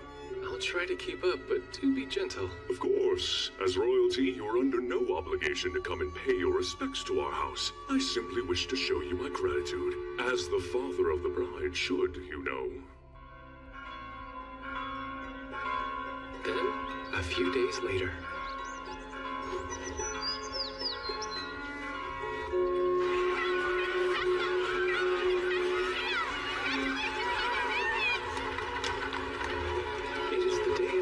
Ceremony. Thank you so much, everybody! Now then, here we must temporarily part ways. I will be eagerly awaiting you inside. Gosh, I'm just so nervous. In retrospect, I really should have written out my blocking on my hand. Please, my lady, come this way. I'm coming! I hope she'll be all right. Oh, Kuro! Tia just went inside. And what is this? Wedding ceremony. List of things I want to do top 100 by Bertia? There are some things that have already been decided, but we may be able to do some of these. Why, thank you for bringing this to me, Kuro. When I see Tia, I will ask her to give you some inari sushi. Though she does not want me to touch her, she seems to be satisfied with my response. Telling me this now is either Kuro's idea of a little mischief, or a little revenge for coming between her and her master. Oh, Zeno, how can I help, Your Highness? Well, today is shaping up to be rather busy, but you can handle a bit more, right? Although, most of these seem to be things she wants me to do for her, so I'll have to commit them to memory. Tia deserves to be made the happiest bride in the world.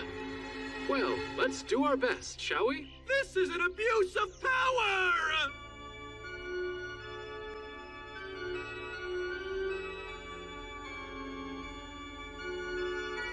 What a beautiful sound. This was one of the wishes that Tia expressed. The ceremony usually takes place in a quiet space, but having music is rather nice.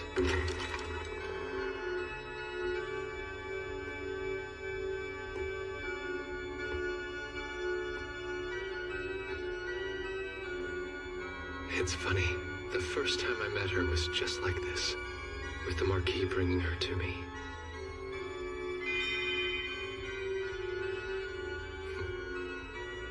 I only intended to entertain myself by observing her, but step by step, I grew fonder.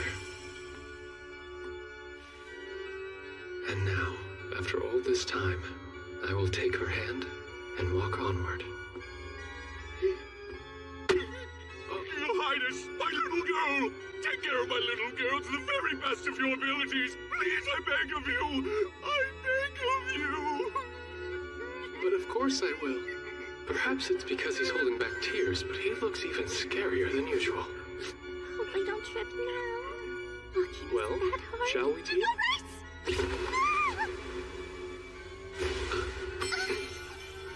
I'm sorry for being so clumsy. Supporting his wife is a husband's duty, after all. Whatever we may face, I'll find a way through it. You have no need to worry. I'm just so grateful! And now, without further ado, let the marriage ceremony of this beautiful couple commence. Crown Prince Cecil Glow Alfasta and Crown Princess Bertia. Do their fathers, His Majesty, or Marquis Noches, have any objections? The gods. This next part is long. A bit too long. I am grateful to the gods that I met Tia, but still. I know. I'll think about our honeymoon plans instead. Tia told me about places called onsen inns before. Is it something like this? And now His Majesty the King shall formally bestow the seals of the Crown Prince and Crown Princess upon them. Indeed. Crown Prince Cecil Glow Alfasta and our dear Crown Princess Bertia, I grant you the rings of the royal family. The custom of this kingdom is that we each take our rings and place them on our own fingers. That may be how it is normally done. Tia, your hand. What are you doing, Sir Cecil?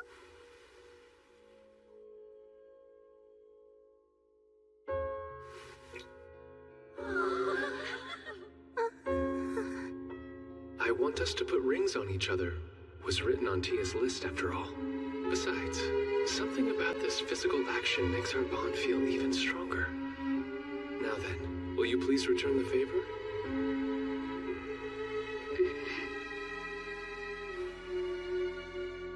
Yes, lovely. To think she placed this ring on me of her own free will. It makes me feel so happy. And now, you may seal your vows with a kiss. Bertia Ibel Noches. No, wait. Bertia Ibel Alfasta. I, Cecil Glow Alfasta, do hereby promise that in sickness and in health, in happy times and sad times, in times of abundance and in times of need, through whatever hardships we may endure, I swear to love you, honor you, console you, aid you. Though this life is fleeting, it is all that we have, and I promise to devote mine to you.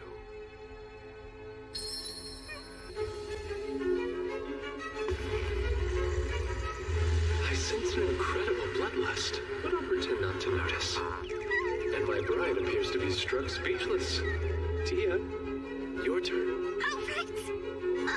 Well, you see, I just wanted to say that Bertia Ibel Alfasta, no matter what ill comes our way, swear I'll love you forever, even if death should separate us. She seems desperately determined, and that was quite an abbreviated oath. I assume she was having trouble remembering the words for her vows. No matter. She seems satisfied, so I suppose it's all right. Regardless of the situation, you always entertain me. Wait a moment. Don't you need to kiss me? Do we really need to kiss a second time? It's the only way for you to seal your vows. Normally, Koro would show up right around now to put a stop to this. Thank you for the help, Zeno. Ready?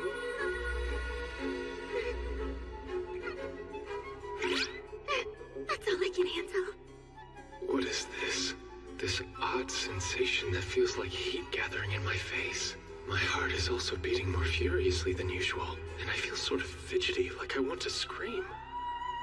Hold on. That look on your face. Could it be... Are you actually feeling shy? Is that it? Is that what this overwhelming feeling of embarrassment is?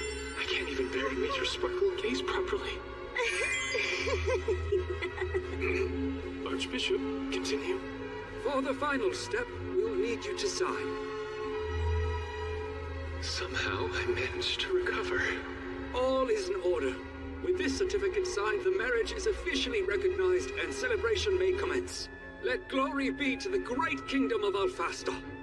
And with that, this marriage ceremony is concluded. Now then, while there were a few shaky moments, the marriage ceremony has ended safely. but the main events are yet to come. I'll give it everything I've got.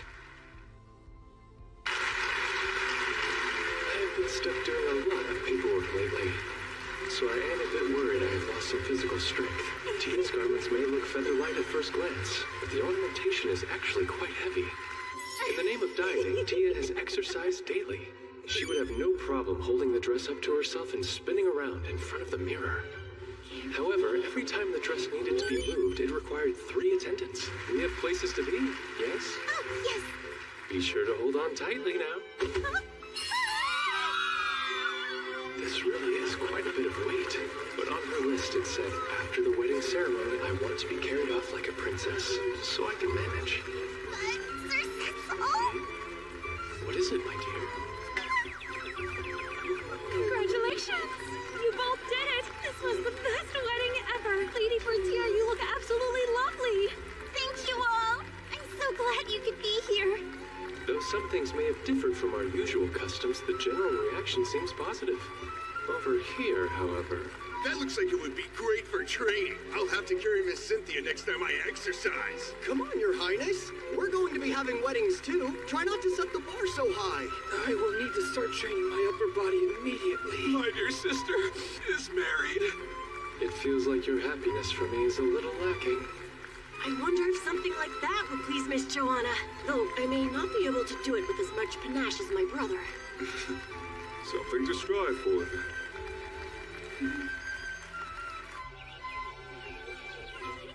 Excuse me. This bouquet is for you, Lady Bertia. It's time for you to toss the bouquet. It's time. There seemed to be several ladies with a determined glint in their eyes. This was another thing that Tia had formally asked for. Apparently, the one who catches the bouquet thrown by the bride will be the next to get married. Since we are incorporating several events that have never been done before, I sent letters of explanation to our guests from other countries. A queen, concerned about finding a proper fiancé, insisted she participate, and many similar inquiries arrived soon after that. Who are you talking to? I knew her friends would be here, but it seems about 20 other unmarried ladies have also gathered to try their luck. This has become quite the event. All right, everybody, I'll be throwing it now.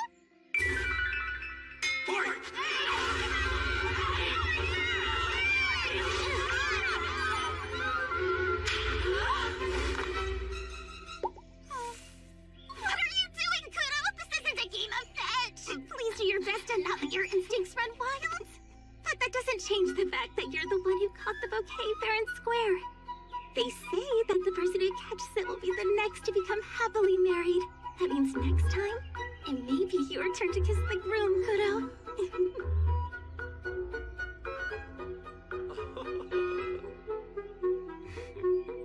Now, dear wife, take my hand. I'll escort you to the carriage. All right, let us be on our way. One more thing, Zeno. Yes, sire, what is it? You must never make advances upon a young girl. Understand that? Ages are irrelevant to spirits, so we don't think about such things.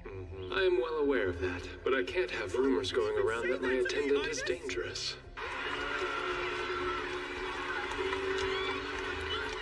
The ceremony went off without any issues. And next, we return to the royal palace for the wedding reception.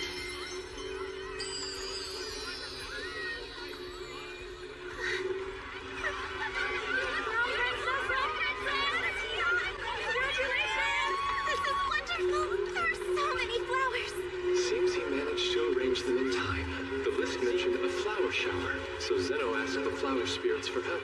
It looks like they granted him many flower petals. I shall have to thank you, Zeno. The citizens are enjoying themselves, and most importantly, I am able to see Tia's bright smile. After that, we fulfilled the essential customs traditionally required by the kingdom. And we also cut the cake, as Tia wished.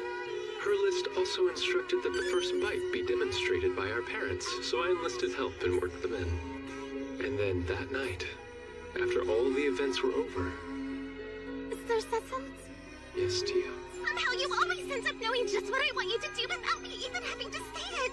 You really are perfect. After all we did today, I thought that even she would have realized. I suppose it's time for the big reveal. Behold my secret weapon. But how did you...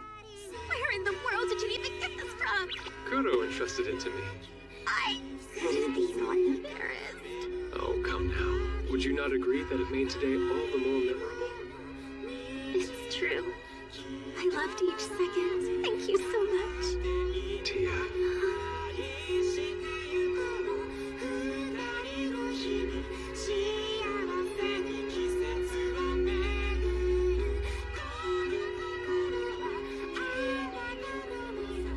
Well, Tia, shall we go? Let's get out of here already! I can't wait! We are now leaving for our honeymoon trip. She wanted something that would clank tied to the carriage as we embark on our honeymoon. I found it on her things I want to do list as an extra request. Instead of a car, it's a bridal carriage. This is exactly what I The world that Tia came from certainly had some very curious customs. Sir Cecil, look! It's rabbit parents and their babies. Just look at them. They're so tiny. Do you think you and I would be able to have a family like that someday? I'm certain that any child of yours is bound to be simply adorable. Their face would look just like yours, and their hair would be the same color as mine. Never mind. Forget everything I just said. Please pretend you didn't hear it. Well, in that case, I would like to have a little girl, too. One with my hair color who looks just like you. Really? Do you really mean it? So what do you say? Tia, do you want to build a happy family together someday? Yes, of course I do.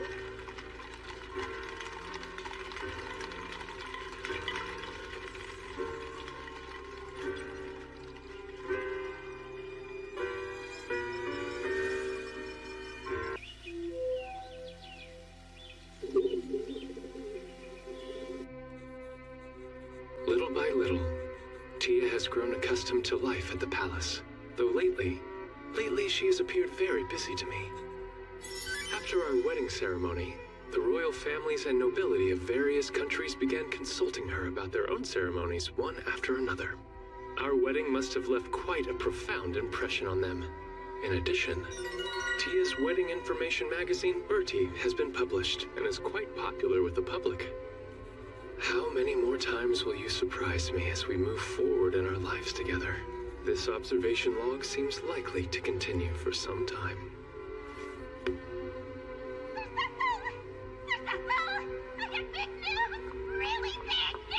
She'll be right there, my darling wife. Sir Cecil. What has happened? You seem rather flustered. Please listen to me very carefully. The truth is that I am...